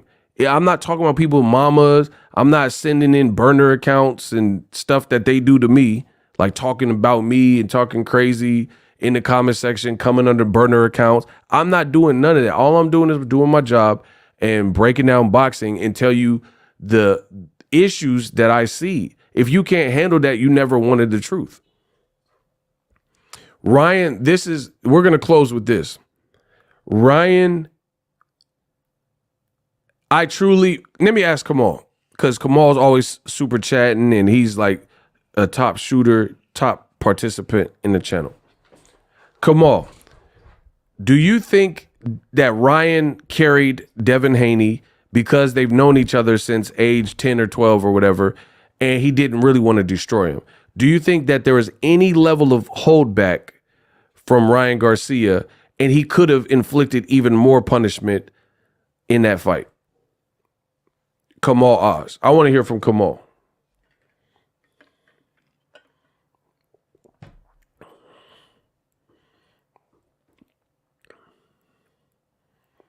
That's why this is so bad, people.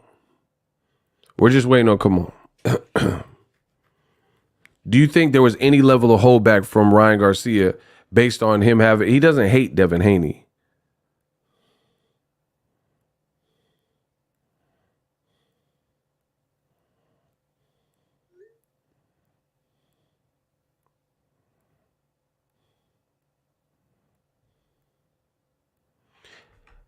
There we go. Kamal says, heck yeah. Ryan said years ago he wanted Devin after Tank because he knows Devin and considers him a friend. He wanted that fight last. Oh, that's a good point. See, Kamal be dropping bars. Yeah, he said Devin could be his toughest fight. Initially, that's what he said. It said it could be his toughest fight, and he wanted that fight last. He definitely said that. See? I'll prove that Ryan held back in this video. If you guys want me to prove that Ryan carried Devin Haney, and really, if he truly wanted to show no mercy, be absolutely cutthroat, he could have done that. If you want me to prove it, everybody type prove it in the comment section. Me and Kamal both agreed that there was some level of compassion showed on behalf of Ryan Garcia from what he truly could have done. He showed mercy. And if the fans want me to prove it, well, god dang it, I guess I gotta prove it. You guys subscribe to the channel, smash the like button. If you want to stream like Boxingego, use my link in the description to get StreamYard. It's an affiliate link. It does help the channel at no additional cost to you. 14-day free trial. You'll be able to put stuff on the screen like you see and have a crystal clear. If you set it up right, stream like Boxingego. They said, prove it, Ego. You are the best in the business. Okay, I will prove it. This shows me that Ryan held back. Yeah, I did ask Bill to stop the fight. I did ask Bill Haney to stop the fight. You guys heard that? I did ask Bill to stop the fight. I didn't for like obvious reasons. But then I just went back to fighting. He said, I did ask Bill Haney to stop the fight. I didn't really like looking at it, like basically looking at how I was destroying him. But Bill said no, so I kept going because I'm a fighter. Watch. Yeah, I just couldn't. Yeah, I did ask Bill to stop the fight. I didn't like looking at it, but then I just went back to fighting after he didn't say yeah. So. Bill, he turned around and said, Bill, are you going to allow this to continue?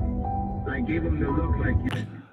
Look, he's looking at Bill Haney, who's outside of the ropes, like, come on, bro. Like, how much more of this do we really need to see to prove that I bested your son? Look at it. He's not even looking at Devin. He's not looking at Devin Haney as a threat. This is what Victor Ortiz did. And because Floyd Mayweather was taking no prisoners, he knocked Floyd Mayweather. Floyd Mayweather knocked Victor Ortiz out. When not paying attention, protect yourself at all times. Ryan's not even protecting himself. He's not there's no way you can convince me he's looking at that point of the fight. He's looking at Devin Haney as a threat. When he's talking to somebody out, his hands are at his waist, and he's pleading with them to stop it. He's pleading. There's no way anyone could convince me otherwise. He's tagging him up. He said, I begged him to stop, and he said no. I did ask Bill to stop the fight yesterday. I didn't like looking at it, but then I just went back to fighting after he didn't say yeah, so. He told Bill, he turned around and said, Bill, are you going to allow this to continue? I gave him the look like, you're kidding me, right? If you know somebody... If you could read lips, you can see he said, stop it. Watch. Read the lips. He said, stop it. I didn't like looking at it, but then I just went back to fighting after he didn't say yeah, so. He told Bill, he turned around and said, Bill, are you going to allow this to continue? I gave him the look like, you're kidding me, right? If you know somebody's beating up your son, you gotta stop it. Bro, he sighs. It's over. You guys think I'm overreacting. He was whooping Devin Haney so bad, which is so shocking to some of y'all, not to me and Kamal, but to some of y'all, that he's looking at him like pleading with Bill, not paying attention to Devin because he's not looking at him as like a serious threat at that range or whatever, because he knows Devin has no power in legs. And he's like, come on, bro. It's a slight inconvenience that he's destroying the son. That's what I'm saying. You guys think I'm joking. Devin's trajectory has completely changed. All that stand in the center of the ring, Ivan Drago, that's done. Ryan has stripped away this whole man's allure. Ryan is looking with his hands at his waist at a man who's completely concussed, completely deflated and defeated, and purely in there because he was in great shape and he's big and he has heart and he was off fumes and adrenaline probably. He's looking at it, telling Bill, who's not in the ring, come on, bro. Like, look at this. Really? Is this what we're doing? Like, you really want me to hurt your son? Like, that's like some movie stuff. And people had the audacity to tell me and Kamal Oz that the fight was a draw and Devin won. You guys are insane. The Haneyacks are officially insane. You're on your own. Devin's a good kid. Tough night in the office. We'll see how he bounces back. But you guys are literally insane. And I'm blaming you for whatever happens next in this kid's career because no one wants to keep it real but me. So good luck. Bro, he's pleading with Bill I'm friends with him. We grew up together. I've known him since we were preteens. Stop this. Stop the fight. And Bill says no, so he said he proceeded to do what he did. I did ask Bill to stop the fight yesterday. I didn't like looking at it, but then I just went back to fighting after he didn't say yeah, so. He told Bill, he turned around and said, Bill, are you going to allow this to continue? I gave him the look like, you're kidding me, right? Did you guys see him? Type stop it if you see him mouth the words, stop it. And he's taking big punishment and big shots. In that fight scene in sequence, type the words stop it if you could see Ryan pleading with Bill Haney, talking to him outside of the ring, saying stop it. Watch. Looking at it, but then I just went back to fighting after he didn't say yeah, so. He told Bill, he turned around and said, Coming up. Are you going to allow this to continue? Coming up right here. Look like you're kidding me, right? Stop If it. you know somebody's beating up your son, Come on. you gotta And he stop it. sighs like, all right, bro. And puts his guard back up. And then he just hooks off on him and says, stop it again. It's ugly, bro. He's like, come on, Bill. What are you like? What is this proving? He didn't want to have to do that. And if he hated Devin Haney would have been off that night. If he had no mercy and he was just like angry from the promotion or really crazy or something like that, it would have been like put to sleep. I truly believe that. Okay, because answer this. When have you seen a fighter that really wanted to hurt another fighter that's taking time to plead with someone like, hey, just stop this.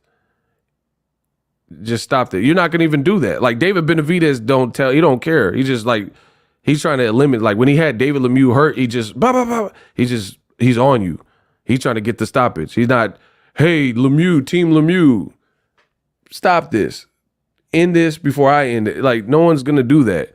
If you really had like bad blood and animosity and stuff, Ryan showed this man compassion. And the sick part about it is everyone said Ryan was crazy, but Ryan proved the world wrong. And then now he's acting perfectly fine and doing podcasts, acting more mild than before.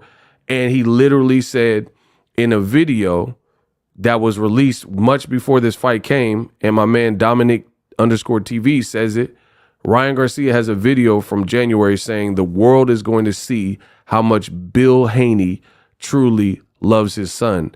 And I just showed you the clip. That's exactly what he did. So full credit to Ryan Garcia. You guys can complain about the weight and all this. He didn't say yes, so. He told Bill, he turned around and said, Bill, are you going to allow this to continue? I gave him the look like, you're kidding me, right? If you know somebody's beating up your son, you got to stop it, man. You got to say, hey, live another day, fight another day. He said, I'm going to give him 3 chances to stop it. Then that's on him, what he decides to do. We're going to see how much he loves his son. Everybody said Ryan was crazy for it. Well, the kid clearly wasn't so crazy because he really did give him, it might have even been more. He gave him a bunch of chances to stop it. He truly did. And Bill chose not to. It is what it is. Hopefully you guys enjoyed.